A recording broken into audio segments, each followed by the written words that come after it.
Hello, guys and gals, and welcome.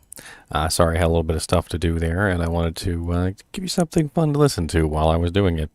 And we have a new rune word. We finally got some information on a new rune word, and I did post a video giving all of my thoughts on this particular rune word. And if you want to hear those thoughts, you can go take a look.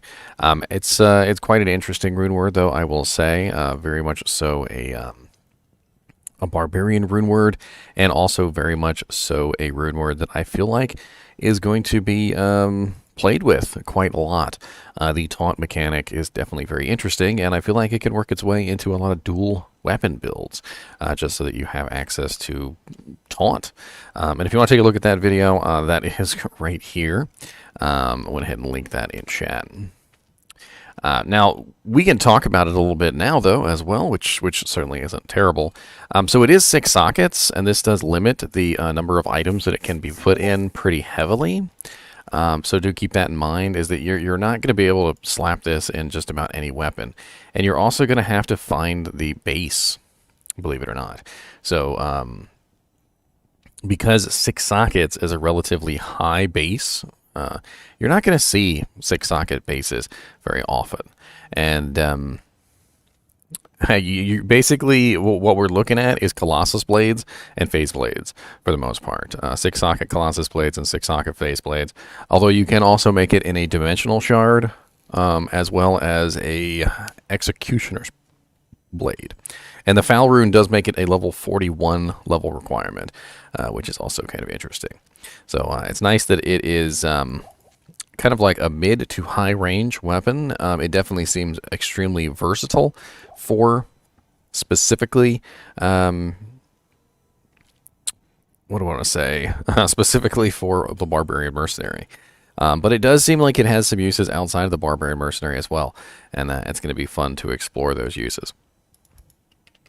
And I'm trying to find my Chains of Honor. Can't remember who I left it on. Last Wish is like a safety bubble. If I were to call Last Wish anything, that's what I would call Last Wish. It's like a safety bubble. It literally protects you from all harm in just about every way that it possibly can. It gives you Life Tap, which will restore your life and make it very, very easy for you to stay alive.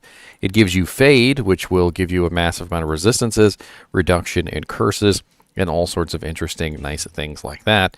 And it also gives you physical damage reduction in the form of Fade, as well as increases your might damage. Your damage with might gives you massive amounts of crushing blow and all sorts of other things. I mean, a lot of people have called Last Wish essentially a safety bubble for Diablo 2. Like, literally wearing Last Wish makes you so ridiculously unkillable and makes the game so easy that it's like cheats for the game. In my video for Last Wish, I actually said as much. I was talking about Last Wish, and I basically said that Last Wish is essentially like an item that I would cheat in for myself. Like, if I were just having a fun day and I just wanted to cheat in something for myself, Last Wish is probably what I would cheat in for myself.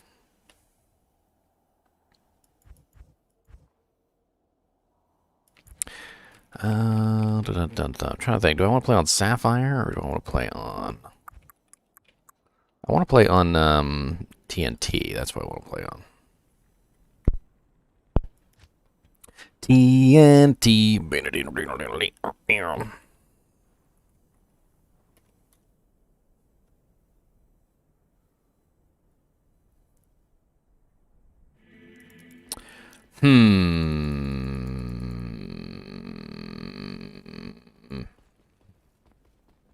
Was my girl running a duress?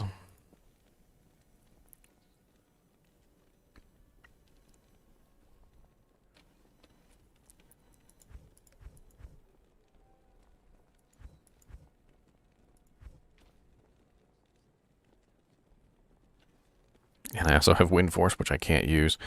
Let's pop on Chains of Honor. And let's pop on Wind Force. And we'll use Wind Force and Wisdom Draw. Those two together should be a pretty deadly combination.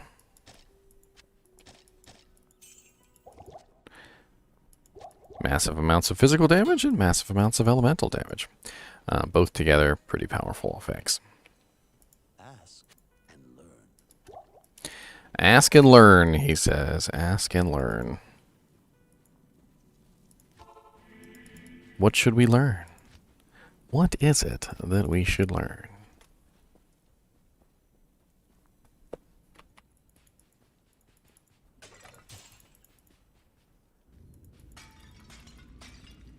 So I am still on my Holy Grail, so whatever items I find, I'll be marking off the list. And it's kind of interesting that we obtained a rune word through the method that we did. So, they didn't, the developers didn't announce it. They didn't link it on their page. They didn't, share it on their Twitter site or make a news article about it. Instead, they just gave it to Dobrunsky and let him make a video about it, which is an interesting way to reveal your rune words, I suppose. That's definitely one way to get her done.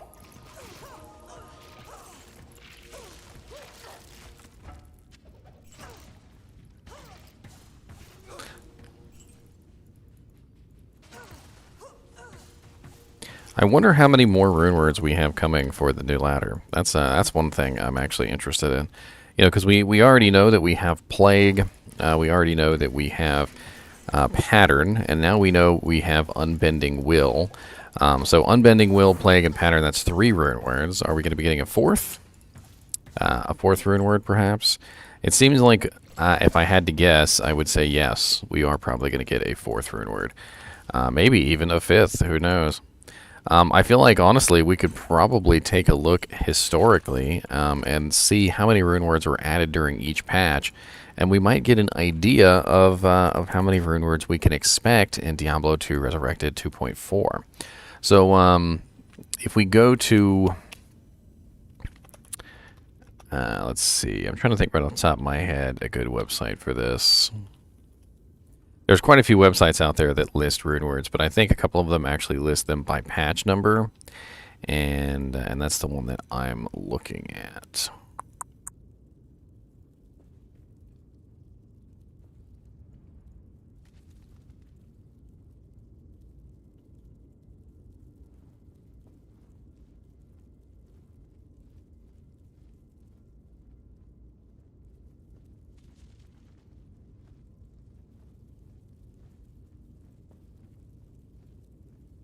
This is not the correct one. Let's try this one.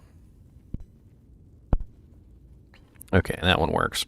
All right, so the original rune words, when they were added, we can't really count that one because that was the launch of the rune words, right? So they had actually added 1, 2, 3, 4, 5, 6, 7, 8, 9, 10, 11, 12, 13, 14, 15, 16, 17, 18, 19, 20, 21, 22, 23, 24. So the original launch of the game had 24 rune words in it. Now 1.10, which was when they added a whole lot of more rune words, they added a ton of rune words in 1.10, which was Beast, Bramble, Breath of the Dying, Call to Arms, Chains of Honor, Chaos, Crescent Moon, Delirium, Doom, Duress, Enigma, Eternity, Exile, Famine, Gloom, Hand of Justice, Heart of the Oak, Kingslayer, Passion, Prudence, Sanctuary, Splendor, Stone, and Wind. And then they also added a whole bunch of rune words to BattleNet as well that were specific to BattleNet.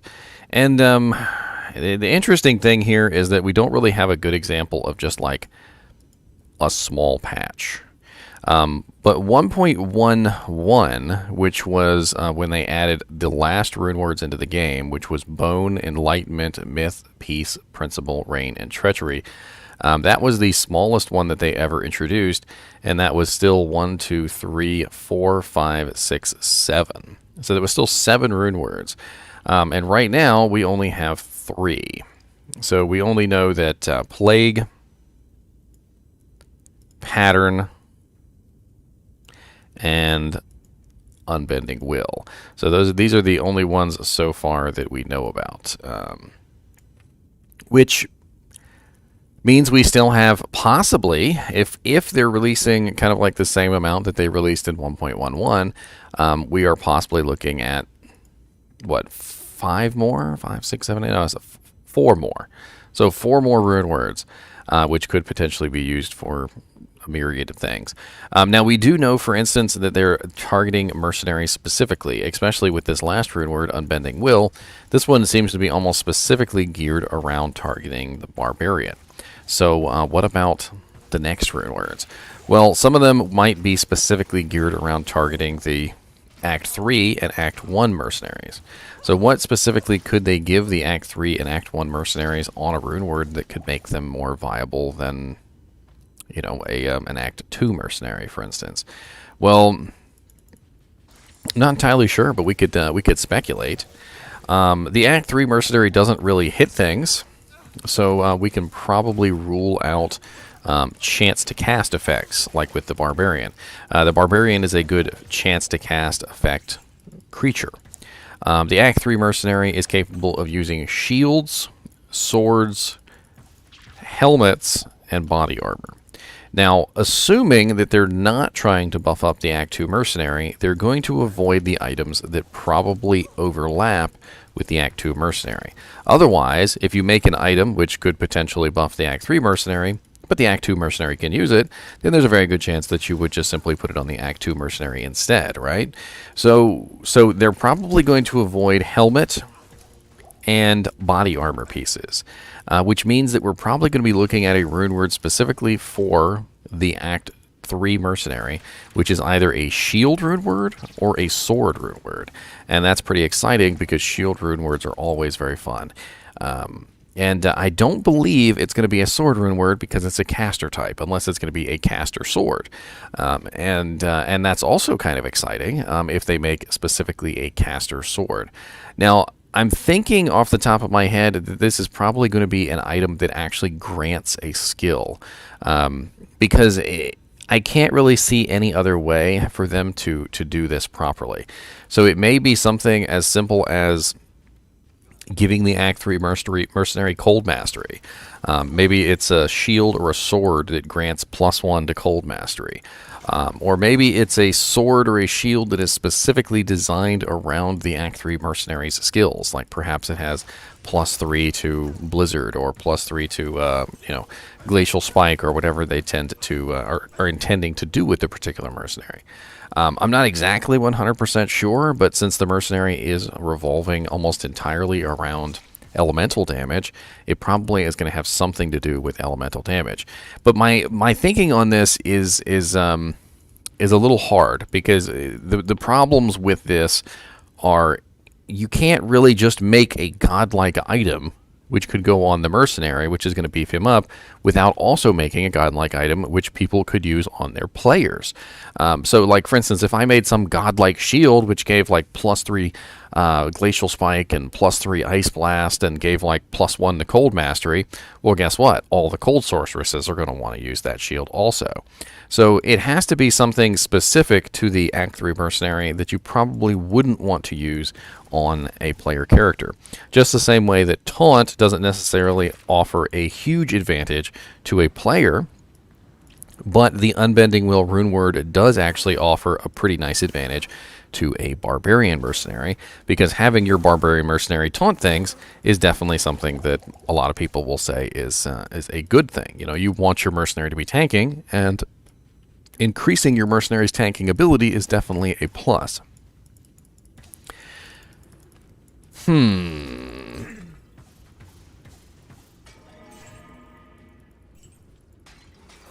All sorts of ideas are going through my head, like giving the Act 3 mercenary Holy Freeze to augment his freezing abilities. And then the other thing that's going on here is, it's not like we have one Act 3 mercenary. We have 3 Act 3 mercenaries, okay? We have the Fire Act 3 mercenary, which has the ability to cast Inferno.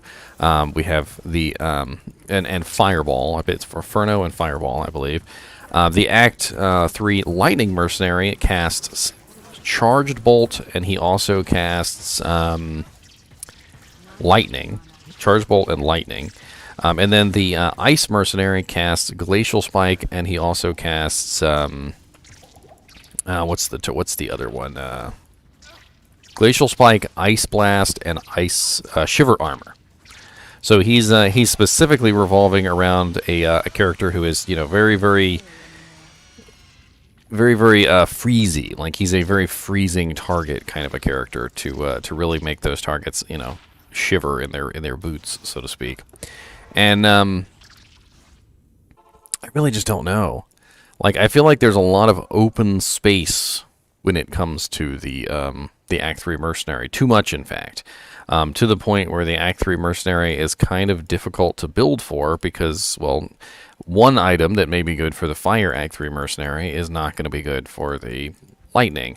Or one item that's good for the Lightning is not going to be good for the Cold or the Fire, etc. And yes, it does seem like that new rune word is specifically made for the Act 5 Mercenary. I mean, they didn't outright say that the new rune word was made for the Act 5 Mercenary. I mean, but look at it. It's gotta be made for the Act 5 Mercenary. I mean, when you look at this rune word, I don't really know what else is in your mind other than that's Act 5 Mercenary material. I mean, it has combat skills Barbarian, it has taunt on it, it's very fast, and it seems to almost specifically be made for a sort of tanking mercenary that draws attention away from you. Now, of course, you could use it on a player character, and you could be a pretty awesome tank. I don't think that's necessarily a bad thing. You could honestly be like an MMO-style tank. I could see putting this on a paladin just for laughs, taunting everything, maybe running like cleansing and meditation just for fun, and just being like the group tank, and sort of role-playing the tank, of the tank aficionado, and like, get over here. I think that could be pretty fun. I'm gonna make a tank paladin now. That's it. Tank paladin. Tank paladin. Let's go.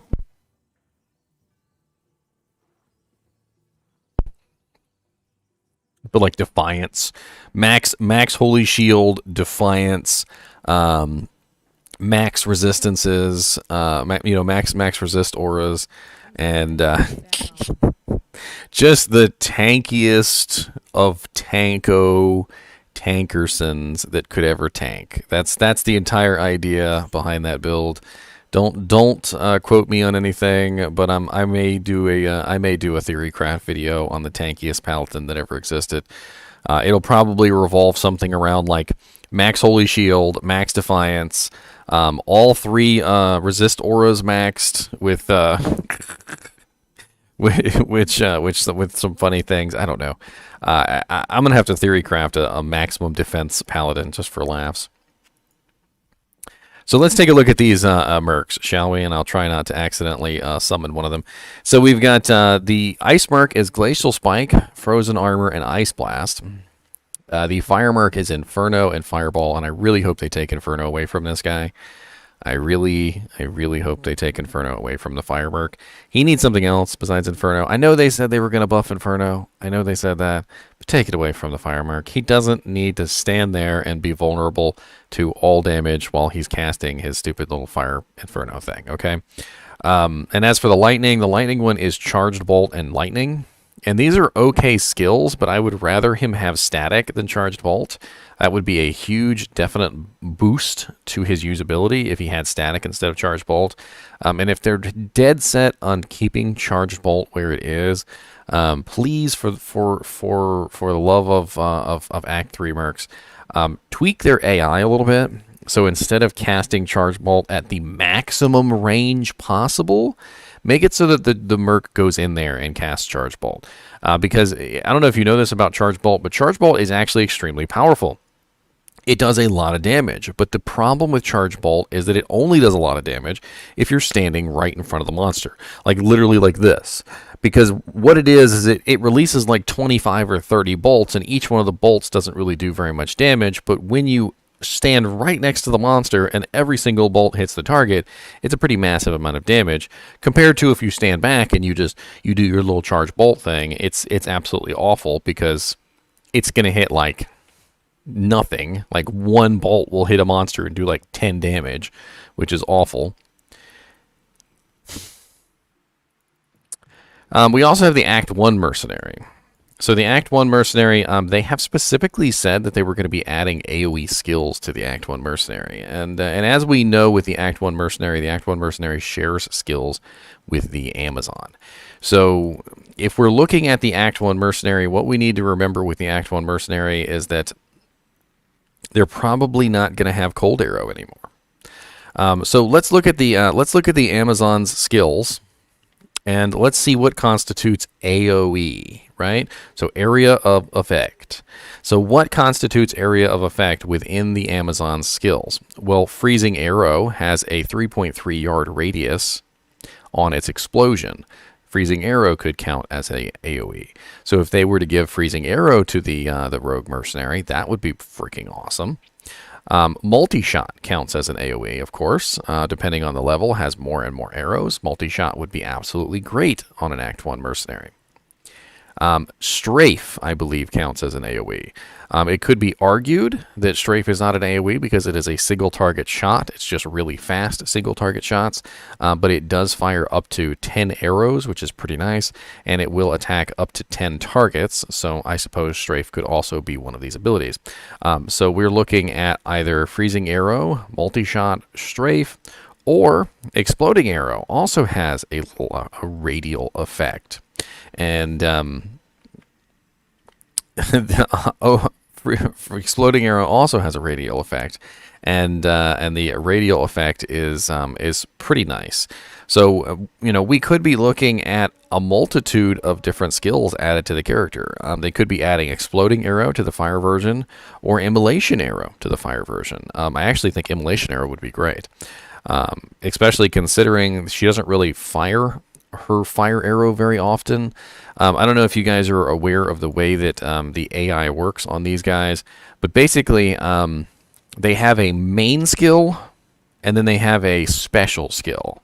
And from what I've noticed, they are more often going to cast their main skill as opposed to their special skill.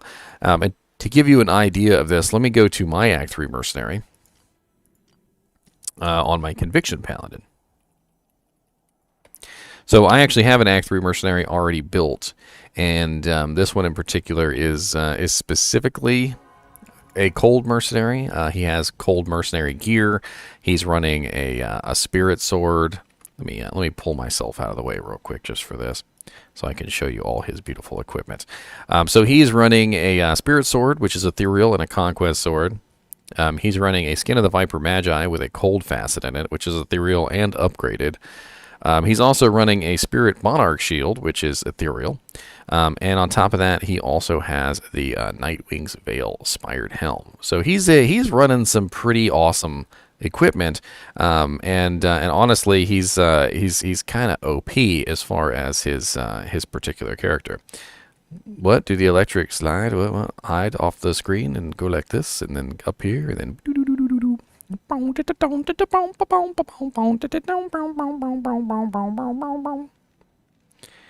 That's right.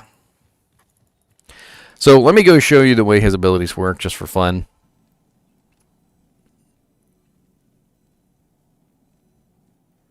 And we're going to play around with this. That was unsettling. So as you can see here, he's using his Ice Blast mainly, and then he fires his Glacial Spike in between the Ice Blasts. And the Glacial Spike is actually his kind of like his special ability, right? So Ice Blast is the one he fires all the time, which is 1,196 to 1,226. And then his Glacial Spike is 767 to 816, but it's AoE. And he's also running quite a bit of extra damage because I'm running Conviction. So when I'm running around and he's attacking monsters, the monsters are taking 150% extra damage from him. And he pretty much just rips them to shreds. If they're not cold immune, he is absolutely demolishing them, and I love it. And what is that on my screen that I can't quite make out there?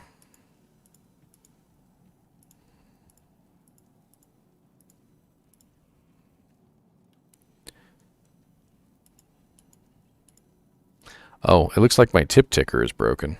There we go. I was wondering what the hell that was.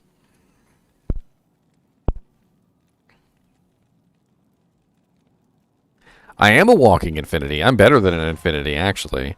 I can actually reduce all monsters by negative 200%. Something that infinity cannot do.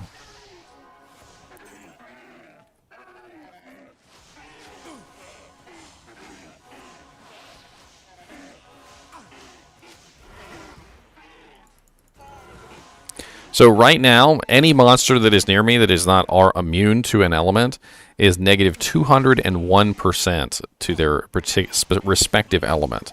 Negative 201% is a lot of negative percent.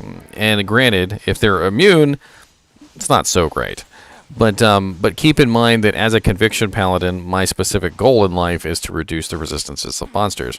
So, you know, this is my thing. I'm trying to reduce the resistances of the monsters as far as humanly possible. So my damage is as high as it can be. And you might be asking, well, how am I doing this? Well, the answer is I'm running Medusa's Gaze, which gives me level 7 lower resist, and I'm also running level 25 conviction, which gives me negative 150%. Medusa's Gaze at level 7 is 51% lower resistance, which means I have a total of negative 201%.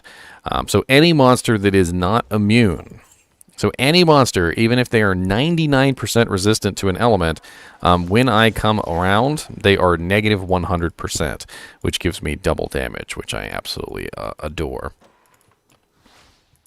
But this guy right here, he's already fairly nicely buffed. I have him with probably the best equipment that he could possibly use, and I'm trying to, in my mind, envision what in the heck I could put on this guy to make him better. And the only thing I can think of is some sort of equipment that actually gives him cold mastery, or some kind of equipment that actually gives him fire mastery, or some kind of equipment that actually gives him lightning mastery. Ormus with Ice Blast skill would be nice, but he would lose the faster cast, which is really important. I don't know why I'm forgetting whether Ormus has faster casts on it.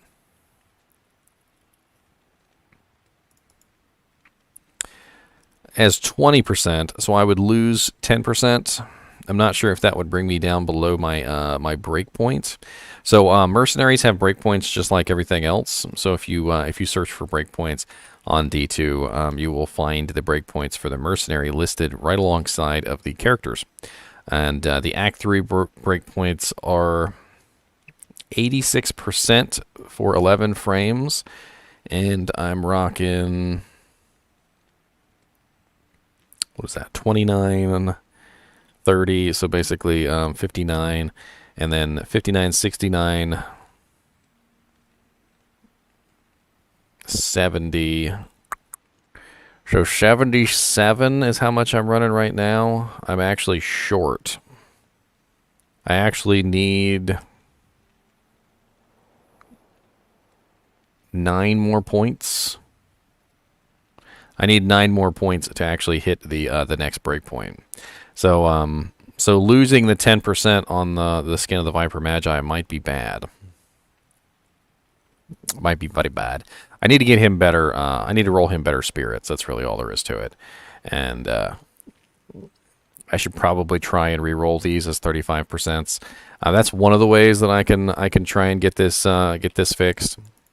And I wonder if I have the runes for some spirits just laying around. We could do a couple re-rolls just for fun. So Talthal Ort Am. Let me see how many sets of Talthal Ort Am I have just laying around. Full Ort Am. Yeah, I got a lot of sets of Talthal Ort Am. You know what? We'll have some fun with it. We'll do a couple re-rolls and we'll see what we can come up with. It'll be fun, they say. It'll be fun. It wasn't fun. I was actually kind of planning on it today, Slime Bucket, but the new Runeword kind of got in the way. Plus, I took a nap, and it was a very good nap, and it was a very nice nap, but I probably should not have taken it. I needed it, though.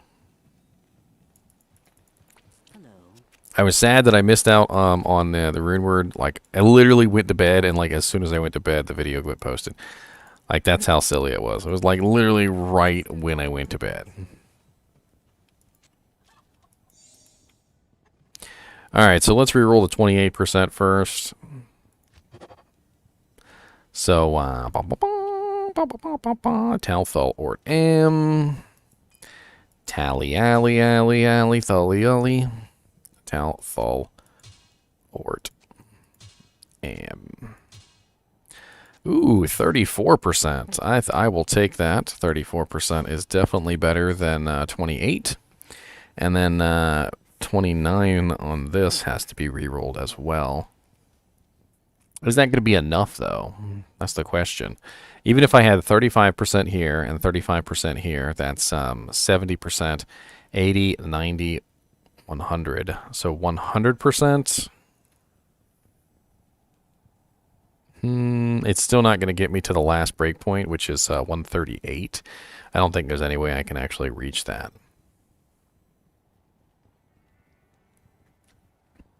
What's up, Brody?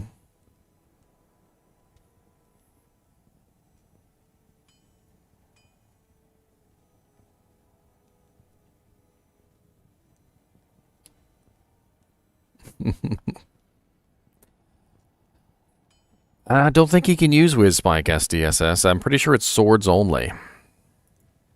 I'm like 99% sure it's swords only.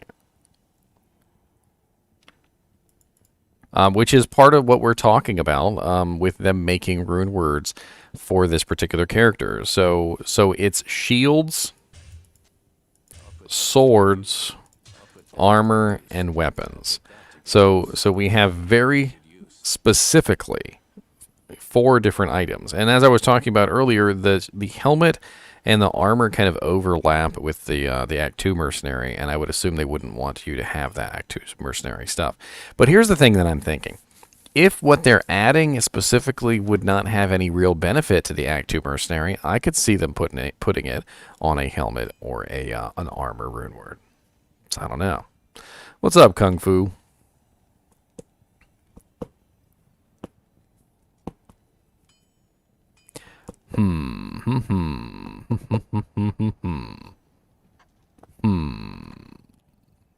So yeah, we have a lot of stuff going on here.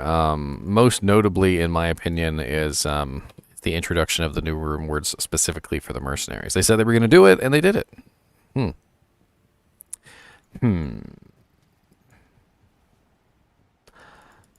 I'm like 99% sure that it doesn't work. It's swords only, but you know what? I am always willing to test things out and eat crow if I am wrong. I can't use that. I can't use that. I can't use that. I can't use that. So he's unable to equip daggers. Daggers do not work on Act 3 mercenaries. Which is unfortunate. Wizard Spike would be a very, very good choice for him. The faster cast rate would definitely be very, really, really, really nice. Really, really, really, really, really nice. Yes.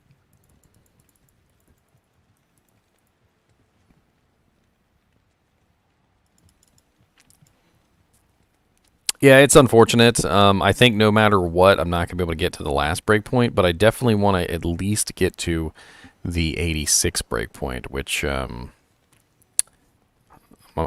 absolutely terrible at math. So let me just bring out a calculator, and it'll be easier this way. So 34% is what I'm at right now, plus 30. So 34 plus 30. And then I currently have 29% on the shield, so plus 29. So I'm currently at 93, which is right above his 86 breakpoint. So he's fine as far as his faster cast goes. Now let's calculate that in if I have two 35s. So hold on. So 35. If I manage to get two 35s, so 35 plus 35, and Ormus's robes is 20. That would put me at 90.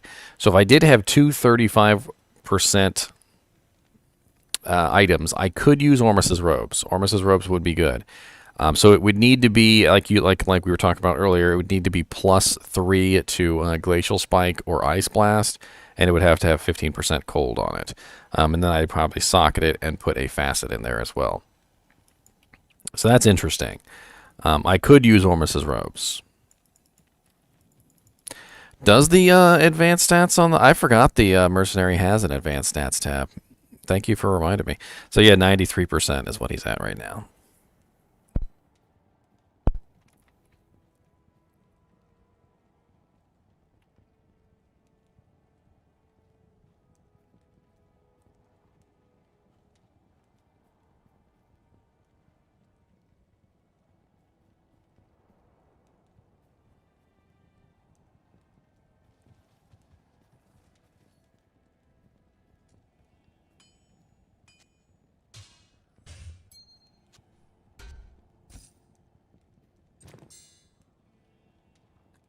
In the Discord. You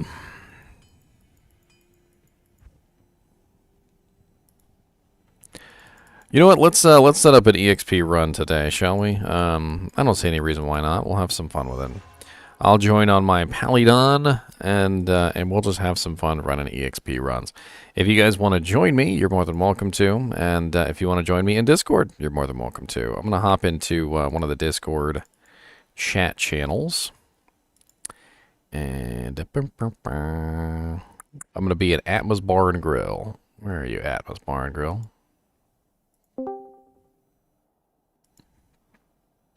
All right. And now that we're in Atmos Bar and Grill, I'm going to create a name. So I'm going to make sure I put this in Discord for everybody to see. We have a EXP runs category.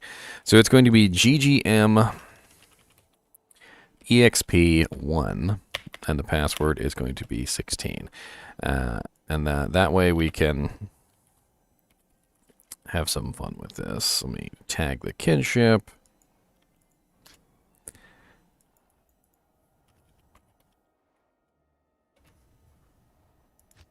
And I'm going to be running Conviction. So we'll have lots and lots and lots of extra damage coming in from all of you elemental damage types. So I have Conviction and Lower Resistance. So it doesn't matter if you've got Infinity or not. I am your Infinity, and I'm way better than Infinity, by the way. You are not going to get as much damage from an Infinity as you are from me. I can literally reduce all monsters by negative 200%. And break multiple immunities, so there's really not a lot of monsters that I'm not going to be able to murderize. So go ahead and get ready. If you have an elemental damage character, definitely bring him in. I'm going to be running my Merc as well, so lots of bodies going to explode. He's an ice Merc. And yeah, Slime Bucket, if you want to join the kinship, there is a kinship charter in there. Make sure you read that and let me know whether you accept it or not. And we're going to get started. Hey, sir. What's up? Hey, speaking of the charter, what do I got to do to move up in? Move up? What are you trying to move up to? No, I don't know. I just see a trainee in my name still, so always looking to do better. What are your roles? Let me see here. Kinship, and you've got Diablo, Untrained Mentee, Novice Mentee. Well, the mentee things are when you chat. So the more you chat, the more you level up. You're also in the kinship, so that's good. And you could also role claim if you want to. Up in the top, there's a channel. It's called Role Claim, and you can claim certain roles depending on what kind of games you like to play. I kind of did it so people could kind of show off what games they like. Like I've got like World of Tanks, Phasmophobia, Lord of the Rings, Warcraft, Hollow Knight, Zelda, Mario, Neverwinter Nights. I mean, the list goes on and on. Do you have time for anything else after your addiction to this game? No. Or is my, kids? That's probably my fault. What? Who has time for anything other than Diablo? I don't know. My kids get pretty needy. I tried to go to the bathroom the other day and I couldn't get away from them. Now, see, the real hat trick is to teach your kids to play Diablo, and then they also get addicted, see, and then you don't have to worry about it. Hey, the reason why I have that frenzy barb is because I was trying to get one of the 8-year-old twins into it.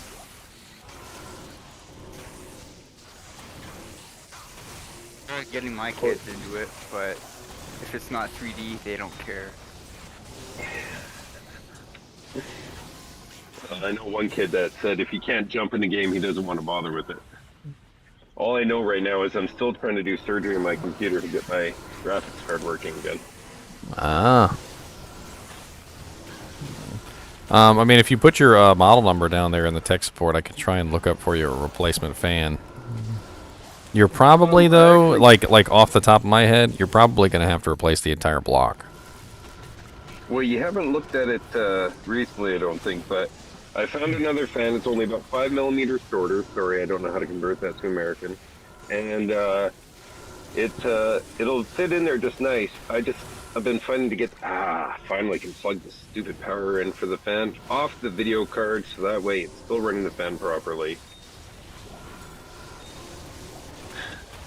I'm getting there. I mean, alternatively, you could just get yourself a water block. Okay, There are water cool, like specific water cooling blocks that you can buy for video cards that are made specifically for those cards, and that they only cool that one particular device. You could theoretically try one of those. I mean, use this as an opportunity to upgrade. This computer is like the Staples special, so the fact that I've got a 1660 in here is actually kind of surprising. I just realized I'm missing my Ravenfrost. See, what I would did you do get is take frozen? the side off the computer and duct tape a house fan onto it. Yeah, I've done That's that just- before. You know, well, I had to try to print something off from my bank, so I had to turn my computer on without a fan on it. And it sits at 30, but it very gently rises up, and at 45, I'm like, yeah, okay, time to turn the sucker off. I don't want it to have a heat spike and have zero control.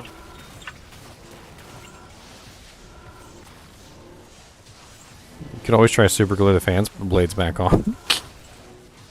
I can only find 2 of the 3. But, Can only yeah, find- I considered it. Back on. That's pretty good. Hey man, in the days of video cards being absolutely stupid, Yeah. can you blame me? Nope.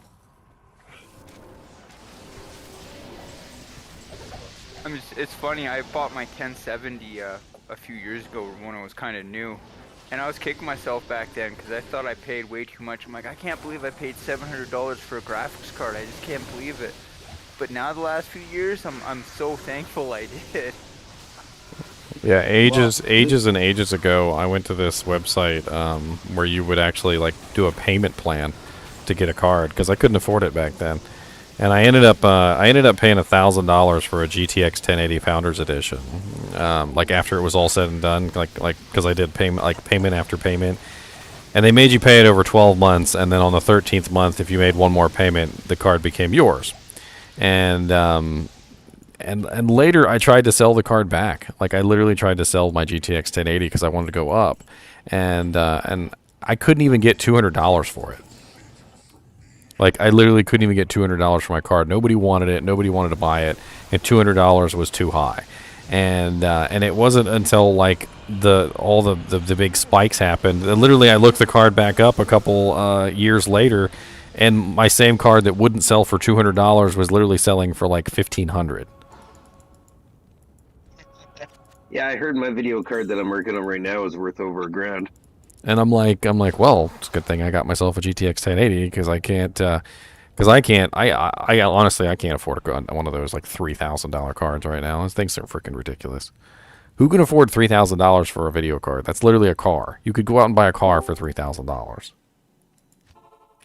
Yeah, I've got an ex-wife and kids. That takes care of everything.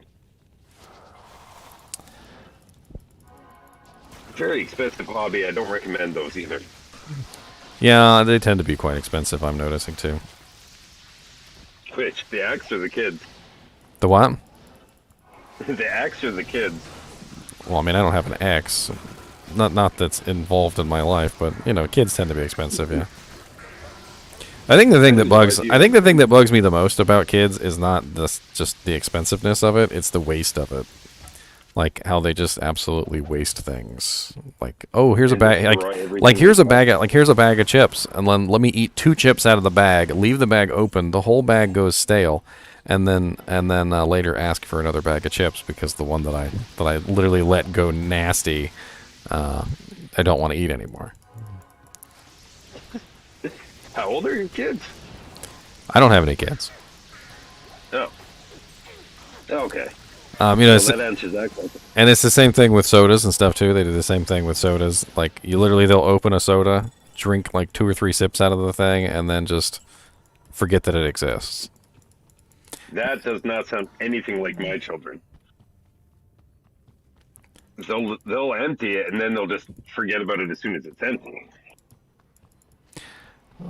What's up, Kung Fu? Yes, I am playing Vengeance. I'm actually doing this specifically for the group, so we have max level conviction. That way, everybody can do ridiculous damage. Some greater claws. I could literally just stand here and look pretty, and you guys will still do massive amounts of more damage.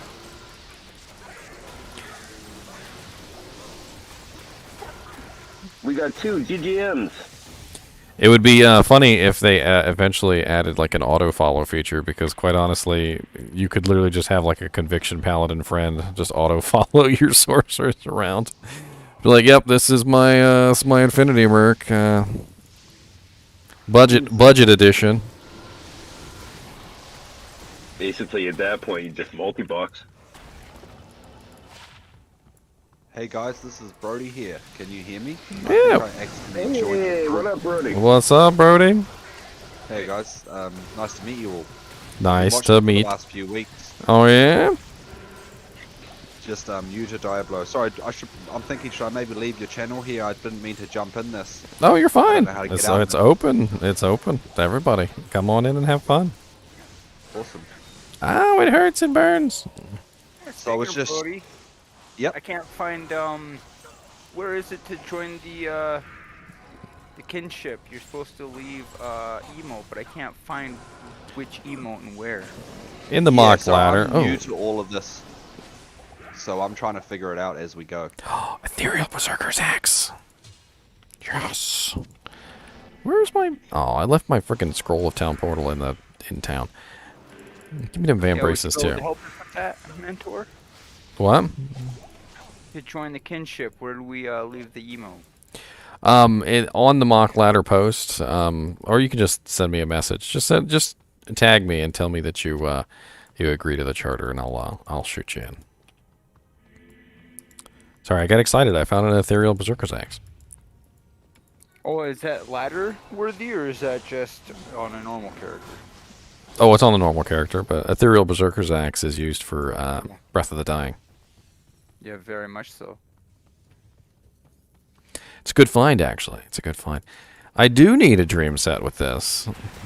Good for a frenzy barbarian.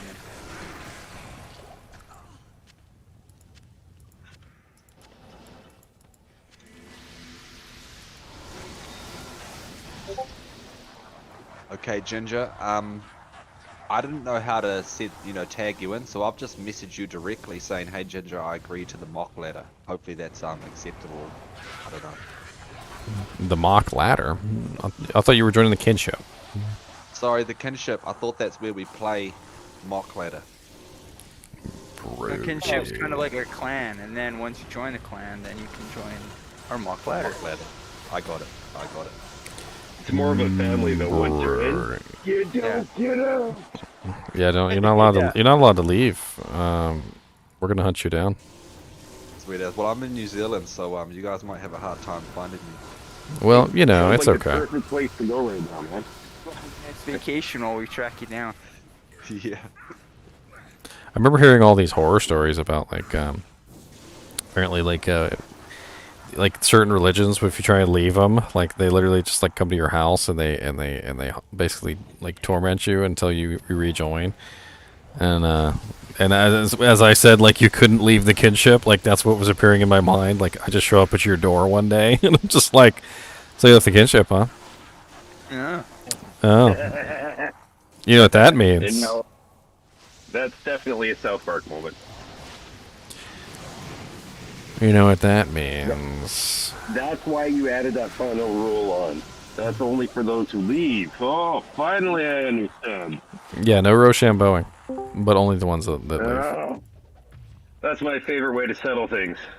Don't Rochambeau you people for it. That's not good. Well, as long as I get the first kick, I'm fine. All my shoes actually have steel toe, too. Die, Bale. Have conviction, max conviction, die. Ooh, a demon head. Oh. Thank you for the invite. And Dariel's visage. I steefed it. I don't have any scrolls of town portal. Doesn't matter anyway. GGM EXP 2. That's Is this open? Any character at the moment there, Ginger? So I could just jump in here with anyone? Yep. It's hell difficulty, of course, so you got to be able to get to hell. We're just doing chaos and Bale over and over again. Yeah, And Dariel's visage just dropped from frickin' Bale, so I'm gonna add that to my holy grail. And Dariel's visage. Ink. Hey, I got a few things that I could give away. I don't know if you're doing any giveaways or anything. Garrett stuff. Not right this second, but what you got? Some insights and stuff. Ink. Might as well wear in Dariel's visage. Why not? Let's go. Nothing outrageous or crazy. Unfortunately, I don't have any of those items to begin with. I mean, it's not a big deal. We could set something up, maybe. We've done a couple giveaways in the past for the kinship and whatnot. Well, that's precisely what I was thinking. I need a ring. Where is my Ravenfrost? I must have given it to somebody. I did the same thing on my Hammerden. See, and now I don't know where, put it back on. and now I don't know where it is. Somewhere out there.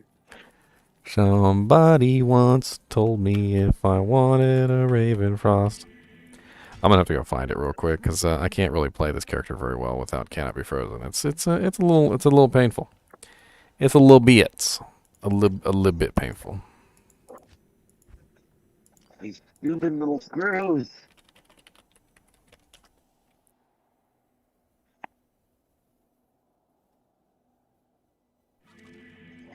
Anyone want to go over here and do some tiny little screw work for me? You're hating us, Scott Bragdon.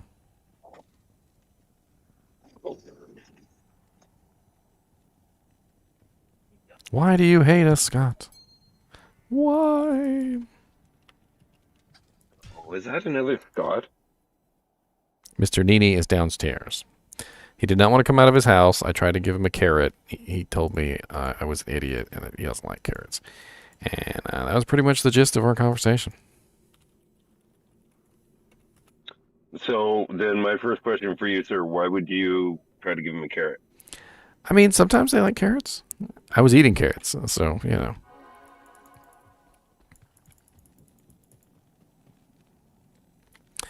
Alright, I got my Ravenfrost. Let's get the show on the road, shall we? Oh, that's not the right one. There it is. And my Ravenfrost back in the slot. Back in the saddle again.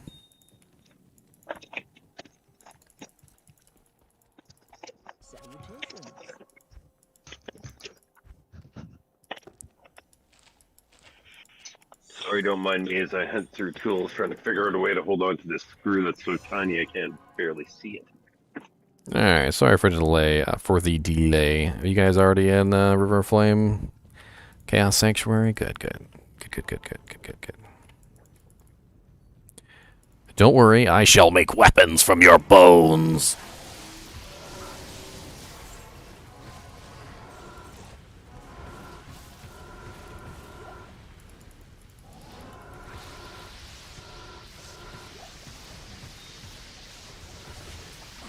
I'm kind of curious, what kind of weapons could you make from bones that would actually be worthwhile? The only thing I can think of is like a throwing dagger, otherwise it's just going to break. So bones are actually something that are variable in density. The bigger and heavier the monster or the person or the creature, actually the stronger the bones are. It actually has to do with stress, and breaking. So like when astronauts are up in outer space, their bones actually become very brittle. They have very low bone density because the bone density is hurt by the fact that they're not under stress on a regular basis. So the way that bones work is when they break, they sort of excrete a liquid, which is known as bone marrow. The bone marrow then heals the bone, and every time the bone breaks and heals, it gets stronger and stronger and stronger, to the point where eventually bone can actually be stronger than steel. But the issue is that it really depends on the person, like, that you're getting the bones from. So if it's an extremely strong person who's gone under many stresses over their life, tortured themselves, lifted heavy objects, wears armor on a regular basis, it'd probably make good weapons. But if you're talking about a necromancer who probably doesn't lift anything and has probably got really frail, fragile bones, it would be absolutely awful weapons, and they would probably shatter on impact. So it's kind of like a thing like about like what kind of monster you're making the the bones out of. Like a dragon, like a big giant dragon that weighs thousands and thousands of pounds would probably have some pretty dang strong bones, and would probably make some really nice weapons. Indeed.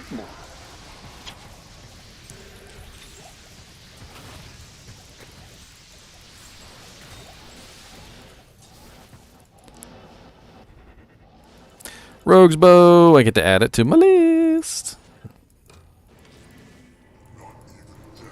Is this a fresh one that you're starting? Hmm. Is this the fresh one that you started, or? Yeah, this is my first Holy Grail, really. Ooh, gauntlets and chainmail, sparking mail, and frostburns. I can ethereal frostburns at that. I'm gonna add all these to my list. All of them shall be added to the list. Sparking mail. Rogue's bow. Diablo's dropping a bunch of cool stuff for my Holy Grail today.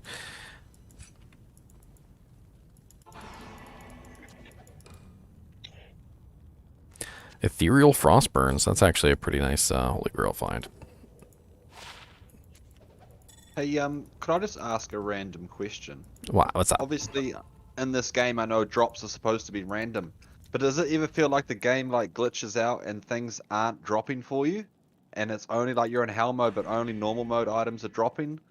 Or because I've gone and done like 50 bell runs in the last 2 days and gotten no items, not even an essence, constantly blue items, and I'm like, what the hell's going on? I got over 450 magic find. Well, I mean, blue items are pretty common when you have lots of magic find. That's how magic find works. You get less whites and you get more blues, more yellows, more rares. Because of the way that it actually rolls the unique items first. So I don't know if a lot of people actually know this, but it doesn't actually roll them in a way that would be disadvantageous to you. So when an item drops, like say for instance a chainmail armor drops, it always rolls unique first, and if it fails to roll unique, then it rolls set, then it rolls rare, then it rolls magic, and then if it fails to roll magic, then it drops as a white item. So like when you have an exceedingly large amount of magic find, it's actually really rare for you to see white items. But when you have a tiny itty-bitty amount of magic find or none, it's very rare for you to see uniques because your percent chance of seeing uniques goes way down. And it's not necessarily that the magic find controls the quality of the items either, and this is part of the issue. So it's not going to control what actually drops on the ground, but it will control whether it rolls unique or not. So, like for instance, if you kill Diablo and Diablo drops a chainmail armor, there's absolutely nothing that Magic Find can do to make that chainmail something better. It's always going to be a chainmail. What quality chainmail it drops as is what Magic Find determines, but not the actual item. And Diablo can be very, very trolling in that way because it can literally drop you normal difficulty items all the time, and you just never see anything good. Yeah, I just feel like my game's gone into a bit of a rut. I'm not even finding runes like an F or an L. I'm getting nothing, eh? And I was like, man, yeah, it's just really confused me a little bit. And I just wanted to ask the question. For example, I know when you do, just to relate something here, when you're doing Diablo runs and you do seal popping, I noticed that obviously you get 0 magic find on the monsters that you've seal popped. Yeah, because you didn't kill them. Yes, but you can get increased rune. Oh, sorry, not increased rune chance, but they can still drop runes and all that type of thing. Something that I've personally noticed when I've done that is Bal never drops good items after I've done that to him. It's almost like it affects him, and he now drops with 0. Like I'm fighting him with 0% magic find. Yeah, maybe that's not true, but it's just something that I've noticed a coincidence. Every time I seal pop, Bal gives me nothing. If I do it normally, I get some good drops. I mean, seal popping is something that happens anyway. Even if you don't deliberately seal pop, you know, you still have to pop the seals to kill Diablo. And any monster that's caught outside of the seals, you know, after you've popped the last one, dies anyway. Like, so it's not like you're doing anything special. The only thing that you might be doing that could have some kind of effect on that is random number generation. So a lot of games, when it comes to random number generation, especially the older ones, have kind of patterns in them. 4% MF large charm. The patterns in the number generation can sometimes be bad. So like you can get into these little slumps in the number generator, and you're just doing terribly. And perhaps sometimes when you're running these seal pops and you kill a large number of monsters at a time, you're utilizing the random number generator to a point where, you know, you're forcing the calculations to go forward. The pattern essentially, because most random number generators have a pattern. It's either a really small pattern or an absolutely ridiculously huge pattern, and there are these little slumps in the pattern, and when you get stuck in one, it sucks. But there's nothing really you can do except for just to keep going. Yeah. Because Diablo 2 is an older game, the number generator has more of a obvious pattern than others. So when you're in one of those slumps, it should be relatively obvious that you're in a slump. Maybe at that point you could just go and just level up a character for a little bit, and then it'll probably go away. Sweet as. I appreciate the knowledge. Just I was thinking like, man, so many things run through your mind when these types of things happen in this type of game. Like, maybe I have done something different and it's affected my drops. But the other interesting thing is that there's no guarantee that they're all linked together. I mean, it could very well just be on a game-by-game basis. So maybe if you're doing poorly, just go to a new game. Maybe have somebody else create the game. Maybe go into somebody else's game instead of going into yours. Yes. What is that? Wiston's Guard? Wiston's Guard! Alright, GGM EXP 3. Sorry for the slow EXP here. Let's get this ball rolling, shall we? I might have done it. It might be. Holy Grail is collecting one of every single item, Omnidragon. One of every single item, and you have to find it yourself, basically. So you have to be there when it drops. You have to pick it up, and it has to go into your inventory. So like earlier there, the round shield dropped, which was Wiston's Guard, but I didn't get it, so I'm not going to count it. It was a Moser shield. Oh, Moser's Blessed Circle? Thank you. Yeah, it's in town. No, it's too late now if I've already left the game. No, in the new game. Well, that's what I'm saying. I have to find it and pick it up myself. That's part of the challenge.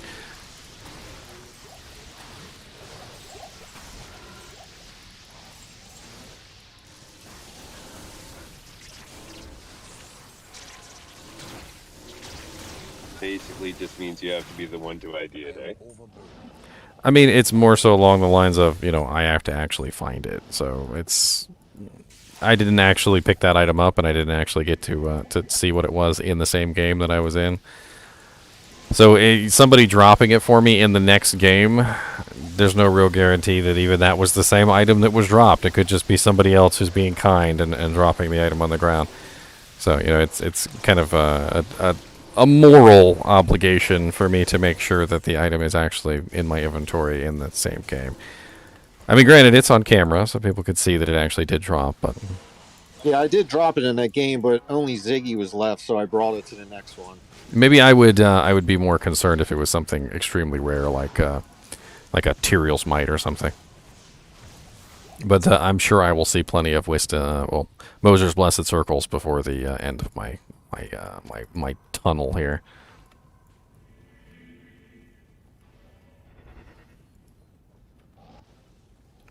It'll either be tons of monsters, Jin, or it'll just be a random happenstance somewhere in the middle. That's the crazy way it works.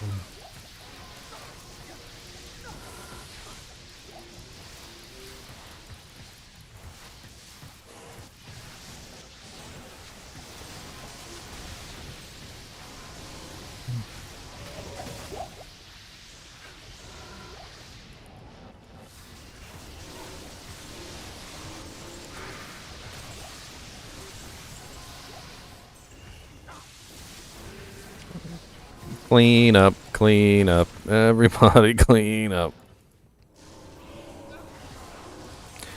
Best place to find a Shaco emblem, honestly, is Nightmare or Hell Mephisto, but also a very easy place if you cannot do Nightmare or Hell Mephisto, believe it or not, is Rockanishu and the Cow King in Hell difficulty. So Rockanishu in Hell and the Cow King in Hell. If you can manage to kill those are actually pretty good places to farm for Shacos. Rockanishu is really high on the list for probability drop chance for a Shaco, Harlequin Crest Shaco. I actually just did a video on the Shaco and talked all about the various areas that you can go to try and get your hands on one. If you want to take a look at that emblem, I do have that video up on my channel. It's a fairly recent one too. Or you know, actually, it might not be out yet. It might be out tomorrow. I might be ahead of myself. He speaks the future. Ah. Don't be a witch. Is he heavier than a feather?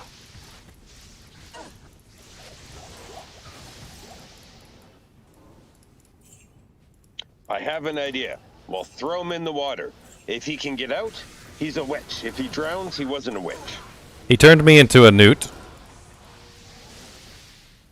Well, I got better.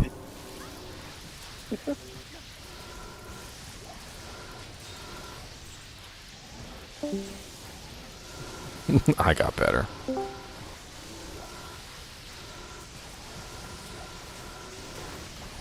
All right, so now I'm going to have to put the computer under an all-night stress test, I think. Why is that? Well, because I think I finally finished my Frankenstein. Just put your download MSI Afterburner and put a temperature thermal throttle limit on the card. That way, if it overheats, it'll down clock. Already done. I already took your advice, sir. What the hell was going on with Diablo? Did you guys see him like freaking? What was he doing? He was like Michael Jackson moonwalking. I'm pretty sure that was Michael Jackson moonwalking.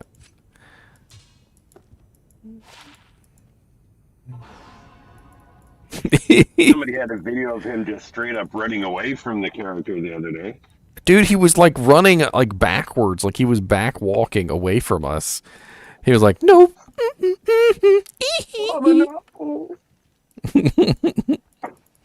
Essence of I swear hatred. it wasn't me, it was the other one. Essence of hatred. Angelic sickle can be marked off. Clinkety clinkities. Save. And we also got our hands on Sanders Taboo. We can mark those off. Bink.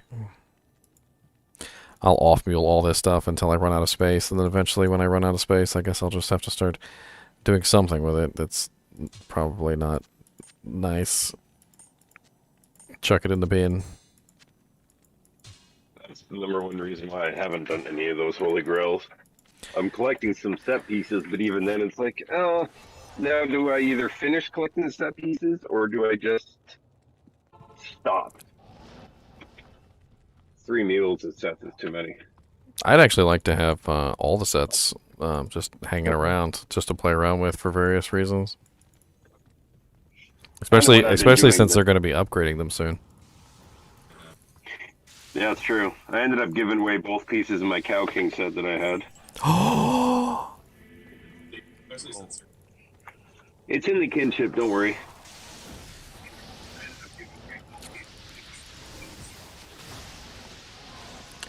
Diablo's like, I'm going to go out. I might as well do a moonwalk. He literally died so fast, too. All he got to do was the moonwalk, and then he died. Well, I mean, wouldn't you run if you saw you coming? I mean, he was lower resisted, and he was convictioned. I'm pretty sure he took one look at his character panel, which was literally negative 200%. He tried to throw on some equipment. Like, he was like, "Hold on, let me throw on a Chains of Honor and a Wizard's Pike and he still couldn't get it above like negative 90%. You saying he couldn't get it up, man? That's just not cool. I mean, he is Diablo. Maybe that's why he turned into a girl. What? In Diablo 3, he turns into a woman. Oh, I installed Diablo 3, then I got married, so it completely buggered everything.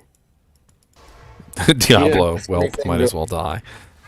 When I bought Diablo 3, I used a real money auction house and sold my gear and doubled my money and quit.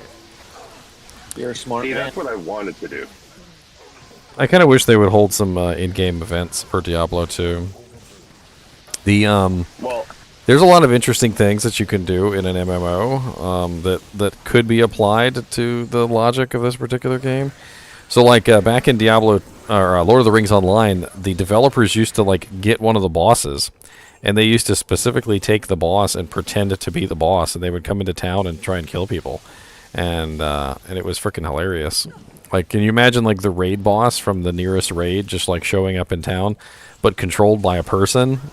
And murdering everyone, and the entire group, like all the raid people, would like get together and get on their best gear, and they would all come and freaking try and kill the developer, and the developer would literally cheat and turn himself into other raid bosses, and then start murdering everyone because they had like geared up for like a fire boss, and then he would change to a cold boss or something.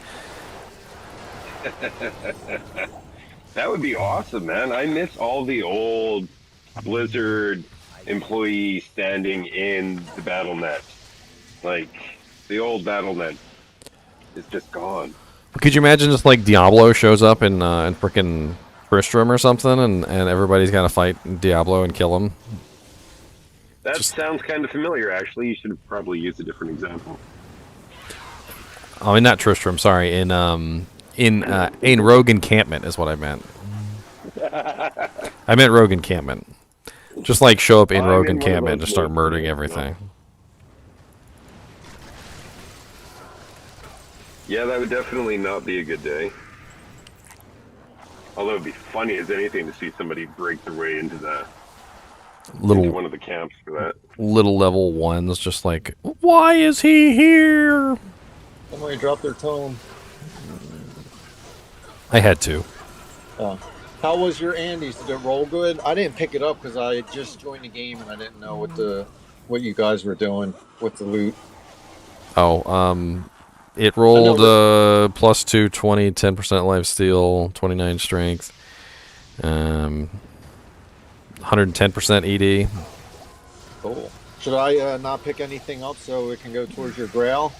Oh, I mean, if you want to pick something up, go ahead. But if it's some little crappy item that you're probably not going to use anyway, just let me grab it for my Grail. I just like IDing it. If I ID it and drop it right back on the ground, then it counts towards your Grail, right?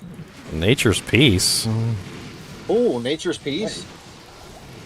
I could use that for my Nith runs. He always corpse explodes my my little chickie here. That thing disappeared in 2 seconds. Oh, somebody grabbed it. What, did this just drop on the ground? I didn't even see it. Somebody just said it dropped earlier. Evil Empire. Should I count it or not? I already found a Bull Cathos.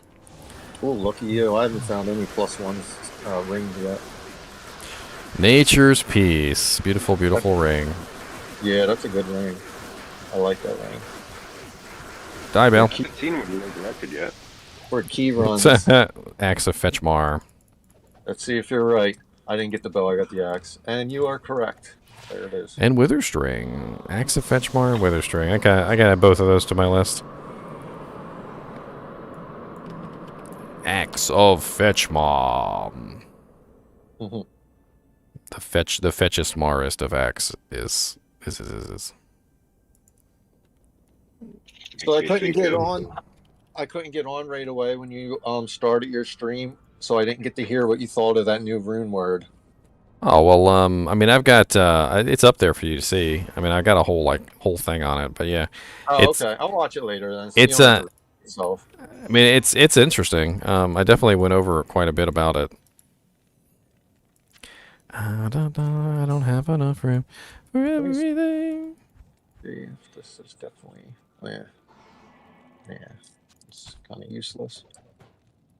That's the first time I've seen a Moser, so. Mosers, is that the one with 2 sockets and all resistances? Yeah, that's all that's really good on it in high defense. It actually has a pretty high block chance, if I remember correctly, and also it can be upgraded and the block chance goes up. Oh. So the for some reason the block chance on that particular shield, the small shield, the round shield, and the Luna, it continually goes up every time you upgrade it. So when you upgrade it to the highest tier, it actually has really nice. It has really nice block chance. Yeah, because it's at 57 right now, so I would assume it does. Well, it's there. If somebody wants it. I don't know. I got too much crap in my stash.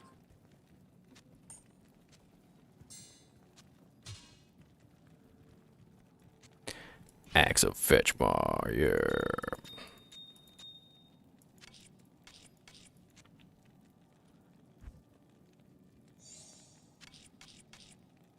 So, Ginger, what boots do you like for, like, I'm a lightning source. A lot of people keep telling me to stick with these sandstorm treks, and I'm not sure why. Probably because they have stats on them.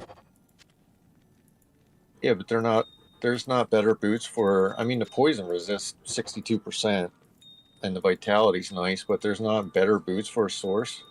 Silkweaves are pretty nice. I actually prefer silkweaves myself. Yeah, that's what I had on, and then somebody was like, no, put on the treks. The reason why silkweaves are nice is because they have the plus to mana after each kill. Plus to mana after each kill can be extremely effective, but It increases it too. if you're having trouble with mana, silkweaves are absolutely amazing. But Maybe I that's think why I believe stat-wise, the sandstorm treks are better. lightsaber. Let's see. Don't sandstorm treks give you plus strength and plus dex? Yeah. No. Strength and vitality. Yeah, strength and vitality. That's the reason why they're telling you to wear them, because the strength is giving you more vitality, and the vitality is giving you more vitality. Basically, you would min-max your character around the boots to utilize the effect. Well, a lot of the times when people are suggesting a specific item to you, they're suggesting it under the auspices of essentially like min-maxing your character to the point where you have a ridiculously large amount of vitality. So if you can wear sandstorm treks and then reduce the amount of strength that you need in total, you can put more points into vitality, and that essentially gives you more, just more in general health. Ziggy was up here already. He's up here. I just came up to kill Eldridge. Too fast, Ziggy. Too fast for me. Oh, did you? Well, never mind. It's on my other character. I was going to ask if you wanted that knife, but that's on the mock character. Never mind. Let me take 1 second here and dump some items. I'll be right back. This pus spitter is pretty cool if you want it to be like a crossbow necromancer. It's actually good for a sorceress. Really? Yeah, it's lower resistance, so you can use it as a free lower resistance proc. It's relatively low level, has basically no requirements. Throw it on like a fire or a lightning sorceress, and just use it to to get lower resistant procs on targets. Obviously, you're not going to use it. You're going to put it on a swap. Yeah, I have to stop. I think my problem is I tunnel vision on the plus the skills, and I have to stop doing that. I'm using a website called Holy Grail Heroku. Holy D2 Holy Grail D2 Holy Grail .herokuapp.com. That's the one that I'm using right now.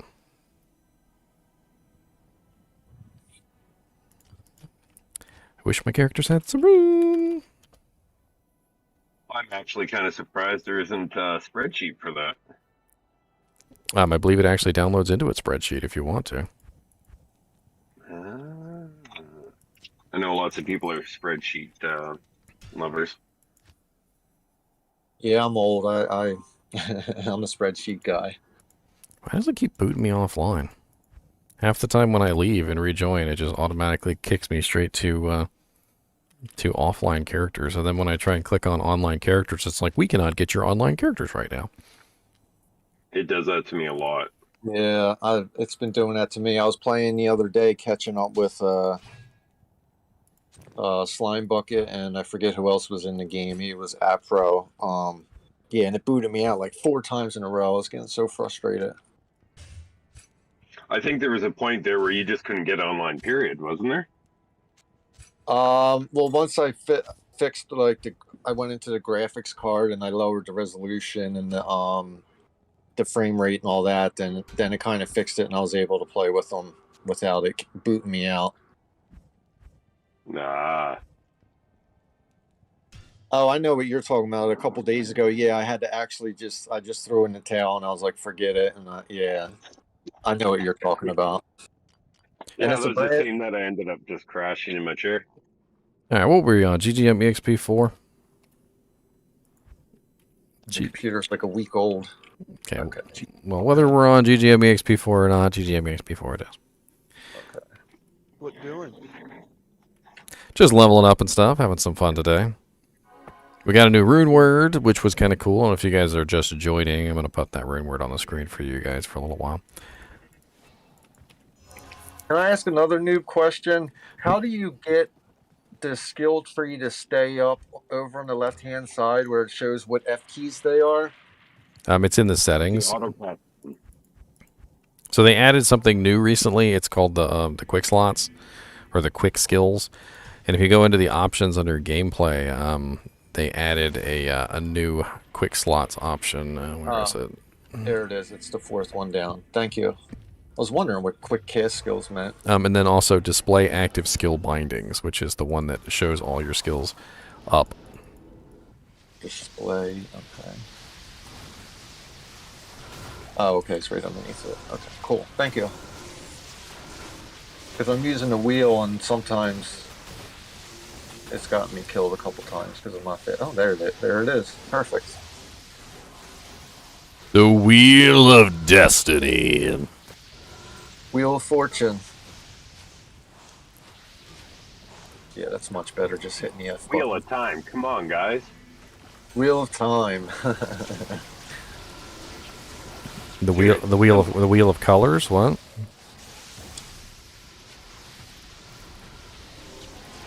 Or how about Wheel of Fortune? The wheels on the bus go round and round. Yeah, my kids aren't here right now. No.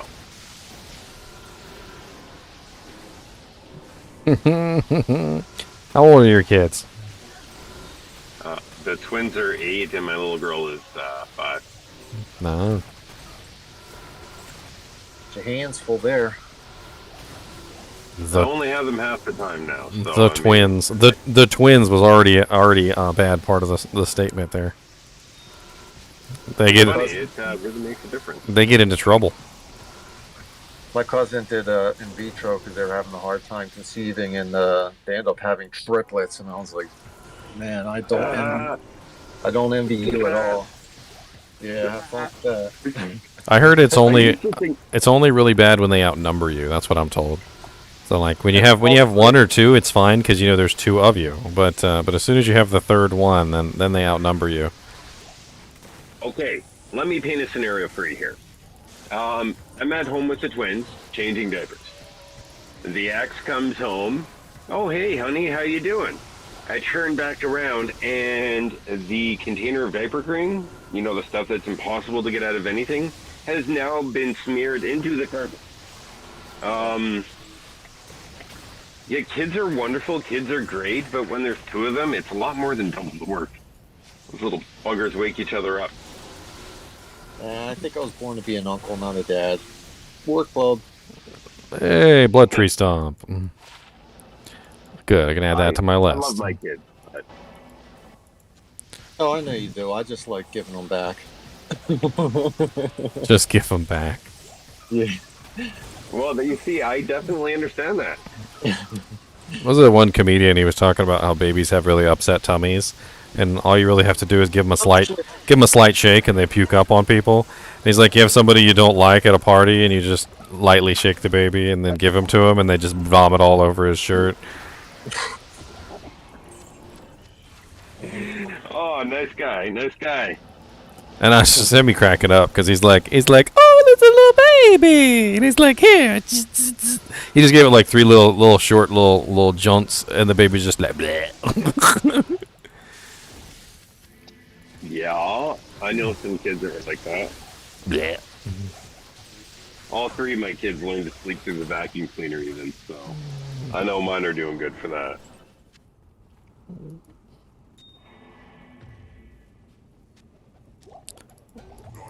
Sleeping through the vacuum cleaner. Let's see what beautiful things Diablo gives us today, shall we? We shall indeed. He's already dead. Hey, Silks of the Victor. Beautiful, beautiful armor. It's too bad it's not any good anymore, but it's beautiful, beautiful armor.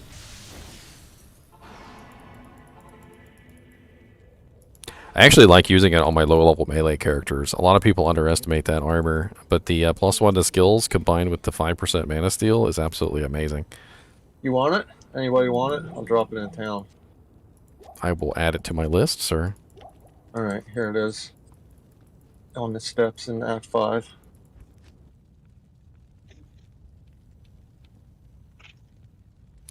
Silks of the Victor. It's just such a pretty armor, like physically. I really wish the Runewords had cool graphics like this, because, I mean, look at how freaking sexy I look with this armor on. Like, freaking blue and just amazing looking, and then I put on this, and it's just like poopy. It's just poopy. He's sexy and he knows it. Ooh, amulet. Oh, damn it. Something's too fast. Get in there, blood tree stomp. What's up, Tomac? Hey, I just watched a video on Mascot. Why can't I see it? Mascot.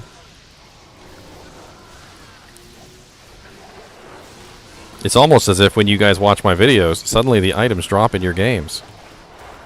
I'm still looking I for was my watching... and my bull calf. What's up, I was AJL? watching the Annihilus video earlier, man, so wink wink, nudge nudge. You know, I do believe those have specific requirements, but, you know, maybe. Hey, man, a guy can dream. Just a Nihilist charm just drops from a regular monster. Like Llama's video of spawning D-clone in Chaos Sanctuary from a seal.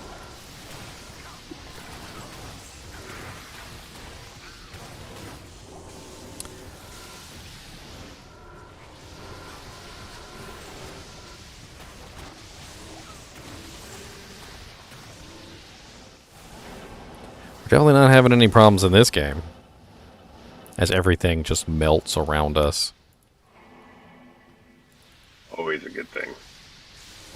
I need vigor just so I can keep up. Oh, wrist sword. You realize by putting vigor on, you make it worse trying to keep up. Well, no, you guys got to be in range of me, so as long as I'm the one with vigor. How's a Jade Talon? Is that on your list? I'm really gonna have to just count the ones that I pick up, because going through the process of getting them from you guys is just too much.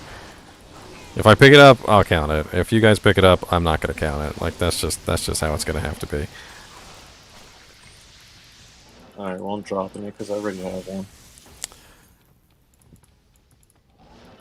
Are you running a full game right now, or is there any room? We got one space. One space. Which one are you? Which game are you in? GGM EXP 4, password 16.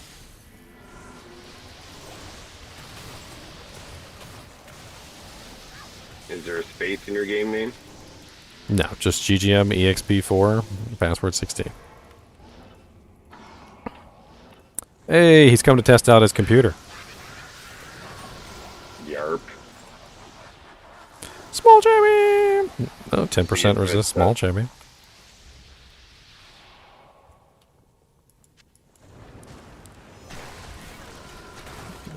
There, everything die horribly and painfully. Thank you. Hey, level 2 lower resist charges. Anybody want lower resist? A lower resist wand? It's actually great for caster types.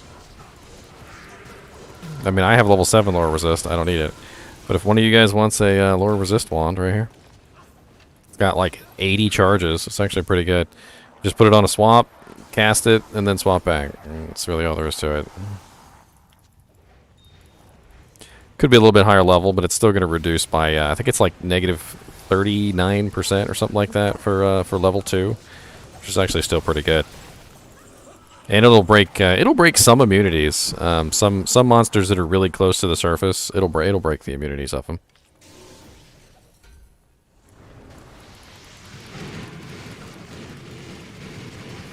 Little makeshift infinity. Oh, and it stacks with infinity too.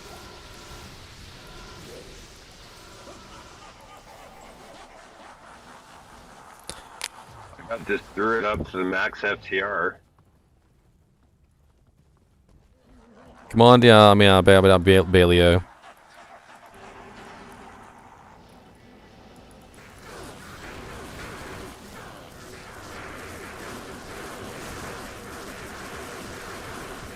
Grief, guy was almost dead by the time I got here. Nice. J Tando. Generals Tando Lega. I mean, that's what I meant to say. I don't know why I said J Tando.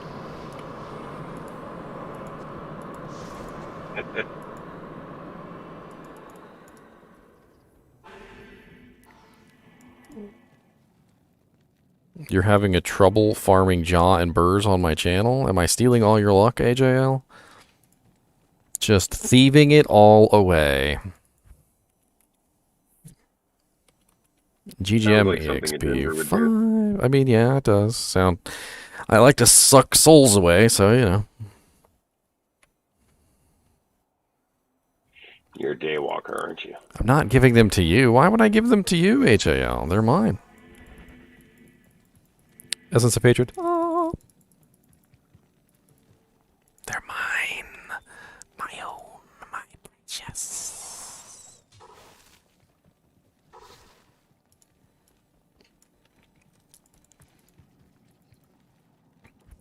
Bink.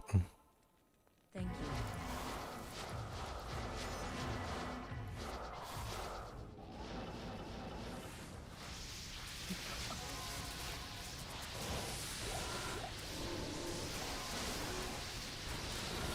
What about the fans? What am I? One of those guys that just gives away stuff on a regular basis so that you guys can leech off of me for all of your existence? No, that's not how this works. My job is to teach you. Isn't? My job is to teach you how to fish. I'm not the person who gives fish. Okay. Teach a man to fish, he eats for a lifetime. Give a man a fish, he eats for a day. Okay. I'm not giving you jaw runes. I want to teach you how to get jaw runes. Get your own jaw runes. Can't even get my own jaw runes.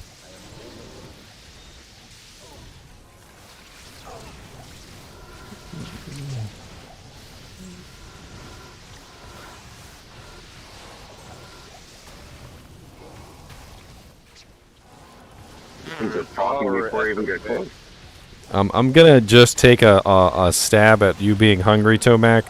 That you're probably hungry because you've been eating rocks. Okay, we're talking about jaw runes. So if you've been eating jaw runes, I want to advise you to stop. Okay, and wait until the jaw runes that you have eaten have passed. All right, and definitely eat some food, not jaw runes. That would probably be why you're hungry. You can try burr runes though. No, don't eat burr runes either.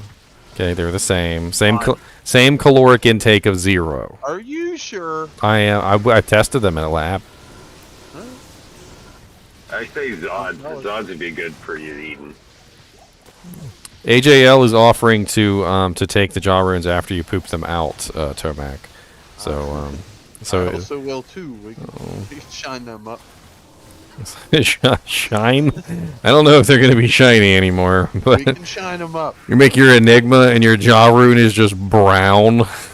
People are like, why is your jaw rune brown, sir? Like, you don't want to know, but I have an enigma and you don't, and that's all there is to it. Well, I mean, There's a Neph rune. I need those. I've been using up all my Neph runes lately.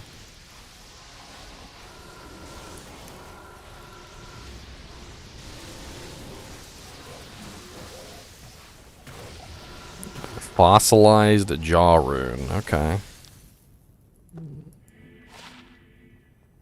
Always with these ridiculous... Check this Warfest. ITD Warfest. Anybody want an ITD Warfest?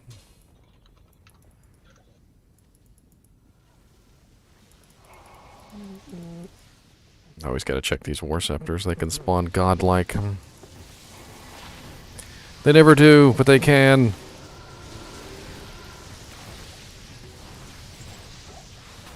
Hey, rare ring. Good luck on the rolls, suckers.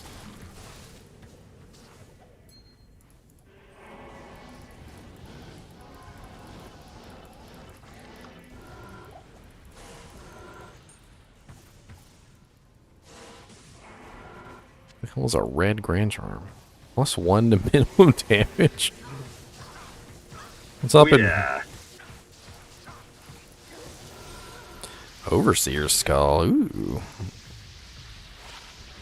+2 Necro, +2 Bone Wall. Not very great. Doesn't have the appropriate plus to skills, unfortunately.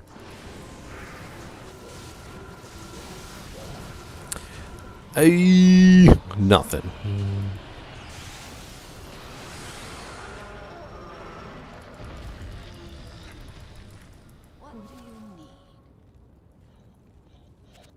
Maybe runes are already fossilized, AJL.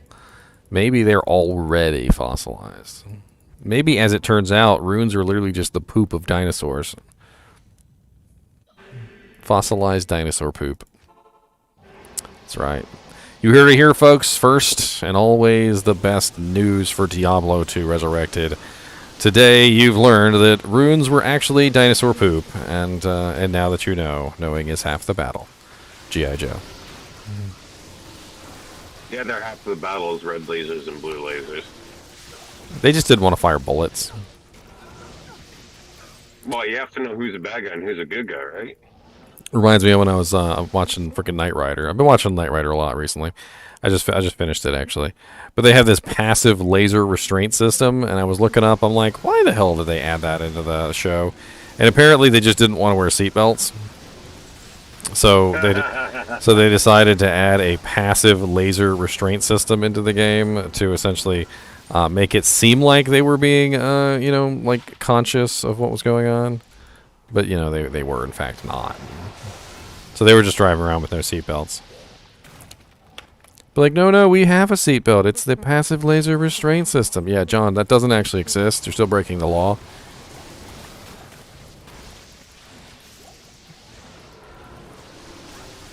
Yeah, I guess you gotta try, right?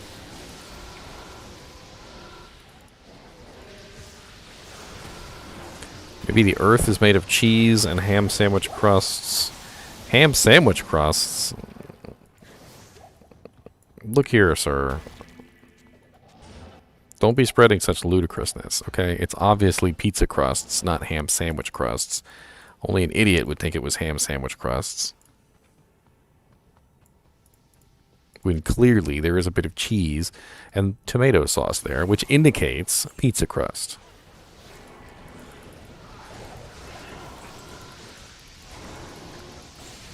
A pizza does fit the appropriate shape of the world, according to some. I still remember I read the books, Whoa. the Animorph books, and in the Animorph books there was like a advance in technology on the planet, apparently due to like some sort of spaceship or something that had landed supposedly, and in the book they talk about the supposed object which landed on the planet, and they find out what it is, and they're like, oh, that's a waste refuge module from our ship. So literally the poop module, like the literally the thing that holds all their trash, they ejected from the ship and it landed on planet Earth, and that's where all of our technological advances came from, was the toilet. That's awesome. That makes a lot of sense. The toilet.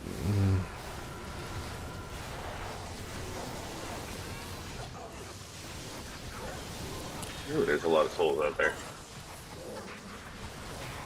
It's okay. They have no lightning immunity, and their moms are hoes. Their moms are. I thought their mama wore army boots. They don't have Or feet. maybe a lawnmower. They don't have feet. What feet do they have, sir? What feet? Well, can you prove to me they don't have feet? I can. Watch. Proceeds to do Street Fighter leg sweep, and they don't fall down. See? See?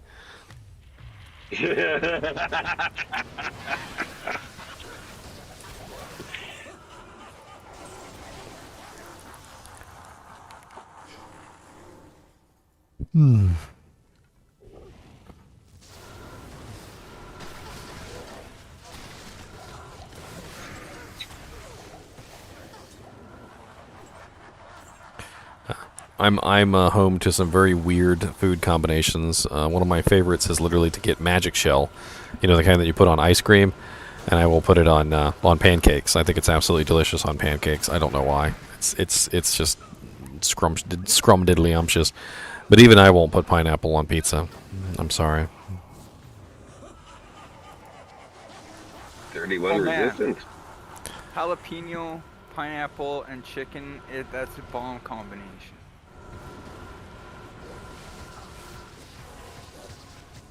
I will dip my spicy nuggets though in my spicy nuggets in my chocolate frosty though. I think that's delicious. Oh, I used to dip my fries in that. Yeah, fries in there is good, but spicy nuggets in there is even better. Oh man, I gotta try that.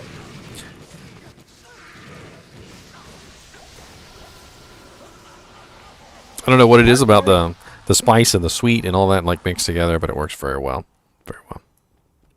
My favorite trick when going to those fast food places, you open your burger and slap a whole bunch of your fries in there. Trust me, Tomac. I'm not going to tell you to try the spicy nugget one because that one's a little odd. But next time you're at Wendy's, get a chocolate frosty or a vanilla frosty. It doesn't matter. And dip your french fries in the chocolate frosty and eat them. It is absolutely delicious. Trust me.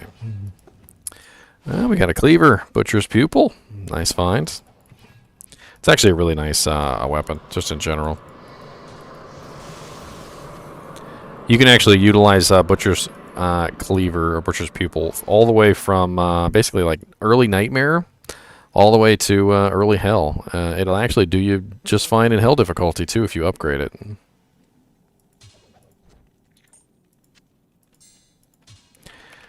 we can mark Butcher's Pupil off the list. Butch. She's a butch gal. I remember I used to have this friend back in Lord of the Rings, or sorry, Final Fantasy 11. Final Fantasy 11, which was oh, wow, nice 3-socket wire fleece. Somebody dropped on the ground.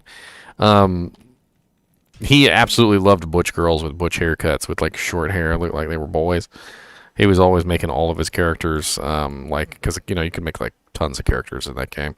He was making all his characters with like little short, little like boy haircuts but they were girls. And he always talked about how he liked specific like actresses because they had like the short butch cut. Stupid stuff like that. GGM 6, password 16.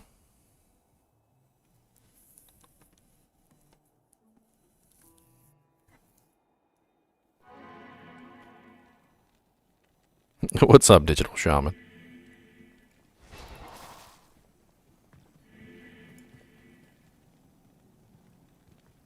Yes, you're gonna have to hit them. That's right, Ben. So they're gonna have to be hit, but keep in mind that your barbarian merc is pretty aggressive, and he's gonna be going over there bashing away at things. So so as long as he's hitting things, they're gonna be taunted, and the taunt lasts for quite some time. I don't know if I talked about that during the video, but let me go over that really quickly as well, just for fun. So taunt, I believe it was level 18 taunt, has a rather long duration. What was the duration on taunt? I can never remember. It's not like other curses. The duration on it is a little strange. I believe it's actually static.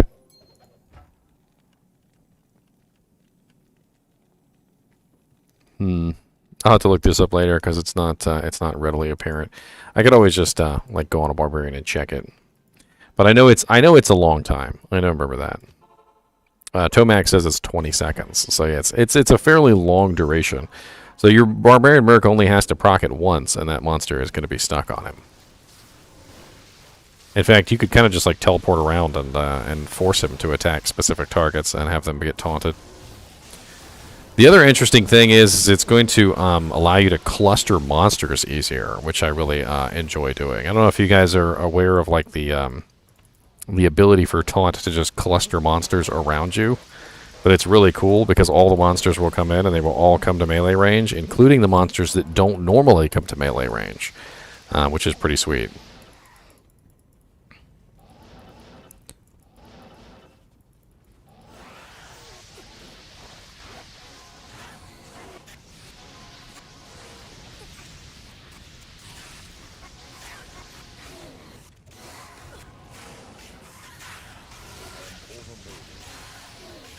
Sorry, I'm not really paying attention and keeping up with the group. I should be.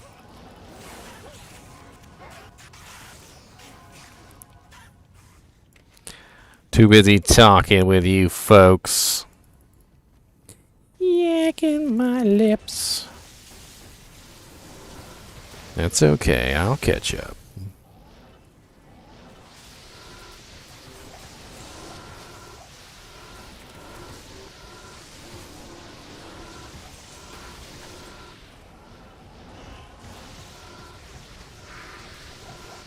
So I wonder how many more new rune words are going to be leaking to us before Ladder launches.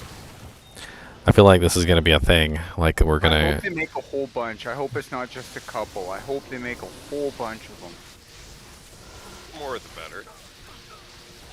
As long as they don't make too many more greaves. I'd actually like them to see them fix grief, to be honest. I really doubt the intention of the developers was to make something that bypasses the PvP penalty. I don't hold high hopes these days on those things. It just makes for an item that people just automatically choose because there's literally nothing better that you can use over than grief because it bypasses the penalty. So as long as grief bypasses the penalty, you've essentially eliminated 99% of other items in that slot for that particular type of use case scenario. That's why I'd like to see them fix it so that a lot of the other items can shine. Would be nice. And they don't necessarily have to change it drastically. All they need to do is just put the effect through the PvP penalty.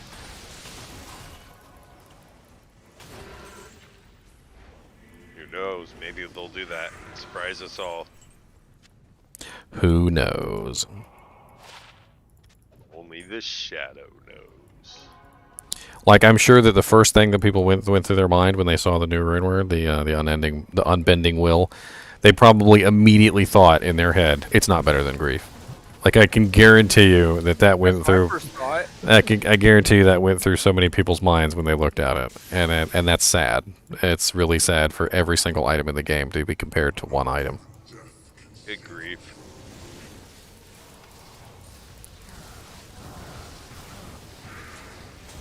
But honestly, Grief doesn't hold a candle to it, to its specific purpose. Its specific purpose is to taunt things, and Grief can't do that. So, at the very least, Grief cannot compete with it at its exact purpose, which is to create a tank. And nothing else will cause a taunt. Or at least on weapons. Gear. I don't think there's anything in the game that has a taunt proc. I think this is the first item in the game that has taunt proc, as far as I know. The only other way that you could taunt up until this point has been to actually cast the skill with the Barbarian.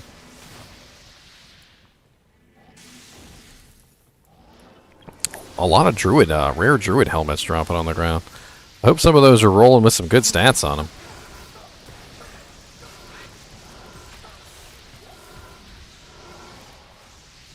Let's see some Jaw runes drop, shall we? Jaw. Yes. Watch everybody freak out for that. Oh, Superior Naga. What's that? Naga. Oh, that's only one socket. There is a white monarch back there. Oh. Hopefully at this point I think everybody's gotten their white monarchs. That was more just in case somebody needed. There's always fresh people coming along. Oh yeah, I need one definitely. Ladder. You're not getting one for Mock Ladder.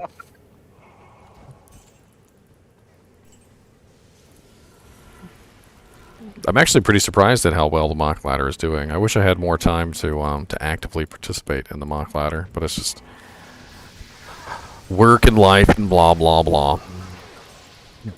Plus, not everybody's available for Mock Ladder, and last thing I want to do is leave everybody behind. Although maybe I should, because quite honestly, that's what Ladder's all about, is leaving your friends behind. We actually stopped at like level 67 because we didn't want to get too far ahead of everybody. We weren't sure what the rule was there. Well, I mean, Mock Ladder, we're trying to stay together, but when it comes to Ladder, there's really no rule. You can play as much as you want, you can level as much as you want, you can go Magic Find as much as you want, and then when the group comes together, you just kind of come together with the group. That's really all there is to it. Yeah, we didn't go any further in the game. We were just magic finding, and then through magic finding nonstop, we were leveling up. Yeah, and it happens. So we kind of stopped because we were like, oh, we don't want to get to like 70, and then everybody else is at like 61. One guy in game just mentioned he's at 70 from Nightmare Bales. That's about how high you can get. 70. One time, just for fun, I did a bunch of Bale runs in Nightmare difficulty on my Hurricane Druid, and this was back when I was in the classic version, Lord of Destruction, and I was just trying to demonstrate a fact that nobody joins Bale runs.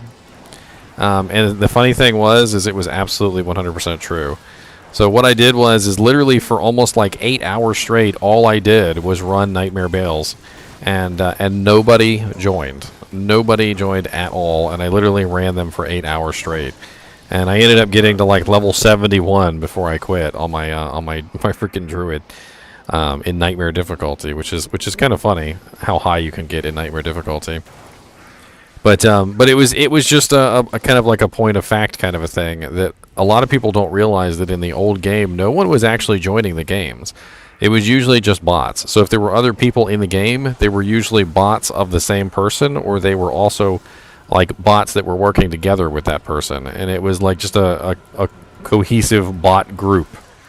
And when you joined, you were usually the only player who was actually in the game who wasn't a bot.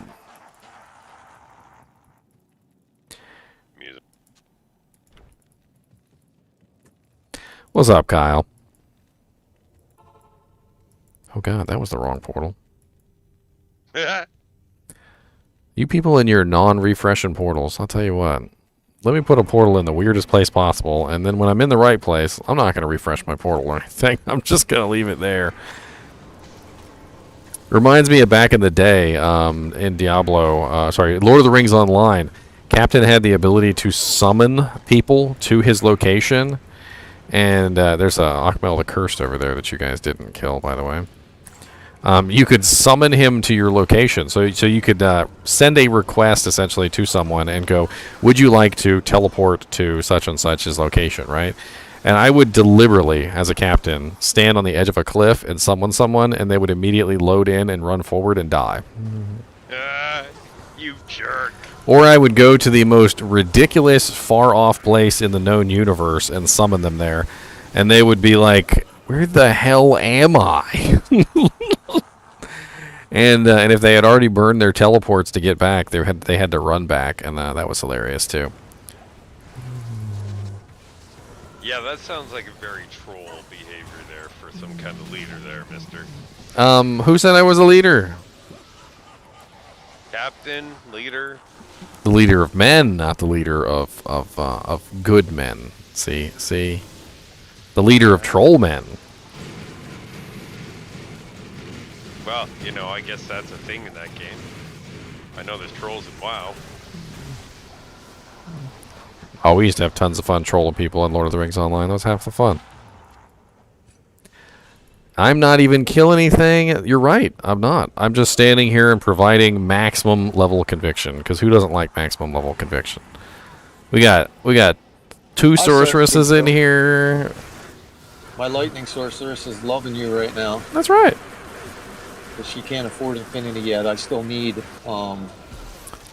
whatever the last rune is. I forget, a jaw or whatever. Jaw runes. Alright, next, GGM EXP 7. I am a stat stick. When I made this character, I knew that that's what I would be. I mean, that's not surprising. Why you keep changing your name, Kyle? First you're Kyle, then you're Mr. T. Baggins, and now you're Kung Fu Dugong.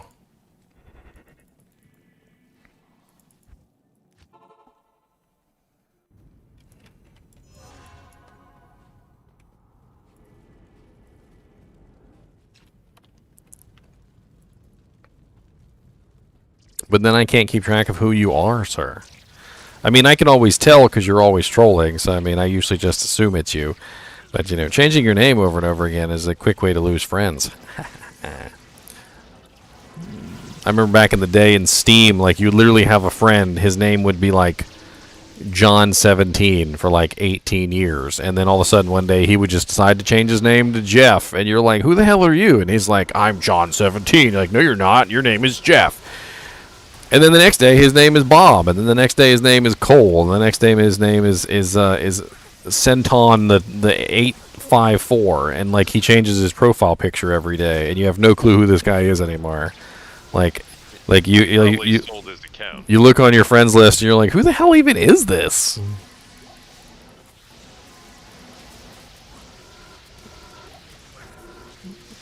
Like, I remember one time I had this one friend on there who I had played with for quite some time, and I literally messaged him, and I was like, who the hell is this? And he tells me who he is, and I'm like, dude, how many times have you changed your name in the past month?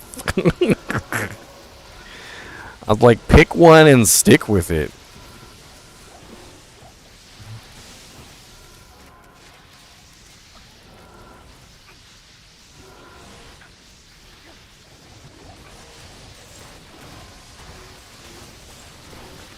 Jewel.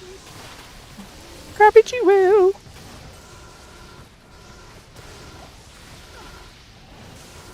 Well, one thing's for sure, we're just absolutely walking through these monsters.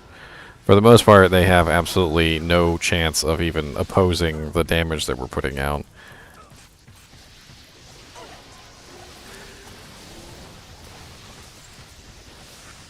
Just walk up and boop them. Boop, boop, boop.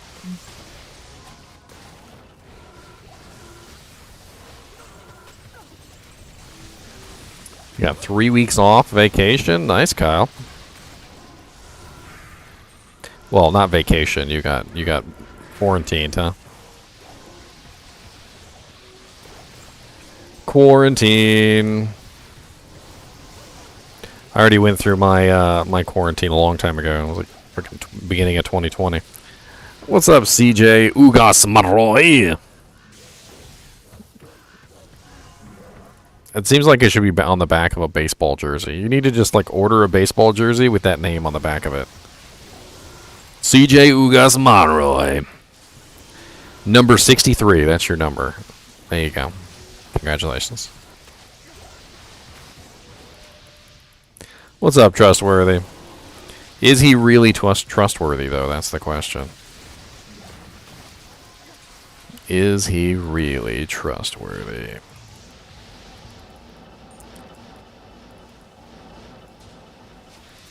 People with the vid? Who's the vid? What are you talking about, Tomac? The COVID, maybe? The vid. That's an interesting way of putting it. Got a new video coming out? You got the vids? The vids? I'm pretty sure everybody has COVID at this point. Well, just don't mark any of your videos with Corona now. I already did. I know, that's why I'm saying that. I'm pretty sure it's just mutating into the new cold and flu. Well, that's what I mean. It's getting to the point now where it's just like everybody has it, so. Scarab shell boots, huh? I can mark those off my list, I guess. No, those are rare boots. Got Wilhelm's Pride. I can mark that off the list. I think I already have Ravenclaw. I do not. I do not already have Ravenclaw. Okay, well I can add that to the list then. Yeah, we're still doing mock ladder. I'm just having some fun today. We got a new rune word. I'm celebrating.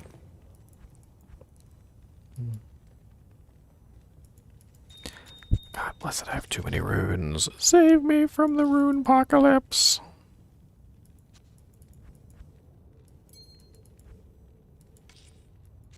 The rune apocalypse.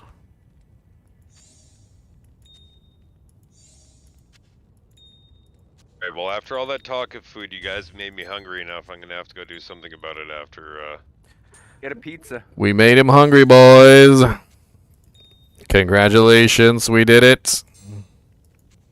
Yeah. It was the bird runes. No drinks here, just lots of smoke. Yeah, I'm pretty hungry for burr runes. Everybody just wants to eat burr runes now. It's tasty, delicious, apparently. Well, you know, it's like eating gold. Why not? The dust is used to create a token, one of these tokens of absolution, Tomac. You can beg for forgiveness for your sins. Or you can just accept them and roll with it.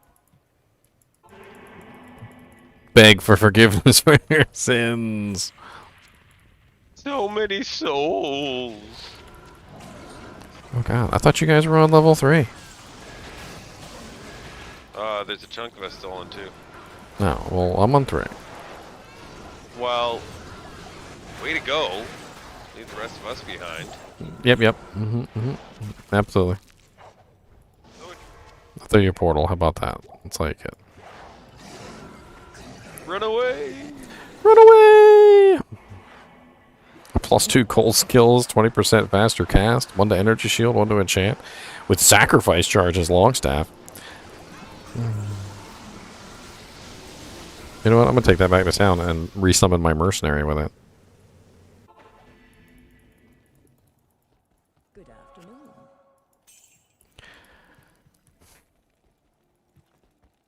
Afternoon. Leave my chinchilla alone, Kyle.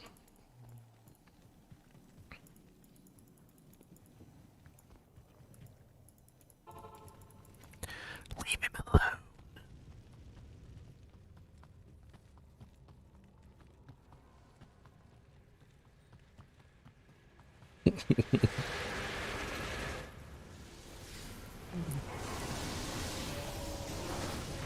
3-socket spired helm.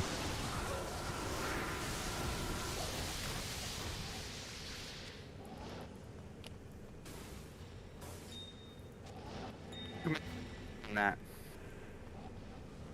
You're gonna teach your sugar glider kung fu? That seems difficult. How are you gonna get him to ball his little hands up into fists? Make him karate chop everything.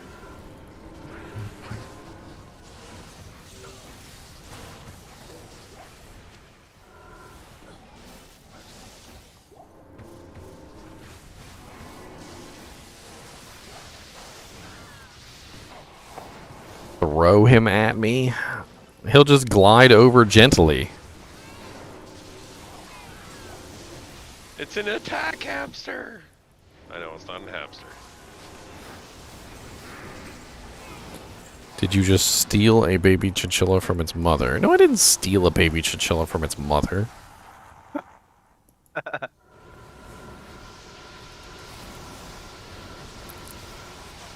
And because he's streaming it live, he has to say no, just for the record. I actually had a mama chinchilla with little babies, and they're really mean to their babies. They're really rude. Like, really, really rude to their babies. I still remember this one time when I was younger, and I had the chinchillas together, and the mother was still taking care of them, and I guess one of them was just being rowdy or something, and the mom chinchilla like bit him on the nose really hard, and apparently this is like a thing. So apparently when baby chinchillas are rude or mean to their mother, the mother is like literally bites them hard enough that it can almost kill them, and the mother basically is, I guess, chastising them in a way, and should they survive, they don't do it again. They gotta recognize. And I looked this up, and it's a real thing. Like, the mother chinchilla actually does bite the babies sometimes so hard that they die, and she does it on purpose to teach them a lesson or something. And they literally don't do it again. Like, they from that point on they behave, and it's the weirdest thing I've ever seen. And I was really worried because you know, I didn't want to lose my little chinchilla. He was actually one of the best ones I ever had. 6-socket Grim Scythe.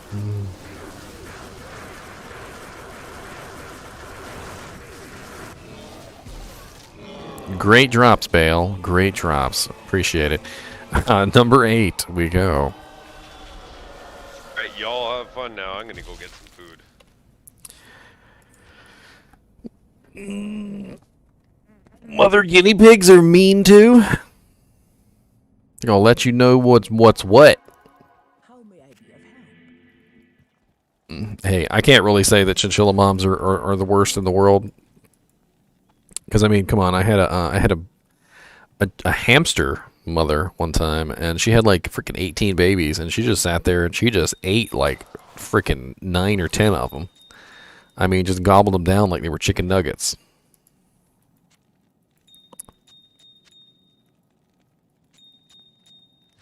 Yeah, my cousin had a hamster that had 6 babies. We got home from the movies, and it didn't have any anymore. Oh, aborted. Hamster moms I'm gonna go hamster moms are rough. If you guys are still on when I get back, I'll jump back in. What are we on? GGM EXP 7 or 8? We're on 8.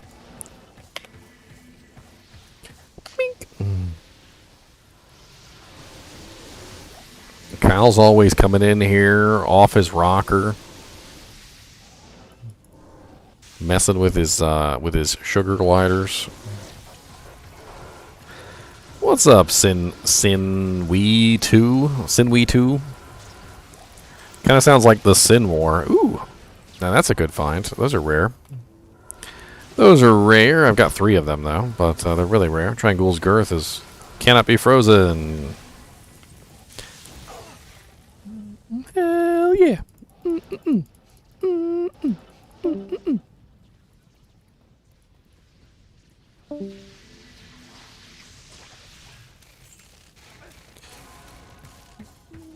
Kyle does not care.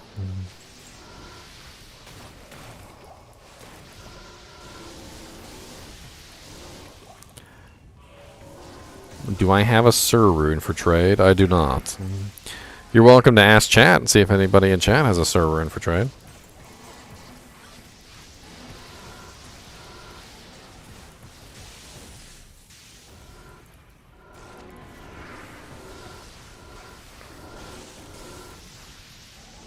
I'm going to mark off Trangul's Girth off my list.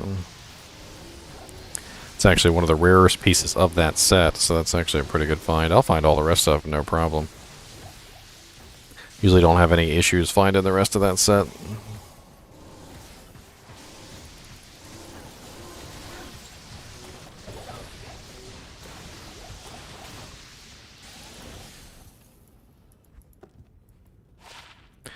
Don't be making fun of Trangul's Girth, okay? Don't be making fun. It's Rued.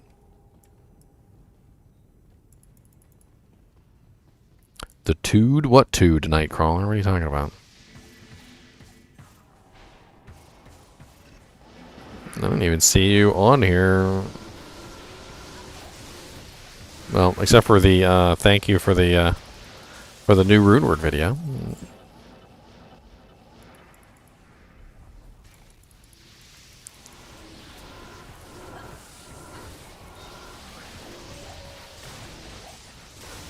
Dead. See if I can get 91 before I finish tonight. That'd be fun.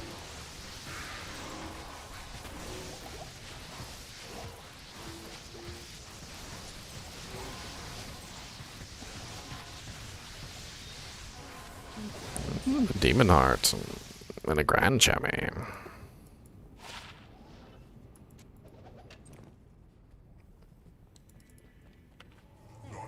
Death can save you from me. Should announce your entry, Diablo. Just letting you know. Blood Thief. That Colossus crossbow is worth 35k, by the way. Did I already have Blood Thief? I did not have Blood Thief. Look at that. Eek.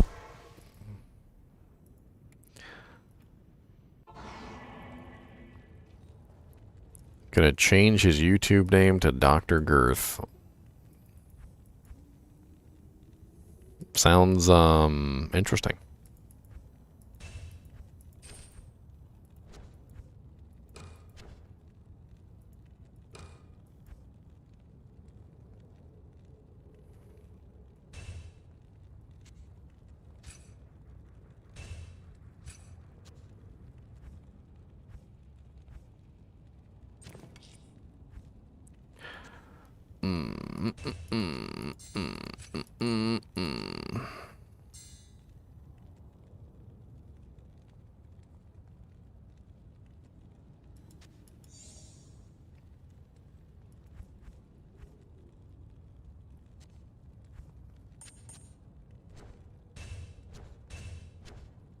So, Mentor, what was your class in Final Fantasy XI?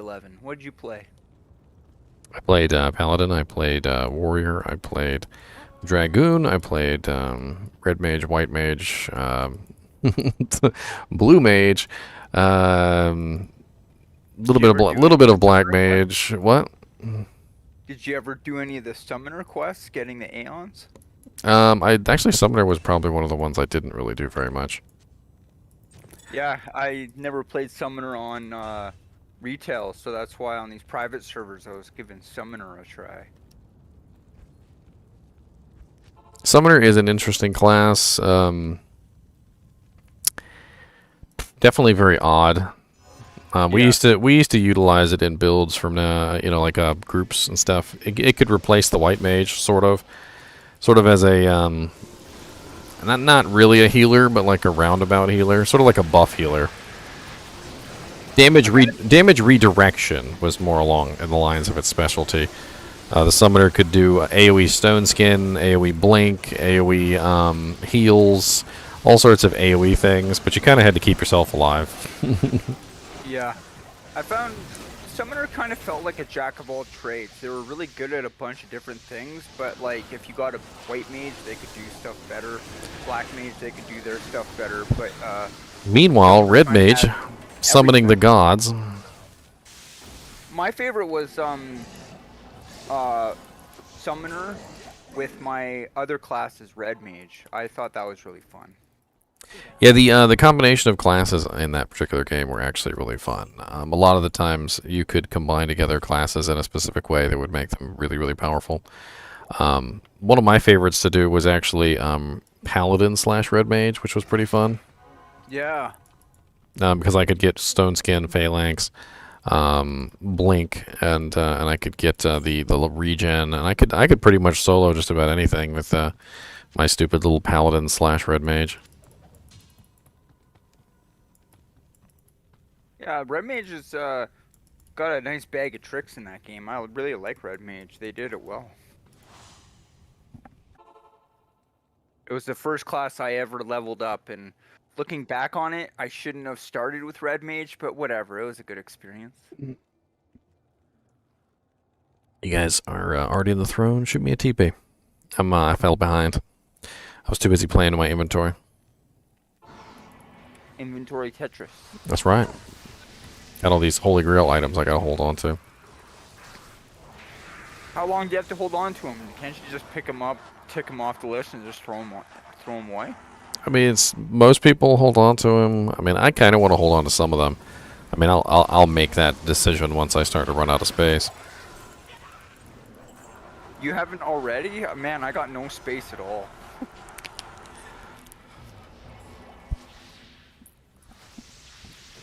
I'm hoping that they add more space. That is my eventual hope. Like, please add more space.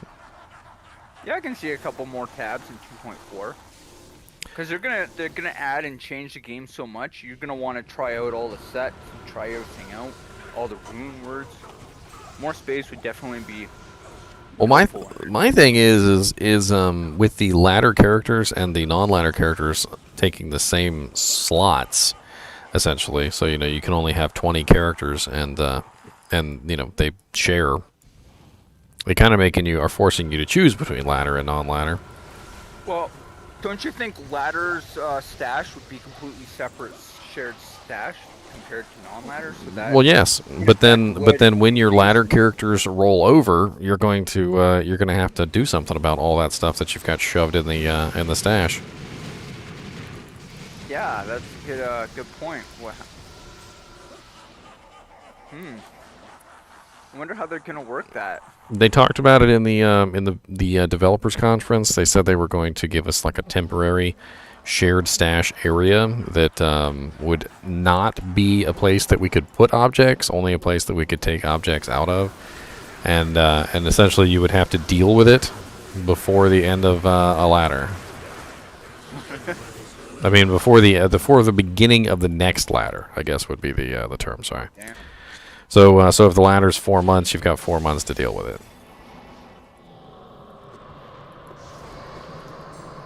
If you don't get on the game at the wrong time, you could potentially lose a bunch of stuff, eh? I mean, if you just like end the ladder and you don't actually do anything, yeah, I suppose you could end up with a bunch of stuff lost. Tal rushes. Is that the Roderick Crest? Because I think I already have the Roderick Crest. I do have the Roderick Crest already. If anybody wants this Tal's mask, you're welcome to it. I mean, it's decent for mercs. I already have it on my Grail. I must have already found it the other day.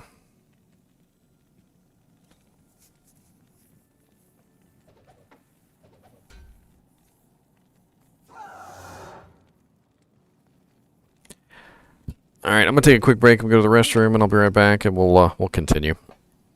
I'm not through yet.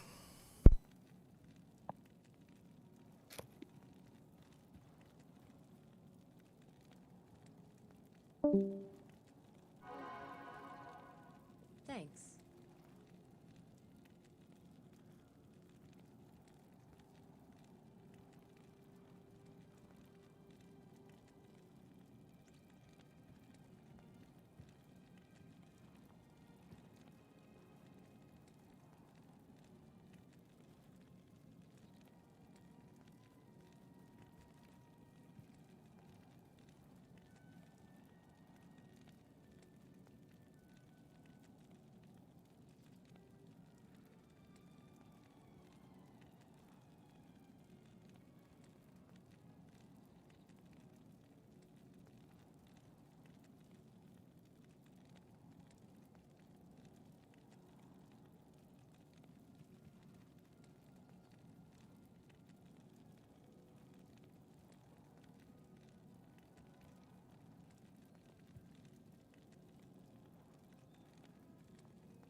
Man, some people really grind my gears.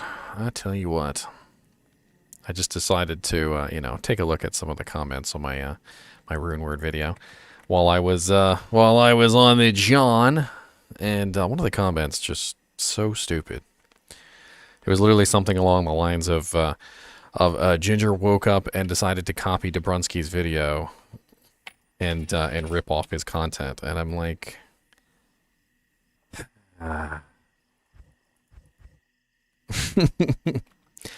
like, you guys do realize that he was handed the Runeword by Blizzard. So Blizzard basically, like, emailed him or contacted him or called him up or something like that and was like, Dobrunsky, hey, want to make a video on the new Runeword? And they're like, here's the new Runeword. And they're like, plink, and, like, dropped it in his hand. And I'm like, I'm over here just trying to make a Runeword video. I see the new Runeword come out. I'm like, I'm excited. I'm excited about the new Runeword. I'm super excited that we get to see it. And I feel like he totally missed the point that literally I'm a Diablo channel and I make videos on every single Runeword that comes out, and a new Runeword comes out. So of course, the first thing that I'm going to do is make a video on the new Runeword. It's just what I do. GGM EXP 916. Move on to the next game.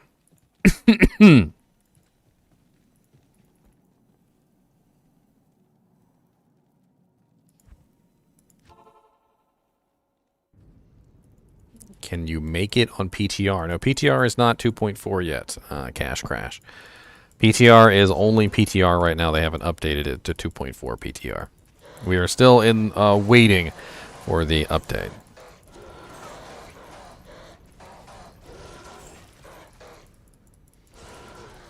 I can wreck those freaking guys.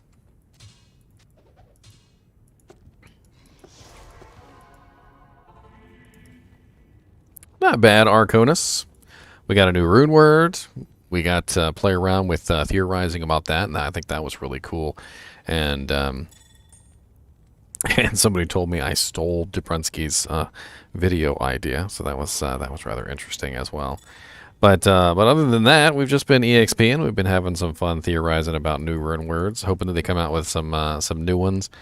I'm really hoping that they come out with a bunch of really cool new ones. I think that's going to be a neat thing to do. Put Duress in here. Sorry, I'm desperately running out of space, and I'm trying so hard to save myself. I'm gonna really quickly. I'm gonna go mule off some more stuff because I need space.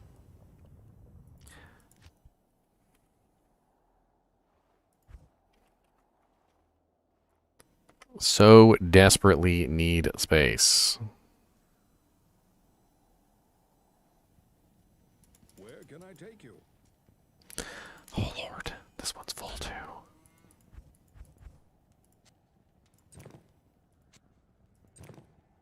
It's so full of everything.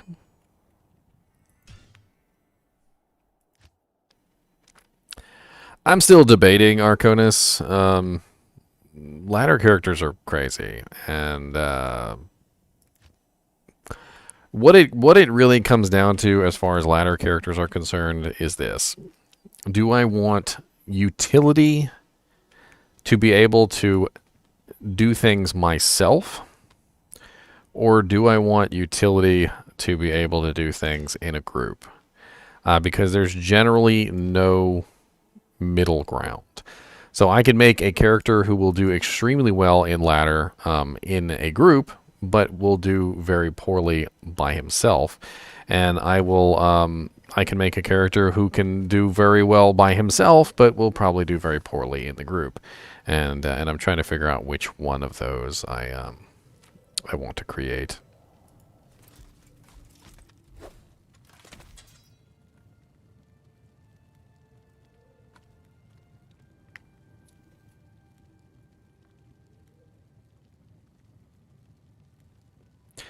Trying to think of a name real quick for a new mule so I can store some more items away.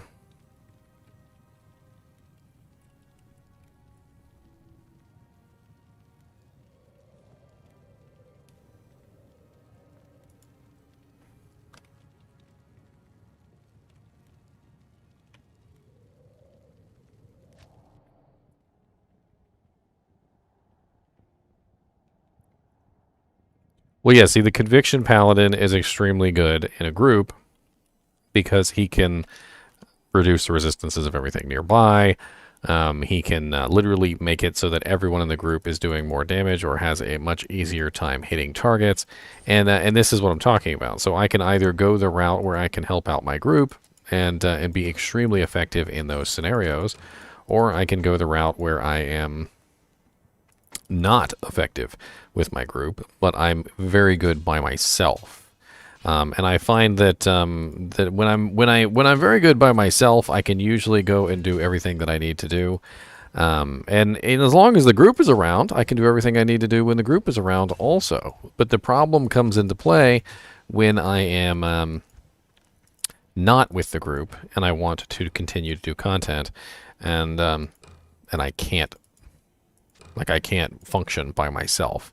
Conviction Paladin is very much so one of those characters that has a lot of difficulty functioning by themselves in certain situations. And Negra. There. I feel better now. I have space. I will no longer be so OCD about all this.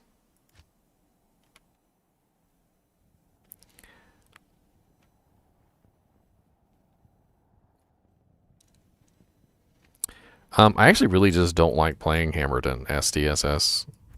I've always been one of those people who absolutely despises playing the meta character that everyone plays.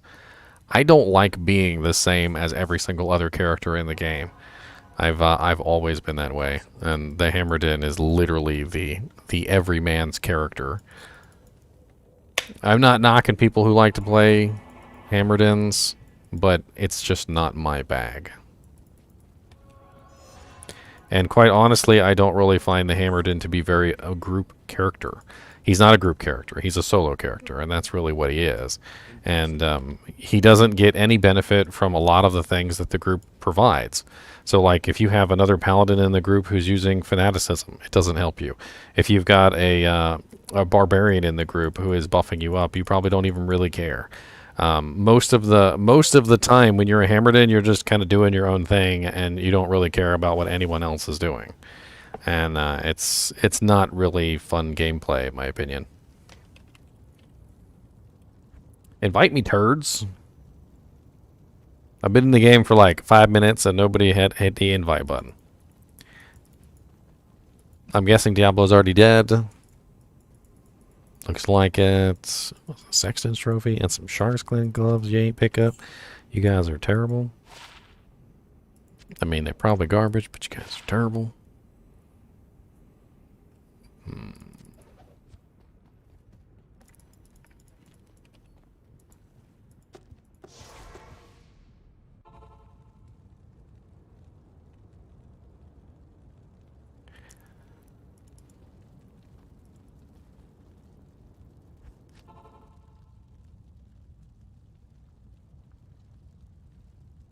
I never liked hybriding characters either, SDSS.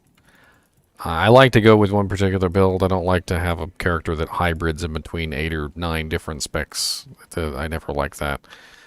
Like, I understand some people like to have, you know, like 1 point in like half the auras on the skill tree so that they can do everything, but that's just not me.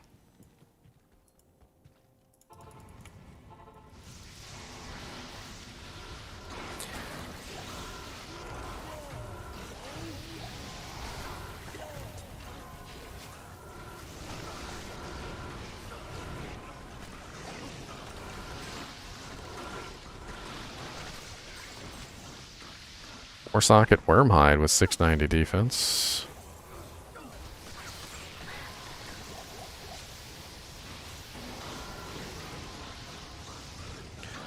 I mean, my Grail's going to continue until it's finished. Oh, Archon plate that I missed. Eldrune, the best of runes. You guys know you want an Eldrune.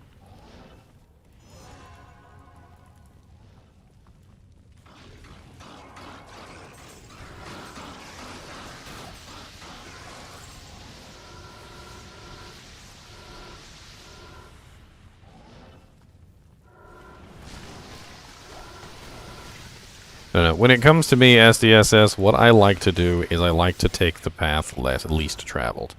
And if you tell me that every single character in the game pretty much plays a Hammerden, I'm going to avoid it like the plague.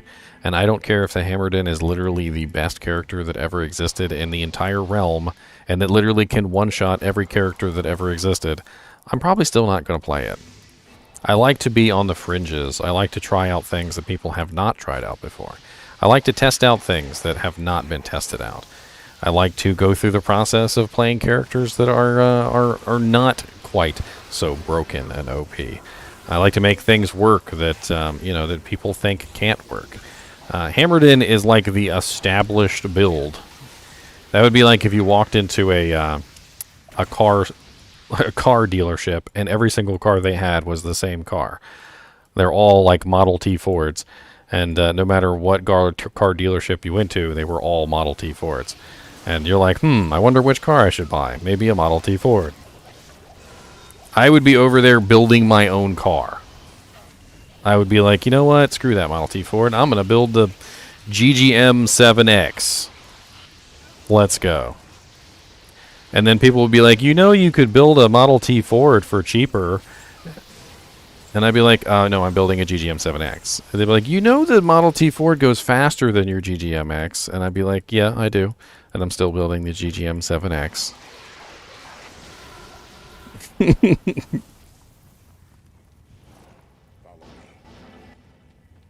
on.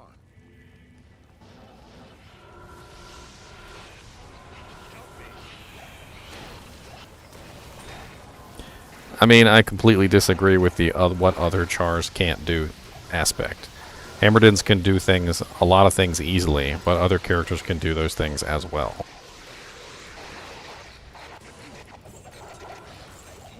I mean, heck, I've seen an Amazon clear Ubers in full Mavinas before.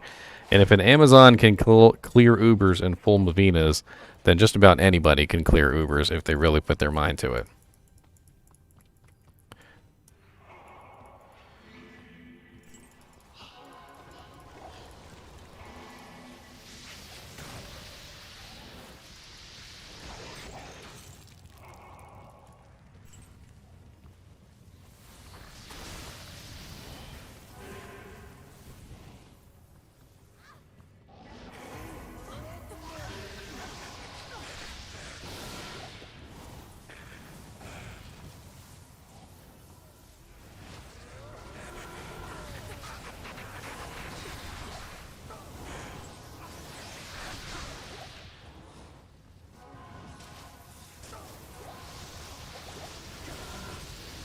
Dolls.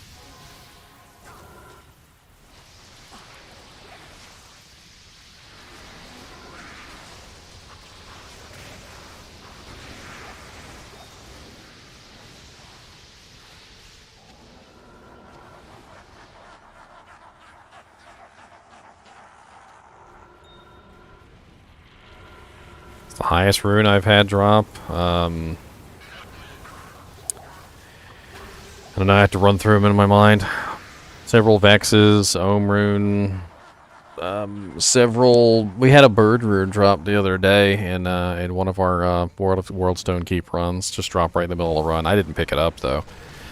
Several Mals. I mean, quite a few Lum Runes, Lem Runes, Foul Runes, Io Runes, Co Runes. What was that one rune I had several of? I had several several ists. I mean, so far there's been quite a large number of runes. I have not had a Jaw rune drop personally while I was in the game. We did have a Zod rune drop in a cow level one time that Onyx picked up. Wasn't me. He did eventually trade it to me, though, for a Shaco.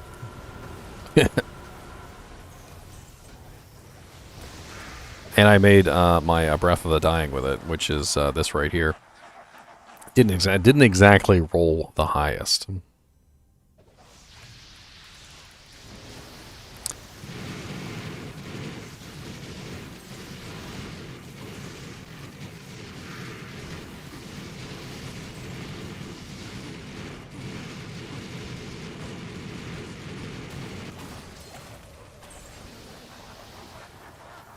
back in the day, I rolled 3 Breath of the Dyings and they all sucked, and I just broke down. I'm like, screw it, I'm just gonna buy a perfect off the internet.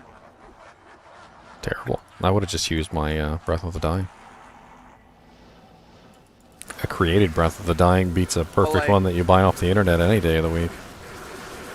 I used to sell anti-charms on eBay back then, so it wasn't too much of a hit, but still. I rolled 3 and they were almost all like the lowest you can roll. It was brutal. Mine's literally 351. It's 1% from the lowest. Still using it. Yeah, I don't think I'd ever buy items for games anymore. I mean, it's literally the difference between like back in the day when in Final Fantasy 11, you could like create a freaking Excalibur, and it took a really, really long time to make an Excalibur, and the people who did it were really proud of themselves. Imagine if you could just buy an Excalibur. It just wouldn't be the same. The amount of effort and struggle that you had to go through to get it is not the same. Yeah. This is my first Breath of the Dying on this server, and I'm proud of it. I may eventually make another one if I can get my hands on another Zod rune, but this is my baby.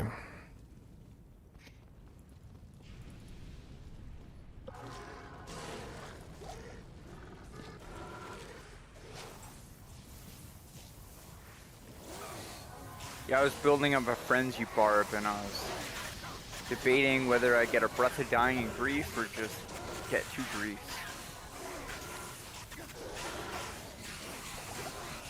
Why not 3? The one thing I hate about playing Barb is it's like you never even have to think about what weapon you're gonna use. It's like each build has this specific weapon that you use, and that's it. Other builds, you get to have fun and try out different weapons and see which one works best. But Barb, it's like, nope, Grief. Well, that's one of the reasons why they need to fix Grief. There shouldn't be one weapon that takes over every single item in the game. It should never be that way. There should always be options and fun in theory crafting and messing around with specific builds. Like, what about this item? What about this item? And you know what the funny thing is there's a lot of items in the game that are extremely close in damage to Grief, and still do considerably well, but people will still choose them because Grief is better than them by like 1% or 2%.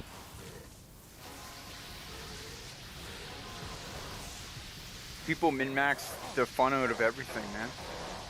Not me. Most people. I mean, granted, if I pick a build, I'm going to make it work, and I'm going to do my best to make the build work to, to my specific best. But I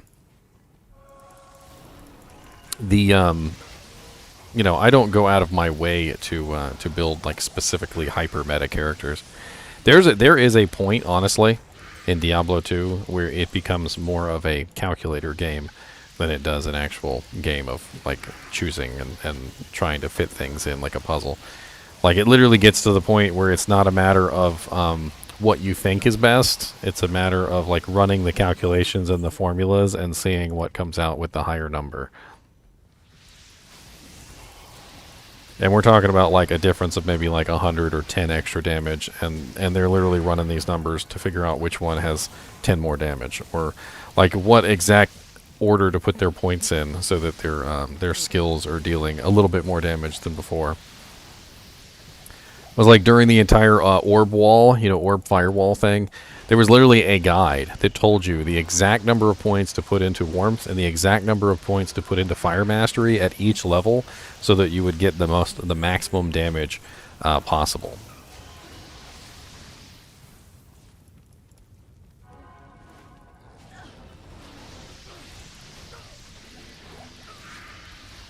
Yeah, I remember I joined this one WoW guild, and they were mad because I wasn't playing the meta builds, and I had my own build. And they're like, yeah, there's no way you'll be able to do as much damage as the meta. It's a waste of time even trying. They took me on a raid, and yeah, I topped the charts like literally every boss. Yeah, well, that's the fun of being a non-meta character, is that very often you can create new meta, which if they actually took the time to pull their head out of their butts, they would realize that at some point or another, nothing was meta, and the meta had to be created.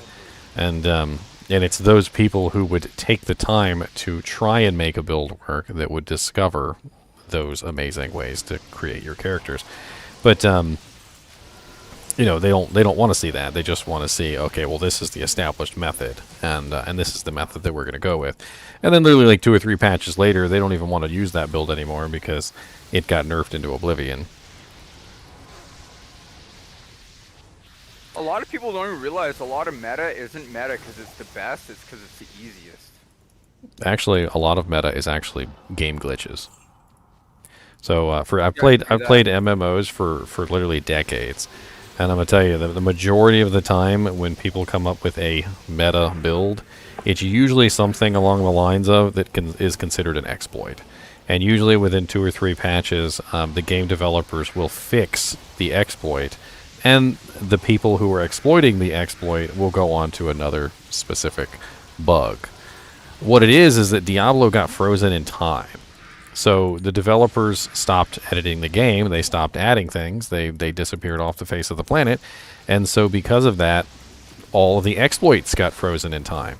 So imagine if you had some ridiculous exploit in an MMO, but it never went away. It never got patched out, it never got fixed by the developers, and just stayed there for decades. That's essentially what Diablo is. The exploits that probably would have been patched out by the developers never did. Grief probably would have been fixed by the developers at some point. Oh yeah. They probably would have said, hey, bypassing the PvP penalty is not cool. We're going to change this. And then they probably would have changed it. And then the next patch, there would have been a new, grief item that would take the place of the #1 spot in the entire game. Probably Breath of the Dying. It's hard to say. The unique Death Cleaver is actually a Berserker's Axe. The unique Berserker's Axe is actually fairly nice. Has that really nice high double damage on it. It'd be hard to say.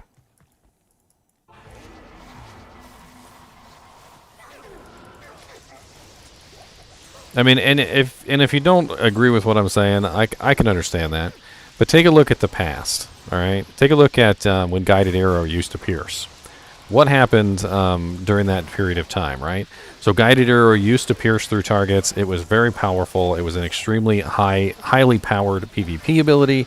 You could use it with the Buriza do Canyon. You could kill people with it because it had 100% pierce. It was extremely effective, right? And people loved it. But it was a glitch. It was an exploit. And within a few patches, I think it was 1.10 or 1.09, they patched it out and they took away Guided Arrow's ability to pierce. That is an example of the community taking something that was not necessarily intended, rolling with it, and then the developers going, It's the same with like how Necro did that to Blood Golem. The Blood Golem was also a bug, and when they finally got the chance, they patched that out as well. Yeah.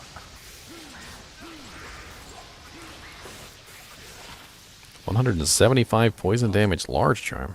Ooh, okay. It's kind of nice. Head to town real quick and drop off some of this crap. I mean, and I'm not going to say that it wasn't fun. The bugs like that are actually really fun. They are. When you come across something like that, like the Amazon bug, you have fun with it. You play with it. But you know that it doesn't belong in the game eternally. Like, it's not an evergreen feature. People actually go back and play that version of the game because they like playing around with that particular version of Guided Arrow. And it is really fun to play with. I will never say that it's not, because I remember playing with it back in the day, and it was very fun. And in some ways, I'd like to see them bring it back, maybe in a diminished capacity. I think that could be interesting.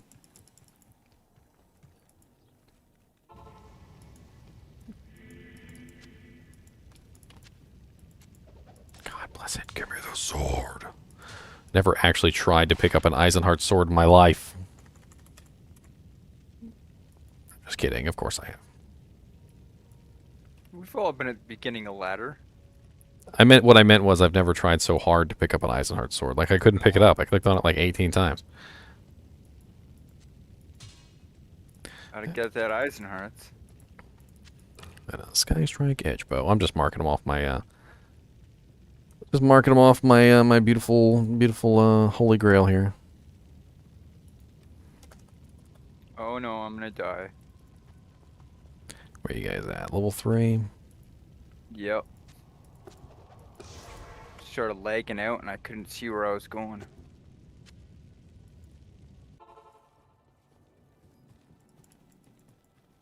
Guided Arrow was fun, but it was still single target. I remember very distinctly that despite the fact that it was very powerful, it was still only single target, and that was part of the main issue. It didn't solve your AoE target issues, and it was nice for bosses and things like that, but it really kind of shone in PvP. I think that was the main place that it's shown.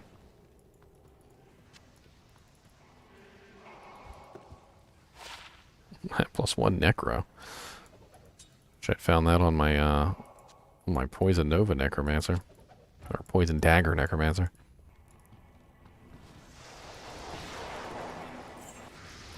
But anyway, we're entering a very interesting time period in Diablo 2, and that is we now have developers again. Which is a very rare occurrence, mind you. It's not common for a game to go 2 decades without any kind of development team, and then all of a sudden now have a development team again. And the development team has gone through the process of fixing and removing things that they felt or deemed necessary.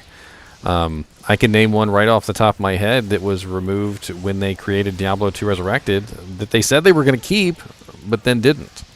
E-bugging. So e-bugging was the process by which you could cube an ethereal item and increase its defense by an extra 50%. This was something that had been in Diablo 2 for a long time. And they said they were going to keep it, but when Diablo II Resurrected launched, they took it out.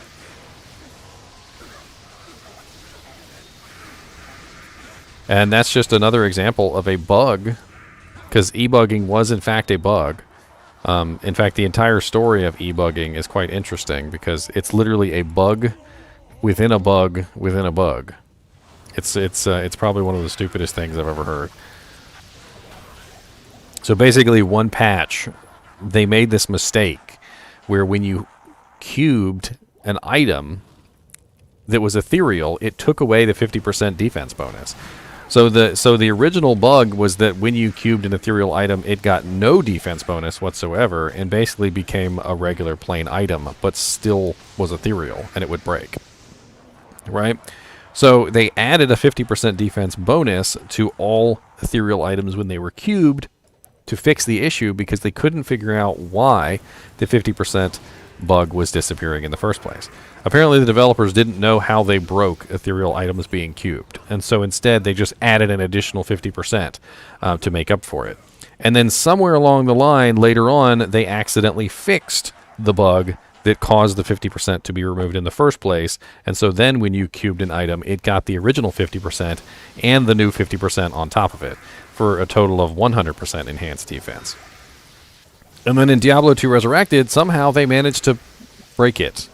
I don't know whether they did it on purpose or whether they did it on accident, but it no longer works. And so you just get the plain 50% again.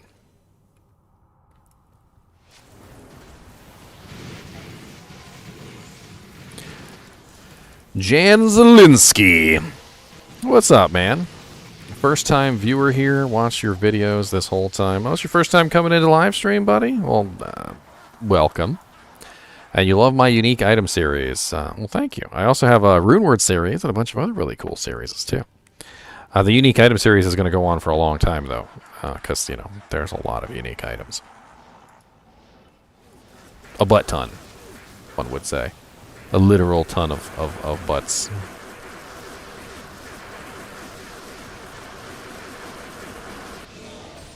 Hey, matriarchal javelin. Nice. That is Thunderstrokes.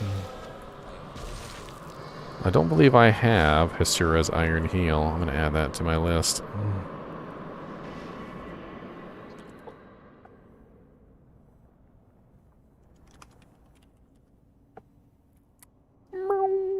Oh, no, I do have Hysura's Iron Heel. Okay, never mind. Drop those back on the ground. And I'm pretty sure I also have Cathin's Mesh already as well. Well, the game's 20 years old, and everybody's so enthralled with the idea of the end game that it never really, I think, occurs to a lot of people that there's more to the game than just end game.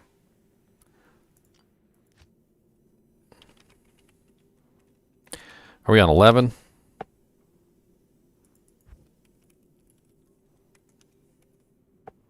It used to really bother me too, because I would get these messages from time to time where people would comment on my videos, and they're like, I've been playing the game for a week, I'm already bored, I don't have anything to do, blah blah blah. Like, I'm already level 99, and such and such and such and such, and I'm like, there's no way you're level 99 in 1 week. I was like, that doesn't happen unless you bought your character. And they're like, oh yeah, you caught me. I did. I bought my character. And I'm like, why? I was like, just play the game. Like, it's so much more fun when you play the game. It's like, if you're just gonna cheat and get your way to level 99 and get like max level equipment and run around murdering everything like you're literally the second coming of Jesus. I mean, I don't know what you expected. Of course you're gonna be bored. Have you guys ever cheated on a video game and literally within like 30 minutes to an hour you're bored as crap with the video game because you've cheated and you don't really understand why you're bored? That's the reason why you're bored. It's because you cheated. Cheating actually makes you bored. I was coming over here to get my Annihilus Charm because I'm literally running EXP runs without my Annihilus Charm because I'm a genius.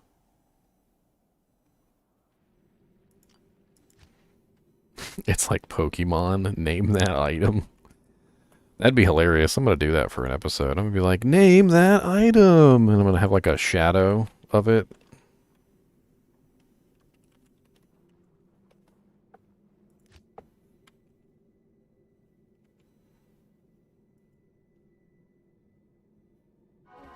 That's what I'm saying. Rush to the end. Buying a character, rush to the end. Whatever it is, you're basically skipping over the entire game. And I like to play the game. That's how I usually like to do it. I'm trying to level up my characters that I already played, but sorry, I was just trying to get my Annihilus Charm.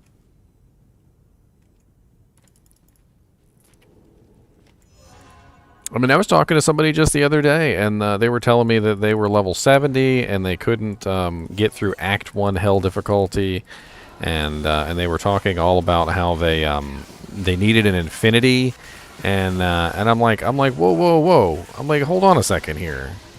I'm like, you don't need an infinity to get through Hell difficulty, and if you're at the point where you think you need an infinity to get through Hell difficulty, maybe you just need to go back and learn a little bit about the mechanics of the game.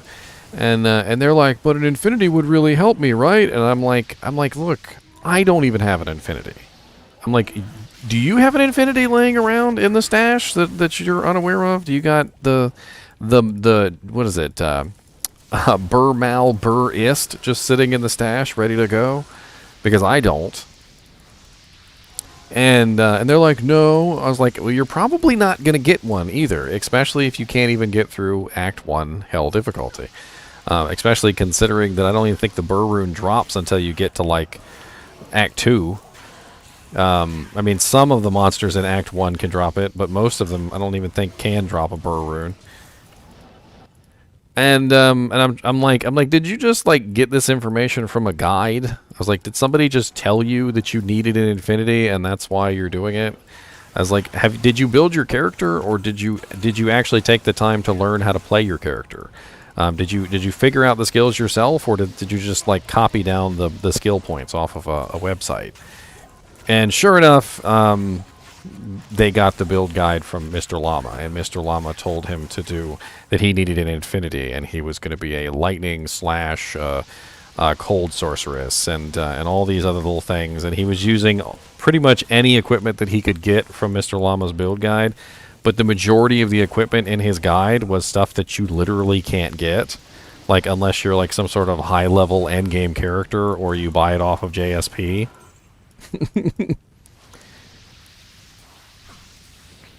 What's the point of those guides that like, oh, you need all the top gear stuff? Like, isn't the point of the guide to help you get that stuff? Like, why are you making me a guide for stuff I can't get yet? Like, I always find that funny when people make those guides. It's like, who are these guides for?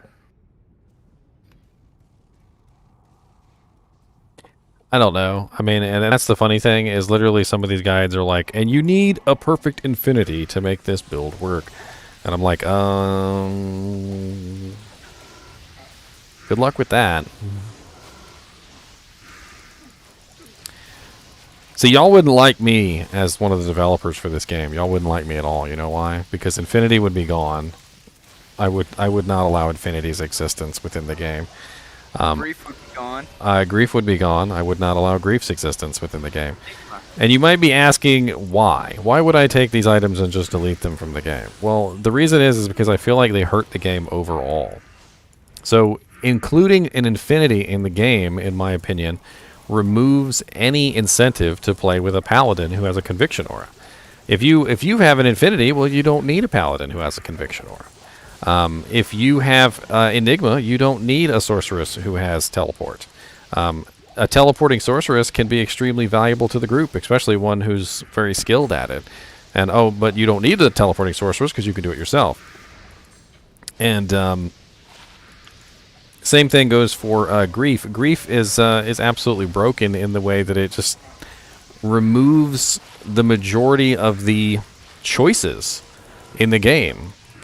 Like, in World of Warcraft, they took away flying mounts. I don't know if you guys are aware of this.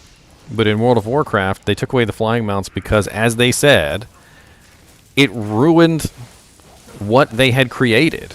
It was like making a painting. Like, say you're like some sort of master who painted the best painting in the world, and then you just, like, put it in a room in the dark. And that's basically how they had equated it, is that by allowing the characters to fly everywhere and anywhere they wanted to go, they allowed the people to skip over everything that they had created. And it was literally like taking a painting, spending decades making this painting pretty, and then just putting it in a closet and never letting anyone see it again. So they made the decision to remove flying from the game so that people actually had to walk through the world and see what they had created, and it was a good thing.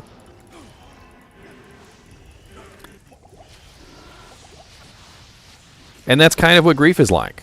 It's the same exact thing. They created this item that is so good and so easy to obtain, by the way. One low rune is not hard to find. Not considering that there are items out there like Last Wish that are literally like multiple jaw runes. And they made the item easy enough to obtain and so good that it literally trumps pretty much like 99% of the equipment in the game unless you're running a specialized build. And then when you run a specialized build, people laugh at you and like, why don't you just use a grief?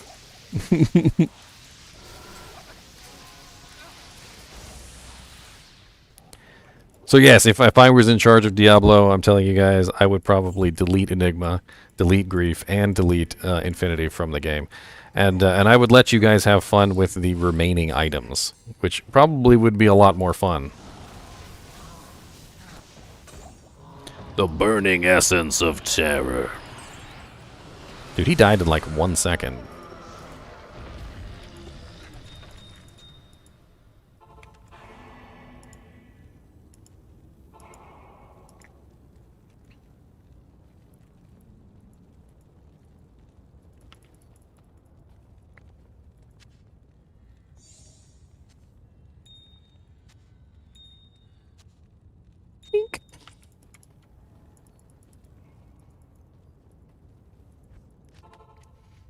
But yeah, Digital Shaman, that's really the thing, is that when you get into this situation where you drop people off, like rush people to hell, and they have no clue how to play, that's why it's one of my rules in my kinship, believe it or not.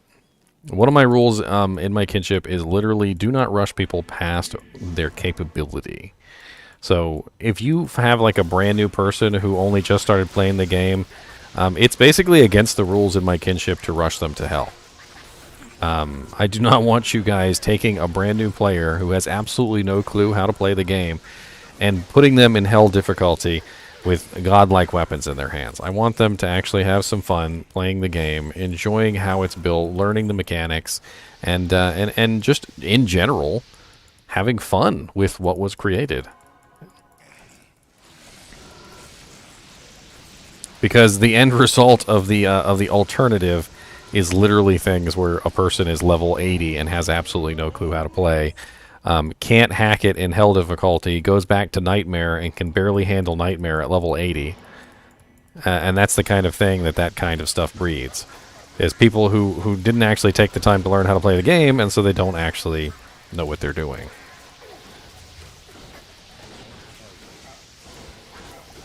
And that's not their fault. I mean, when they get rushed all the way to level 99, or level 85, let's say 85. When they get rushed to 85 Act 5 Hell and they have no clue what they're doing, that's not really their fault. They probably shouldn't have listened to their buddy who said, hey, let me rush you up real quick.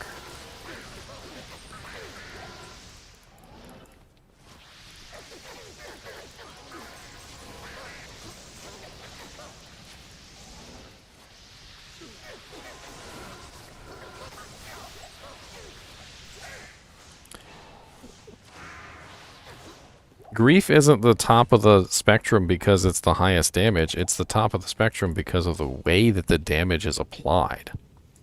Grief applies its damage in a very odd way, and it's not a normal calculation. It's an entirely different thing altogether. And the reason why people use it over pretty much everything else is because it bypasses the PvP penalty because of the way that it's calculated. So literally, when you use a grief in PvP, it will completely and utterly avoid the giant PvP penalty that exists within Diablo 2. And there's nothing that can compete with something that is bypassing the PvP penalty. It doesn't matter how much damage you make an item, because the items still have to go through the PvP penalty. In fact, lifesteal goes through the PvP penalty twice for some reason, which is terrible. That's one of the reasons why lifesteal just does not work in PvP, because it has to go through the PvP penalty 2 times. So you got things like lifesteal that are going through the PvP penalty twice, where grief is not even going through the PvP penalty once. Say PvP penalty 7 times fast.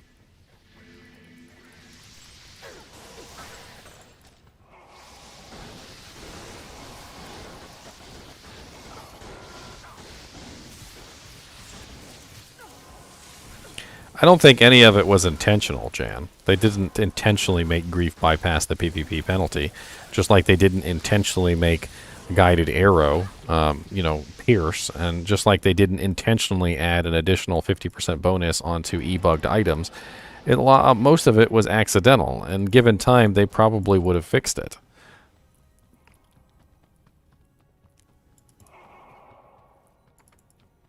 Yeah, they're not buffing uniques at all. They said they weren't. In the developer conference, Mr. Llama asked specifically whether they were going to be changing the uniques or buffing them up at all. And he didn't just get a no, he got a firm no with a laugh. It was like, no. No. So it's not happening. Like super duper not happening. They could add new ones. Maybe there is some room for some uniques, because there's supposed to be one unique of every single item, and there's not. There are some items that do not have uniques of them. Yeah, 'cause didn't you say kind of we are not changing existing uniques, so that still leaves it open that they could add them? I mean, ladder only uniques were a thing. Kraken Shell is a ladder only unique, for instance. All right, on. Yeah, I really hope they add more. 2.4 is exactly why I bought Diablo II Resurrected. I was really hoping that they would do this and add more stuff to the game. Well, I'm glad they waited. Like I'm glad everyone got a chance to play the game as it was prior to the changes. And I'm glad that it's gone on for quite some time. But, now that we're finally getting to the point where some changes are being made, we've had a chance to see the old game and enjoy it for what it was.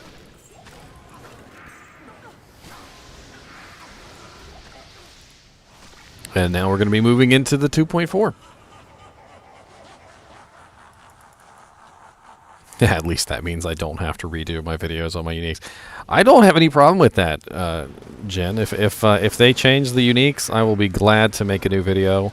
I will put in patch numbers and updated versions and things like that. That just means more content for me. I was laughing the other day about it because, not like Bale though, but I was laughing the other day about it because I was thinking to myself, the doing a video on each one of the uniques is just my style. I like to talk about the details of things. I like to talk about what something can be useful for, and it takes me a long time to talk about stuff. I'm pretty long-winded, so focusing on tiny details makes it easier for me to make smaller videos because I'm focusing on one item at a time.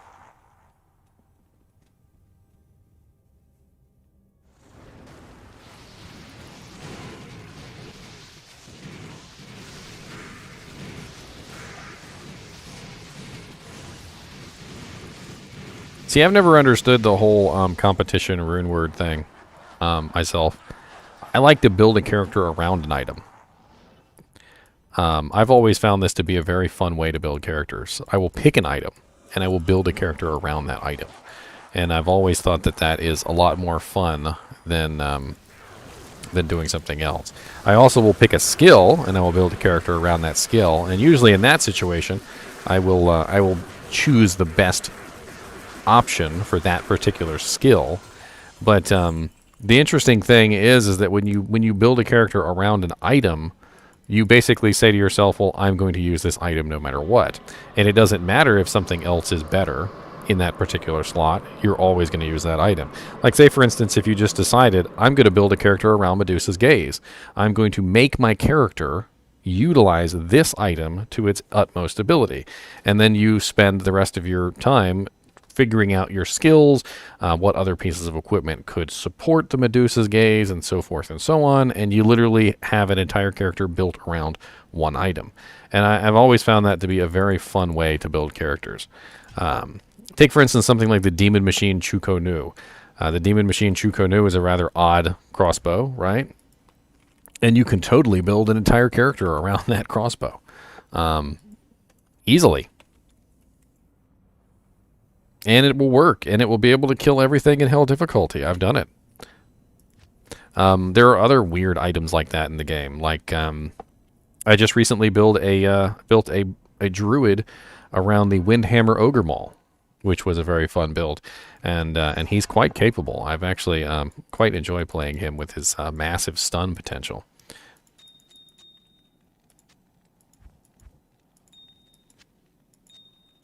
Are there potentially better items that I could be using for him? Yeah.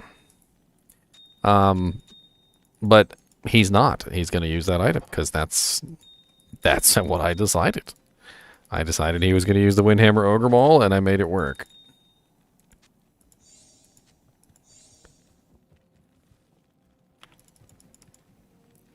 The Windhammer.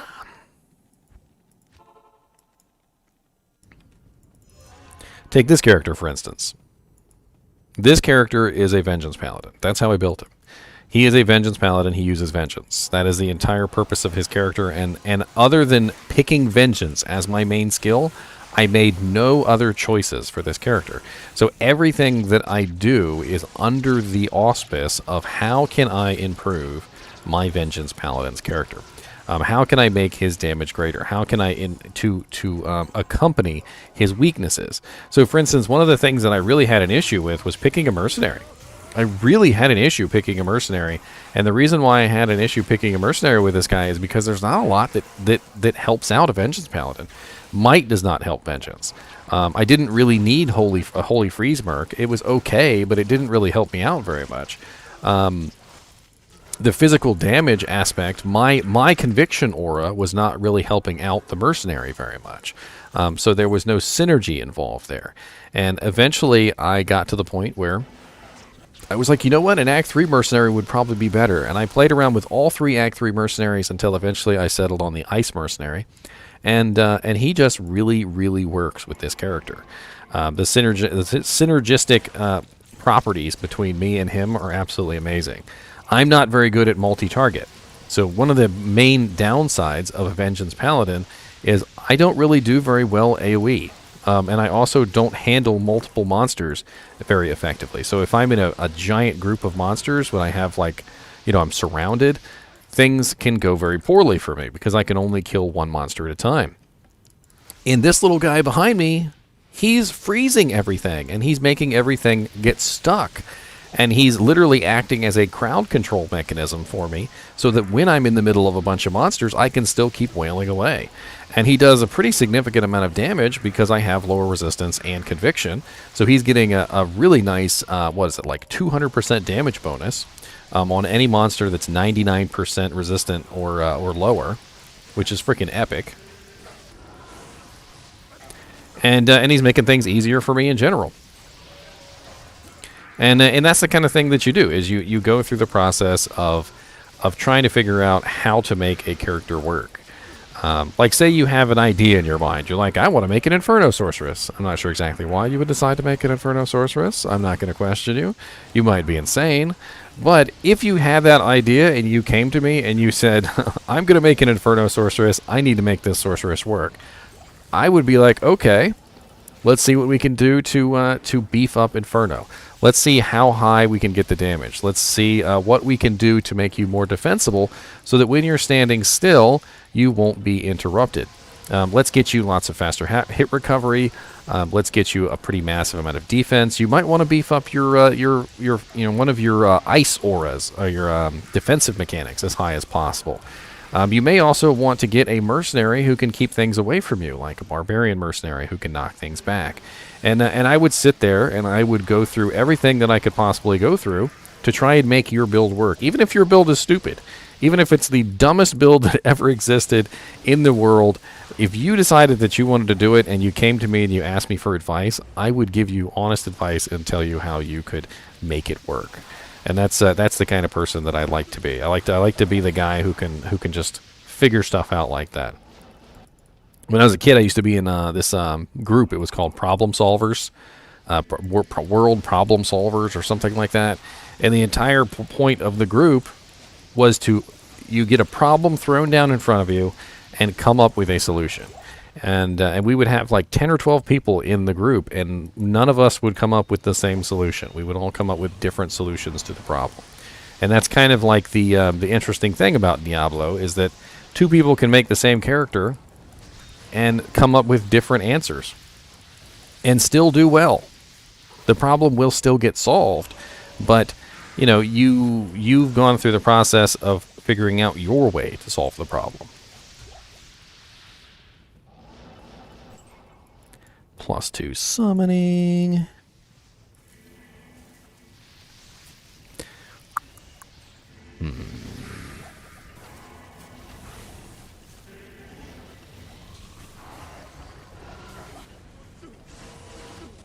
I mean, I don't know if you guys have seen my silly theorycraft videos where I literally take an idea and then I just roll with it. Like my last one, it was a little silly. It was about making a character run as fast as humanly possible, right? You know, within the game's limitations. And what I had decided was I was going to make it work, right? So I'm going to make the build work no matter what. And that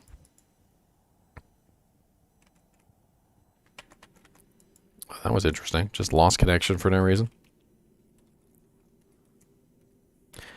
I was going to make the build work for me. And I spent the entire time figuring out what I could do to make that build work. It looks like the game crashed. Were we in GGM 12 or were we in GGM 11? I can't even remember now.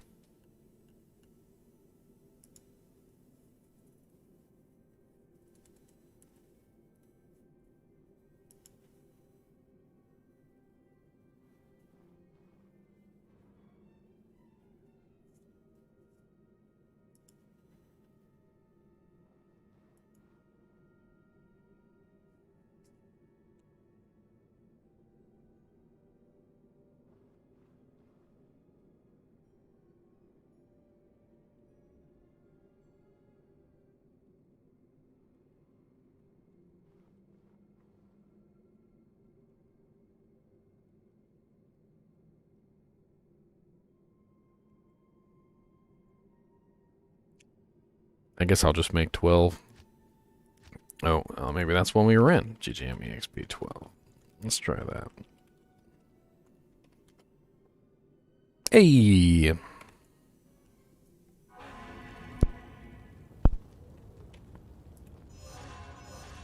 I missed out on Diablo, didn't I?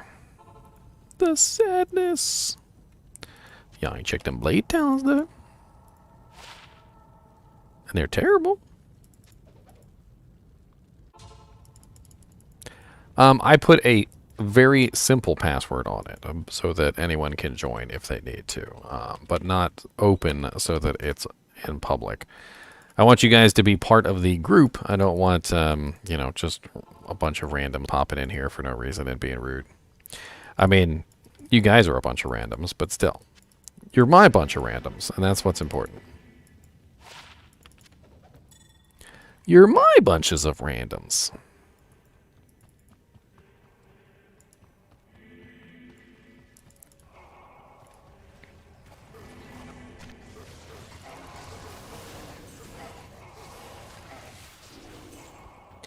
It's really interesting when you think about the way that Diablo is built and the way that, that it ended up. I think one of the reasons why Diablo is so popular in the end and why it captivates people so well is because it was not intended to be so.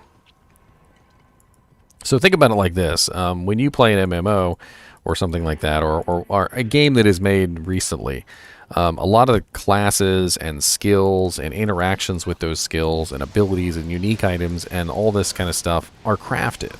Somewhere along the line, a developer sat down and decided that this was a way that you could go down a tree and made that particular build and then kind of like presented it to you as an option.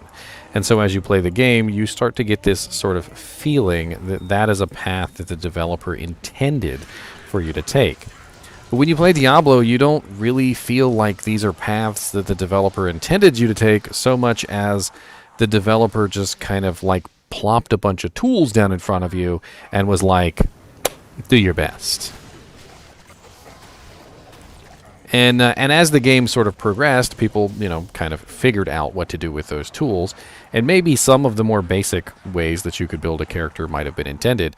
But a lot of the crazy builds that have come about, I believe, are things that the developers probably never envisioned.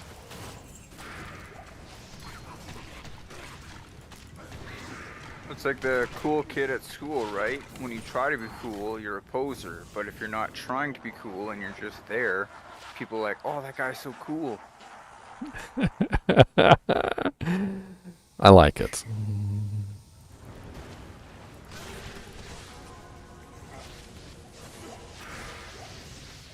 Well, I think what it comes down to though is people don't like to be told what to do, right?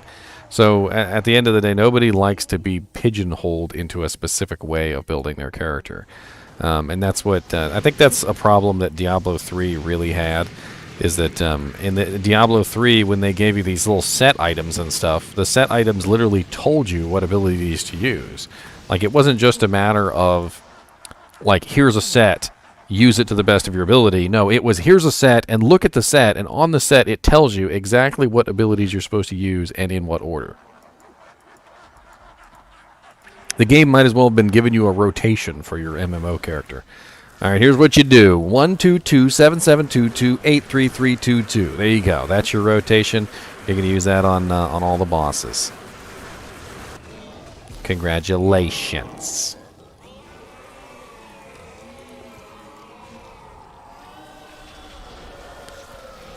All right, number 13, y'alls. I want to get level 91, please. 91. That's my goal. My Convictor Paladin has been at 90 long enough.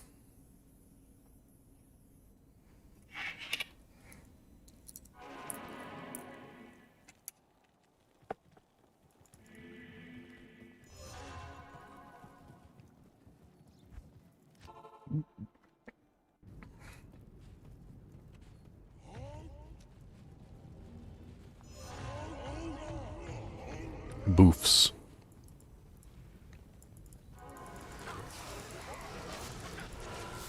Well, Fist of the Heavens is absolutely terrible right now. I do hope that they buff it. I also hope they take away some of the synergies for FOH, because it's freaking ridiculous. As of right now, FOH requires so many skill points to build that it's next to impossible to build it and anything else. You literally get to the point where you're like, okay, well, I guess I'll just lay down and die. Because you can't even do it. Like, I remember I spent like an entire day, because I was really determined to make myself a Fist of the Heavens Paladin and try and make it work. And, it's just so difficult to get the skill points right. It requires so many skill points to build, and even after you used every single skill point that you've got, it's still not quite there. Just to give you an example here, let's take a look at FOH. So Fist of the Heavens has 2 synergies, Holy Bolt and Holy Shock, right? So we've got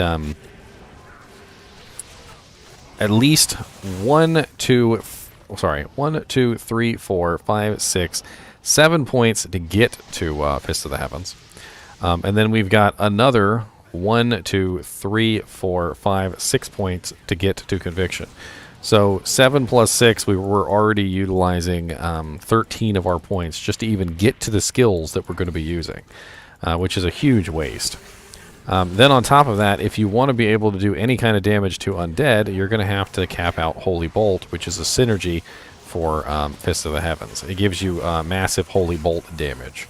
So you're going to get 20 points here, so that's 33 for Holy Bolt. You're also going to max out Fist of the Heavens, so that's 53. And then you're going to max out Conviction, that's 73. And then if you want to actually be able to restore your mana, you're also going to need to get Redemption because you're going to have mana issues. So Redemption is also at the bottom of the tree. So again, you have to invest another 1 to 2, 3, 4, 5 points just to even get to it. And then, of course, you also have to put in points into Resist Lightning, which is going to beef up your... Holy Shock, which is going to beef up your lightning damage.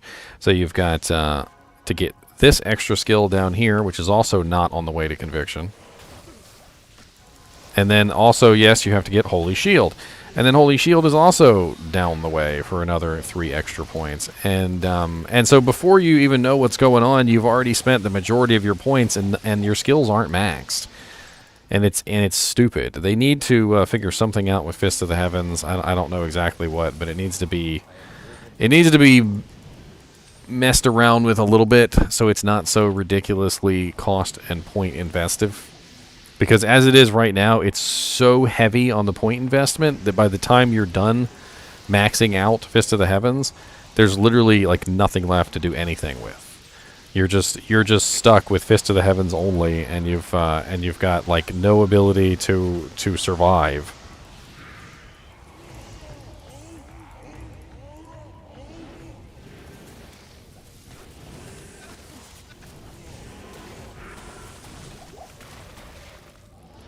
Poignard.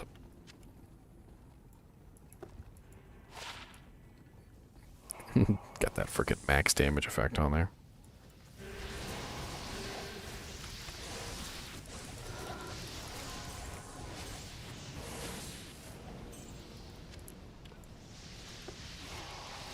Anyway, I'd like to see them do something with Fist of the Heavens to make it more viable. They said they were going to make Holy Bolt Pierce, which I do like, but Holy Bolt is still only undead damage, so it's only going to help versus the undead monsters. I guess Fist of the Heavens could be particularly useful in Chaos Sanctuary, where there's tons and tons of undead monsters.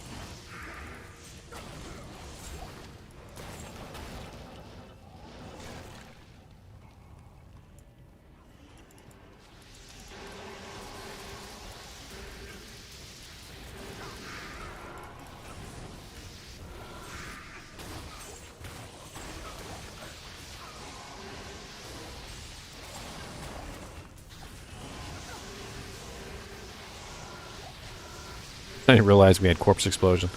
Between the amp damage and the Conviction, Corpse Explosion is probably absolutely demolishing everything. Half of Corpse Explosion is physical, and half of Corpse Explosion is fire. So the amp damage is beefing up the physical portion, and my conviction is beefing up the fire portion, to the point where literally the amp damage is probably doing like 100% more than normal. I can't carry anymore. What is that? Hasuras? I don't think I have Hasuras yet.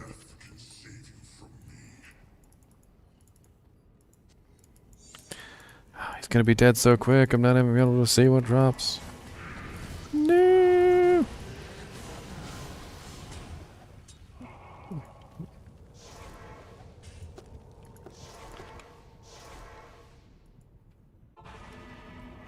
Yes, and when Iron Maiden was a curse in Chaos, freaking hardcore characters died like crazy. That was a pretty common thing for a hardcore character to die to that. It's deadly. Extremely so.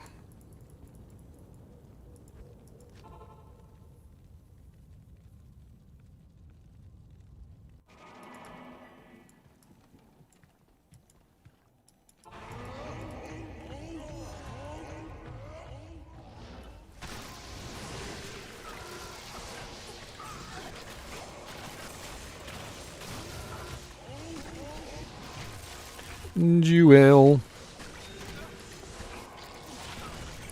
Plus 5 min, 33 attack rating. I like it.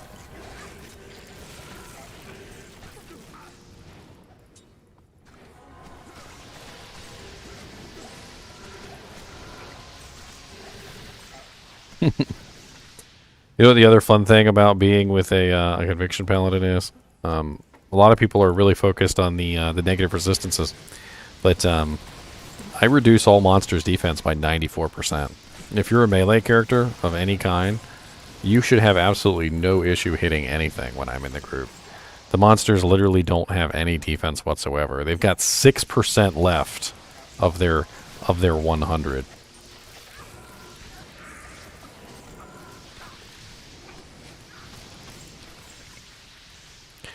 Bull Kathos Tribal Guardian.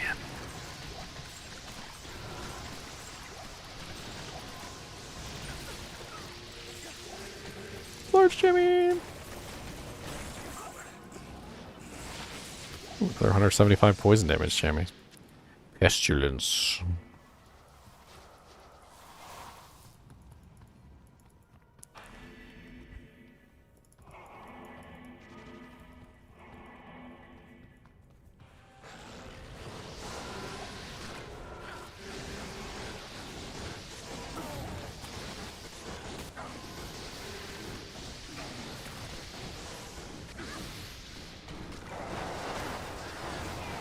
I did notice that conviction doesn't work in PvP though. I can't hit players in PvP. My character's not built around attack rating. I rely on the conviction to hit monsters because it removes all their defense, and so I don't have to worry about it. But in PvP, it doesn't remove their defense for some reason, and can't hit the players with this particular character. I tried to play around with Vengeance for a little while because I thought it would be pretty powerful in PvP, but I realized that I would need a pretty massive amount of attack rating to make it work. I'm not really sure how in the hell I would be able to do that because the way my build works, it doesn't really afford for me to have a large amount of attack rating.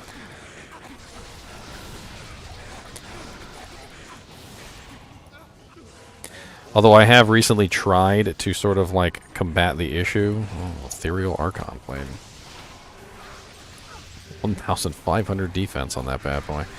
I have tried to combat the issue recently because with the Ubers. So when I fight Uber Mephisto, Uber Mephisto is actually canceling out my aura. So I actually don't get the negative defense on Uber Mephisto because our two auras are fighting each other. So I've actually tried to beef up my attack rating a little bit so I can actually hit him. Because I do fight Uber Mephisto a lot on this character. I don't really have a smiter, and this is kind of like my pseudo smiter. What's up, Twin Tailed Comet?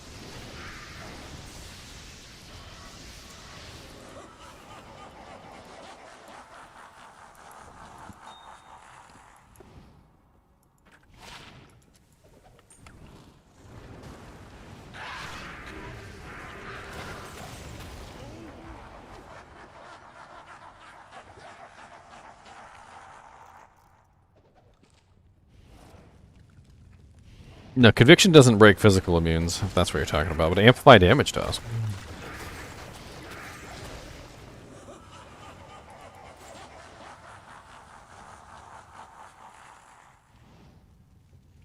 One point fanaticism. You know how far that down is the tree? You know how far down it is the tree that is? I ain't spending no 4 points on that. I ain't got 4 points to spare. As a Vengeance Paladin, I can't even max out my own synergies. I'm not going down for fanaticism. I'm not gonna do it. Not gonna do it.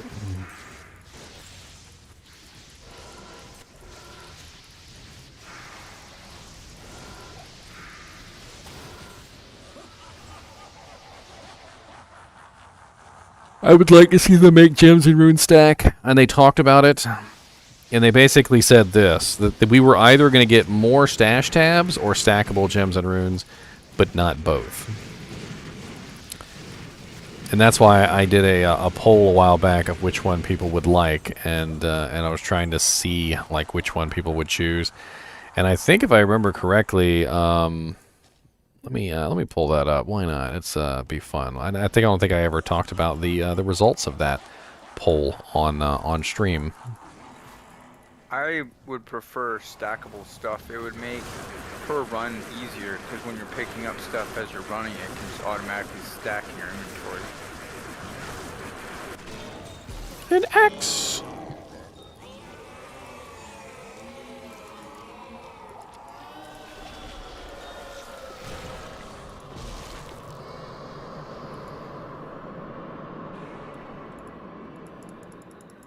I'm pretty sure Uber Maps is 25, if I remember correctly. All this crap in town that nobody wants. Bulkathos Tribal Guardian. Sanders. Hermosa's Adamant.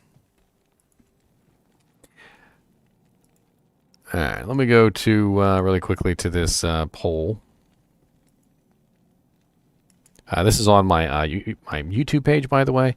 So if you guys are interested, I do polls every now and then on my YouTube page that you guys can partake in. I also put lots of good information up there for you all. But this particular poll was... So in the last developer comments, an interesting tidbit was revealed where they said they would not allow both additional shared stash tabs and stackable runes and gems. So I'm posing a question to you all. If you had to choose between stackable runes and gems and more stash tabs, which would you choose and why? 25% said more stash tabs.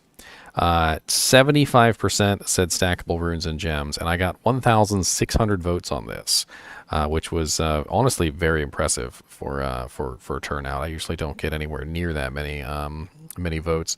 But if you go to my YouTube page, you'll find it on the community tab. And quite a few people commented as well. I want a Grail stash, even more than tabs. A stash that can hold one of every unique /set item in the game. Either allowing the gems and runes to stack or having a currency shared tab that can only hold runes, gems, and keys would solve almost every issue. Thomas said they could also try different sized grid as well, make the tiles 5% smaller, such that the stash could also fit a little bit more without adding more tabs, but stackable gems and runes all the way. I would like to stack currency, like in Path of Exile. I would also like to have Holy Grail tab, where I can store one of every unique, and set item also like Path of Exile. Path of Diablo did a perfect job on this. That's how I think it should be handled in the main game. For those who don't know, they introduced a second stash tab for currency. It could hold an infinite amount of every type of gem or rune. More stash tabs for Holy Grail, please, and so forth and so on. In the comments, they go on and on for quite some time. But 75% of you guys voted for sort of a stackable gem and rune or like currency tab was the general consensus, which is interesting.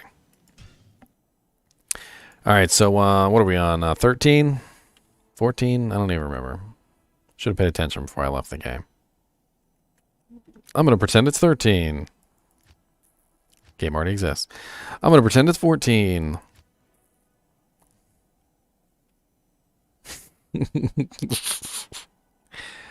Look, okay, I was paying attention to something else, all right? I'm still mad at the community though for this freaking vote. So I literally did this vote, right? 1,600 people participated in this vote, but only 28 people gave me an upvote on the post. You guys suck. How does 1,600 people actually participate in the vote, but only 28 of you actually hit the thumbs up button? And I'm pretty sure I was one of those 28, so only 27 of you hit the thumbs up button. Gotta be your own biggest fan, boys. Because if you don't like yourself, ain't nobody gonna like you.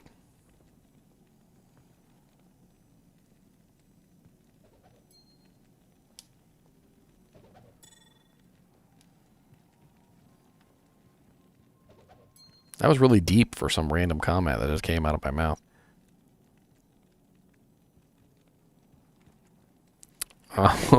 What's this belt again? This is the Iron Stay. Bink! Iron Stay achieved.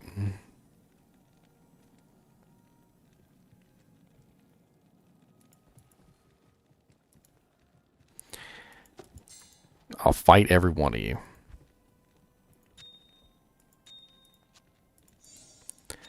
And I'll do it to the tune of the old Flash Gordon movie. He'll fight every one of us. He's a hero, one of us.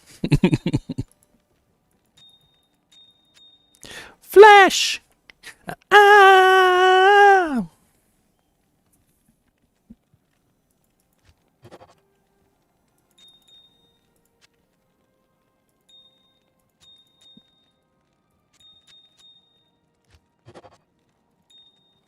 It's funny when you're a kid, you go through, you know, like your parents' like collection of like VHSs and stuff like that back in the old days. And Flash Gordon was one of the VHSs that I pulled out of the cabinet. It was like really old. It was dirt old. I had a lot of fun with that one.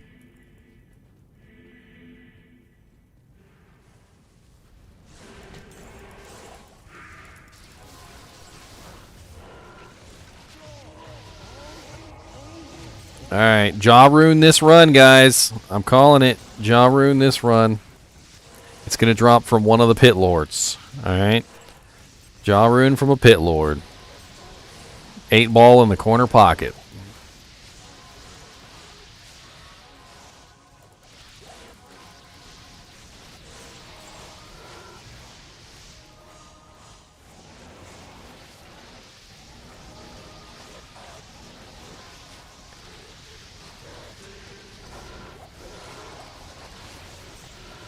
Rune drops, but it's from Diablo.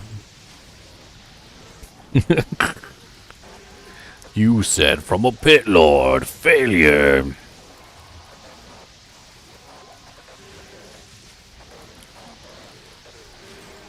All my parents had an amazing, or have an amazing VHS collection. I think they actually kind of like boxed them all up, hid them away, but when I was a kid, man, I absolutely loved going through those VHSs, and it wasn't until like I want to say like 2005 DVDs really became like kind of like the mainstream. VHSs were still pretty big. I mean, we still had a VCR in every house up until that point, or every room. Then eventually it became DVD player in every room. What year did the PS5, the PS2 release?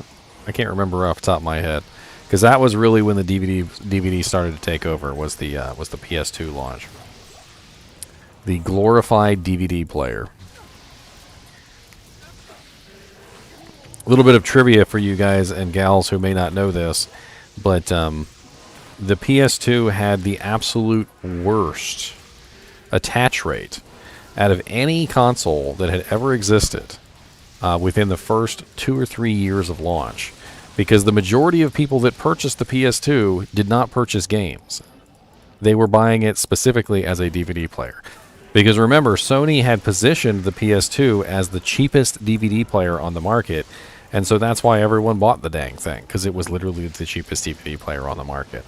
And since people were buying it as a DVD player and not as a game console, the attach rate was awful. If you guys are unaware of what attach rate is, basically what it is when a console is purchased, they essentially make a ratio out of how many games were purchased to how many consoles were purchased. So if one game was purchased for every console, it has an attach rate of 1. If 2 games were purchased for every console, it has an attach rate of 2, and so forth and so on. I'm pretty sure that the PlayStation's attach rate was like something like 0.25 or something, like less than 1 game for every console that was sold.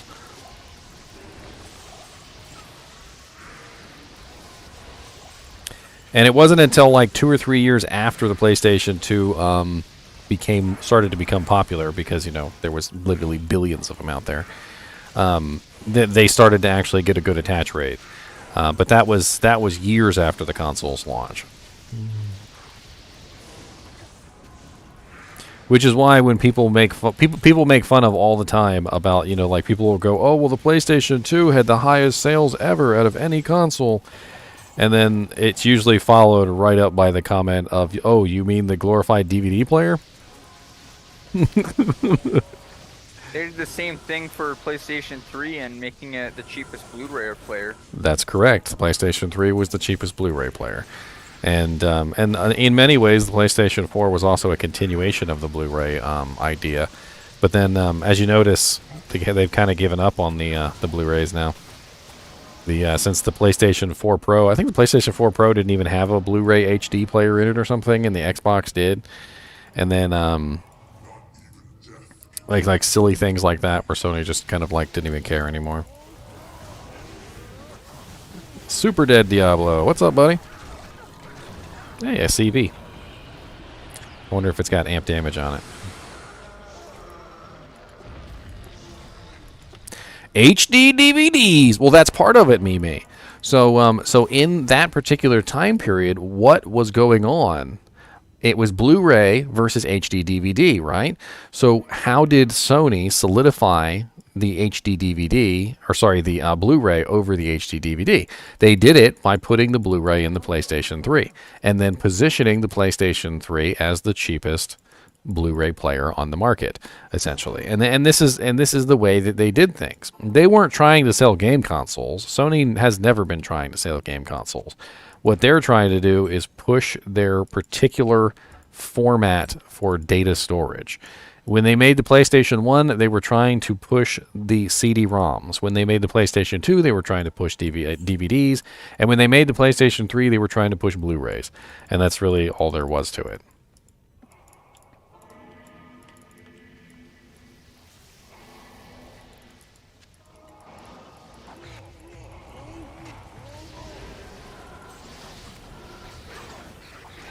Yeah, cryptic sword. 1 socket. Woo!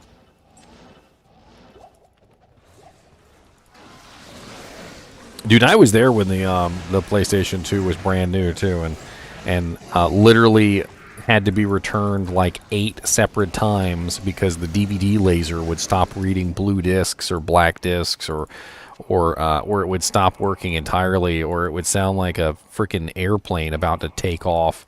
I mean, there were so many things wrong with that stupid console.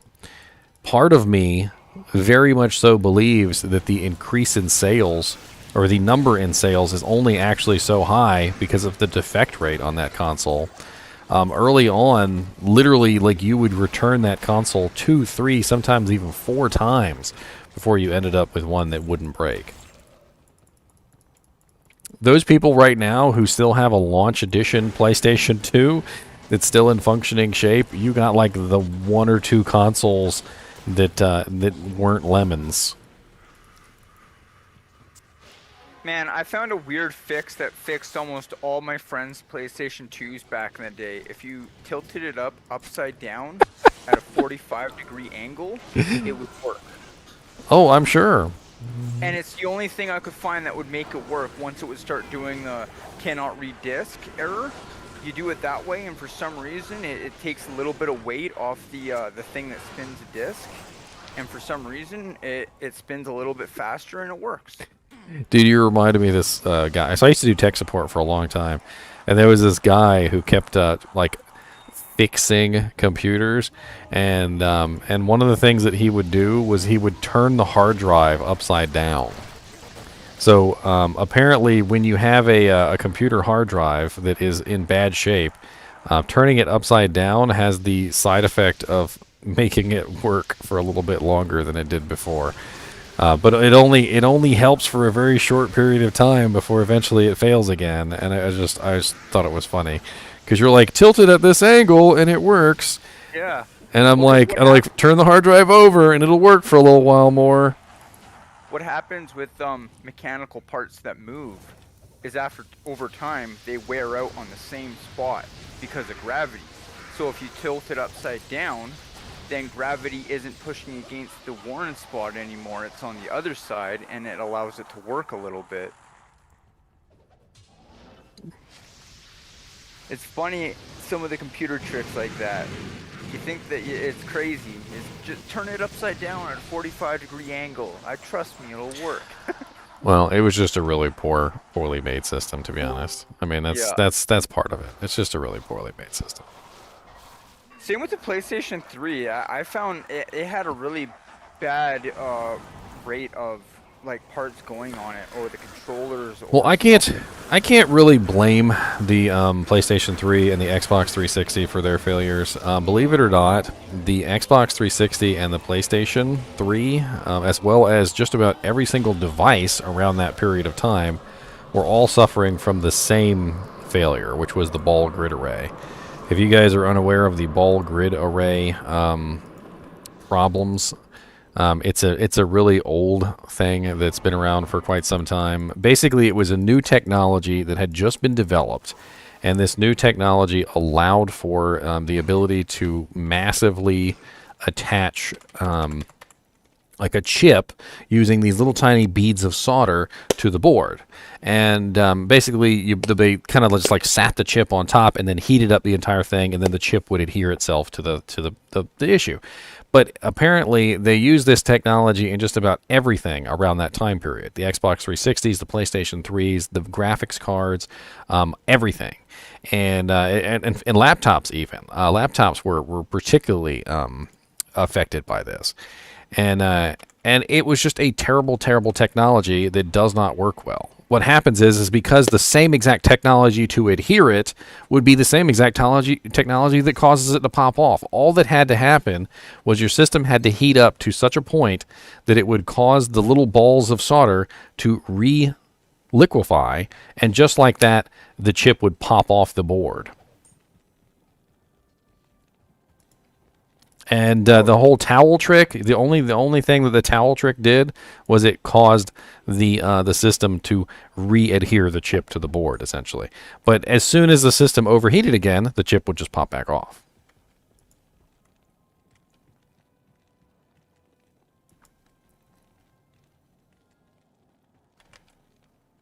And that's why I like PC gaming. Because when you have a problem like that, you can just take out the one part that's faulty and replace it. With a console, it's not so easy. Yeah, I guess, but it's a lot harder. Everything was going bad back then, though. During that time period, you either had something that was from before the issue, or that was it. Like everything that was during that particular time period was terrible. And even to this day, you can sometimes still accidentally buy one of those stupid cards or something like that was balled, using the ball grid array issue.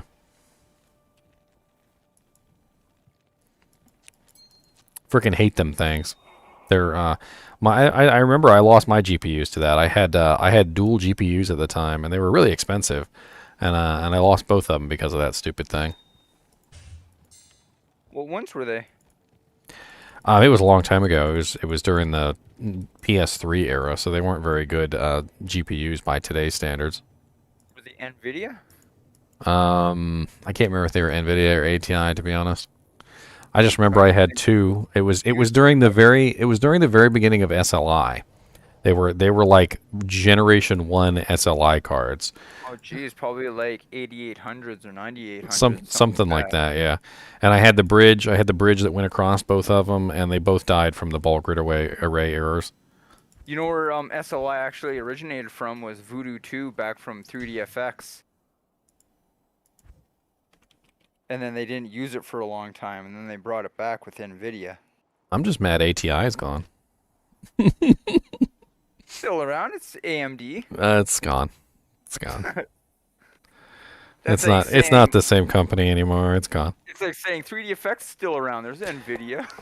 So AMD buying out ATI would be like Intel buying out Nvidia. Could you imagine if the next video card that popped up was, instead of an Nvidia video card, it was an Intel GTX 3800? You probably wouldn't even trust it anymore. You would probably be like, Apparently, Intel's got some sort of high-end graphics card that rivals the 3800. It's going to be either coming out at the end of this year or next year. yeah, I'm not really super excited hopeful on about. that. I'm not really hopeful on that. Like I'm not going to be like jumping up and down. But any new GPUs into the market would be nice right now, considering the market is absolutely just foobar. Well, I used to build and sell computers, and I had to just completely give it up because I'm not going through the hassle of trying to get computer parts for people.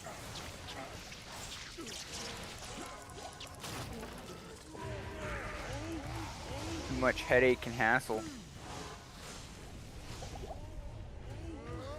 I honestly think the graphics card shortage is a manufactured shortage to give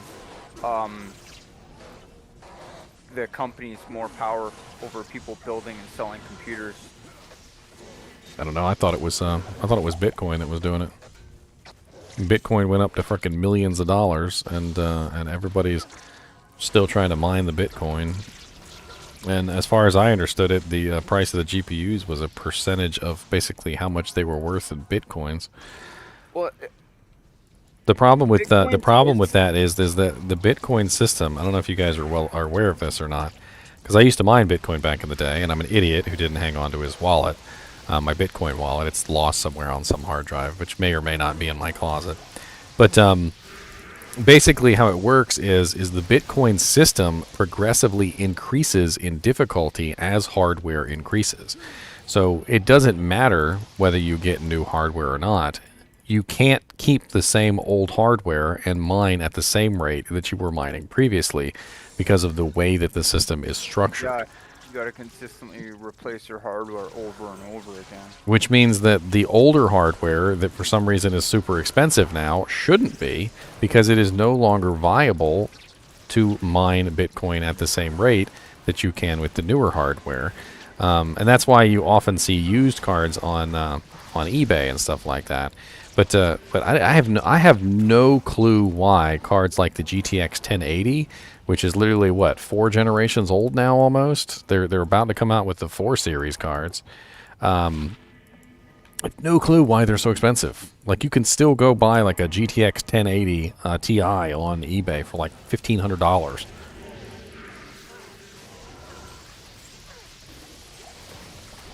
But yeah, miners are a part of the problem, but they're more of like a symptom than the root of the cause. The root of the problem is that literally everything uses the chips that graphics cards use. Like 20 years ago, barely anything used them, but now they put them in fridges, in microwaves, in shoes, in Yeah, but socks. at this point, they should be using the Literally old ones, everything though. has those chips.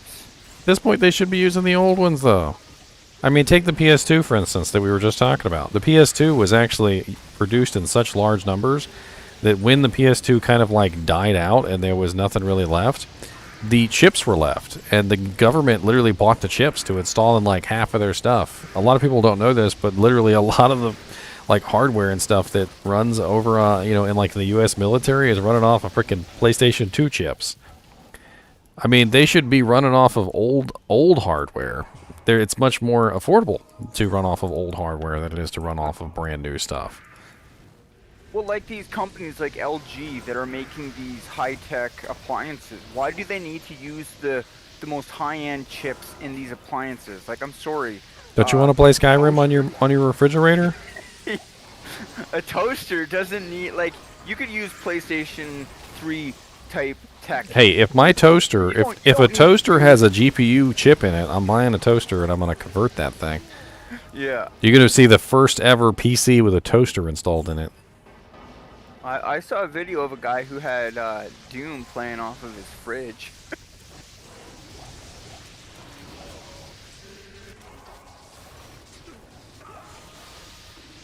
But yeah, like I was looking at the amount of chips that even in like one car, for example, like a Tesla, it's crazy amount of computer chips. And Now the Tesla I can understand because they're trying to be cutting edge. They're trying to be state of the art.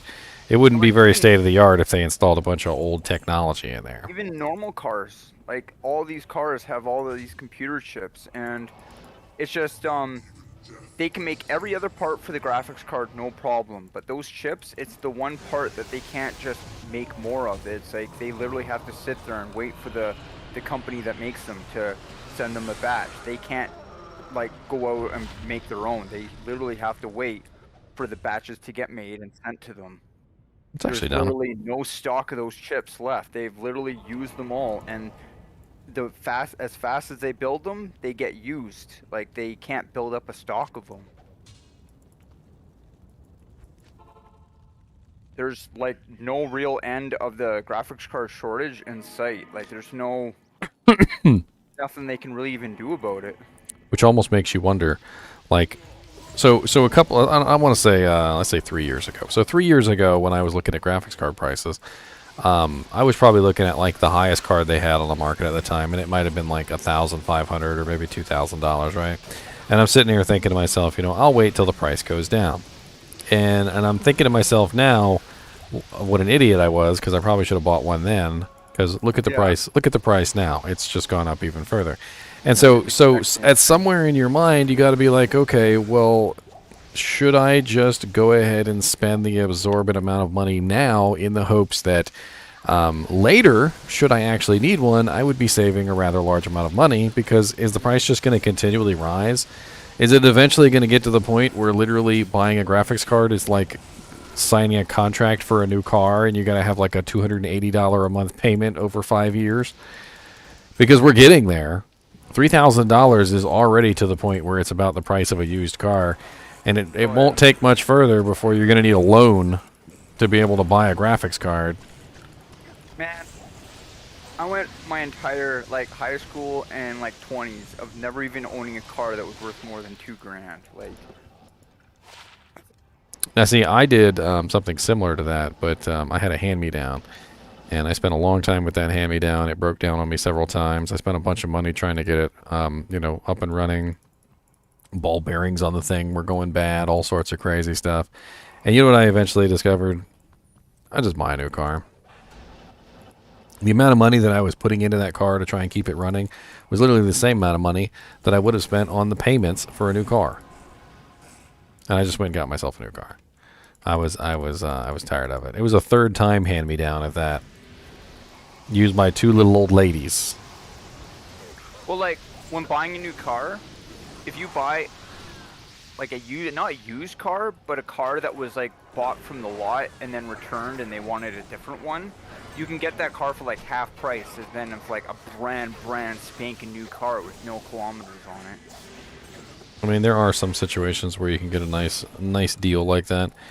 But honestly, the reason why you buy a brand new car is really simple. Because you know what's wrong with it.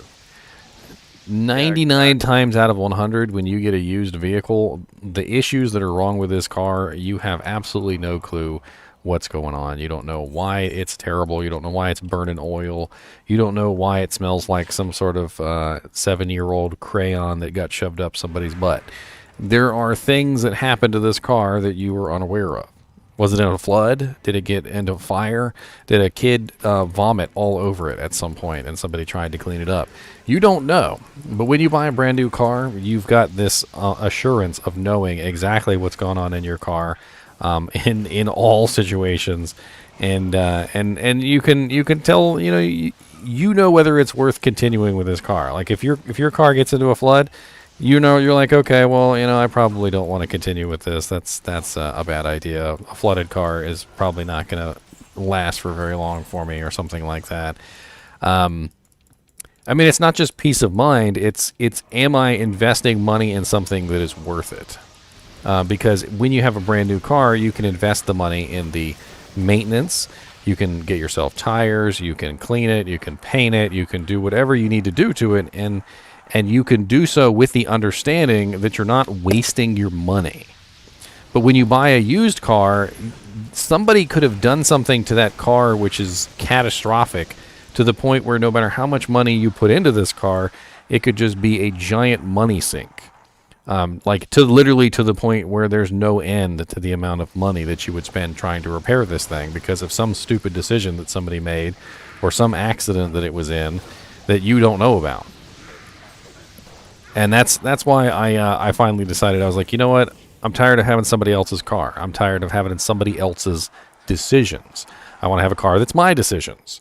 I want to have a car that I took care of, that I know has been to the maintenance yard, you know, that's gotten the oil change every 3,000 miles, you know, that somebody actually put tires on, you know, that somebody kept up with the power steering fluid and all these other things, you know, that somebody didn't drive like 8,000 miles to California on you know, like a Wednesday, and then didn't even bother to change the oil or check the tire pressure or anything, and drove back.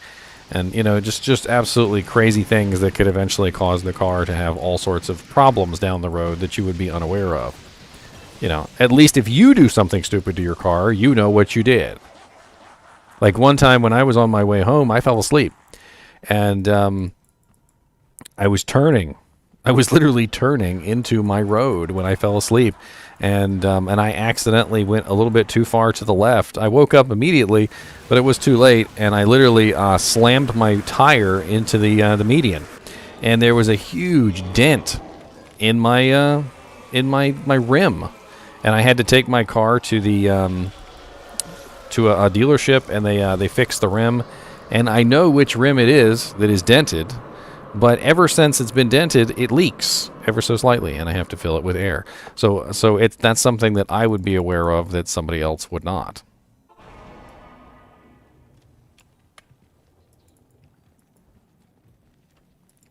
That's fun inheriting other people's problems. Hey man, you knew I had kids when you... Y'all punks keep picking up my items that you don't even want. The unique item drops on the ground, you know you don't want it, and then you pick it up, and you know I'm working on the Holy Grail quest, and then you drop it in town, and you know I can't count it on my Holy Grail. Y'all are punks, and that's all I got to say about it. Look at this item that I don't want that I'm going to pick up and identify so GGM can't. Like, that jit will literally sit on the ground for a couple seconds, too, and y'all be like, nah, I'm going to make sure he can't count that in his Holy Grail.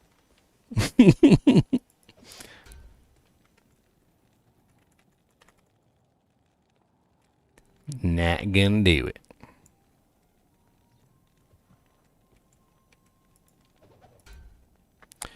Jade Talon. And I think I already have Soul Flake anymore, don't I?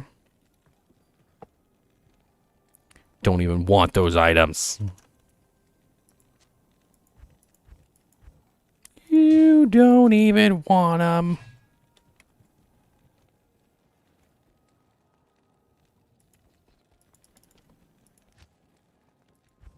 Ooh, I leveled up. Look at that. Team Holy Grail. You're Sapante.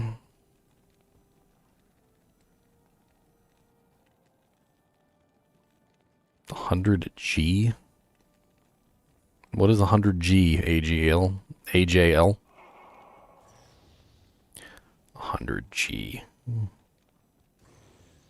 100 gold. Let's go. Here you go. 100. Bing, bing, bing.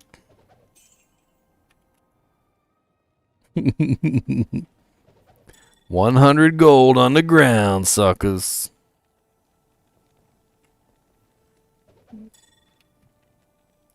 An African skeleton mage looks beast.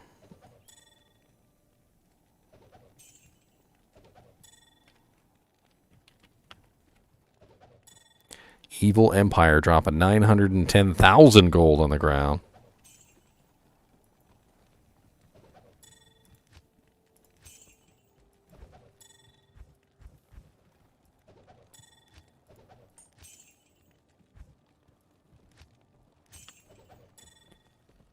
What the hell will I put my skill point in?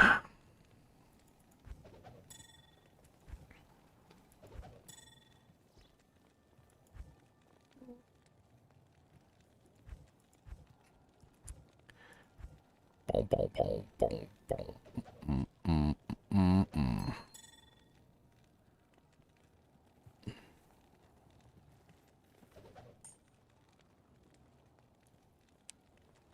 Base 10, base 6, base 12.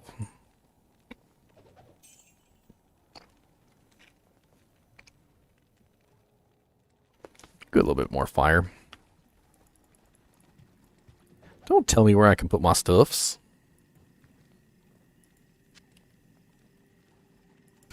Ethereal Steel Shade.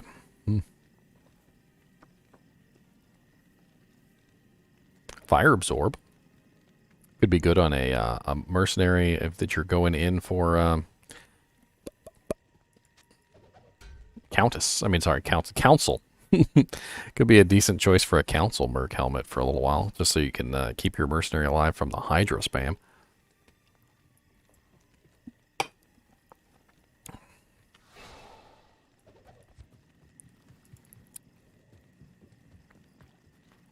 Grave Palms, 183, 117, 162. Not bad. Not bad, Grave Palms. A little bit low on the attack rating, but pretty high on the damage to undead. I am not working toward that 1 point of fanaticism, sir. Ain't gonna happen. Not gonna do it. Not gonna do it. Let's put my Grave Palms on so I can kill Pindleskin easier. Come here, Grave Palm boy. I got some Grave Palms. Don't... Ow! Stop charging me! Die. Why are you guys immune to cold and everything? Good lord with your charges. I always hate fighting Pindle as a melee character, because literally every single one of them just charges you immediately.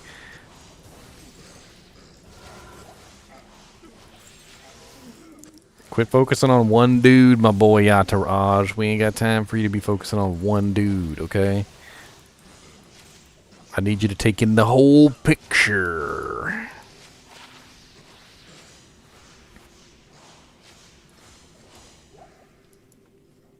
So wait a minute. Pindleskin and his minions are not immune to cold. But the Prowling Dead are...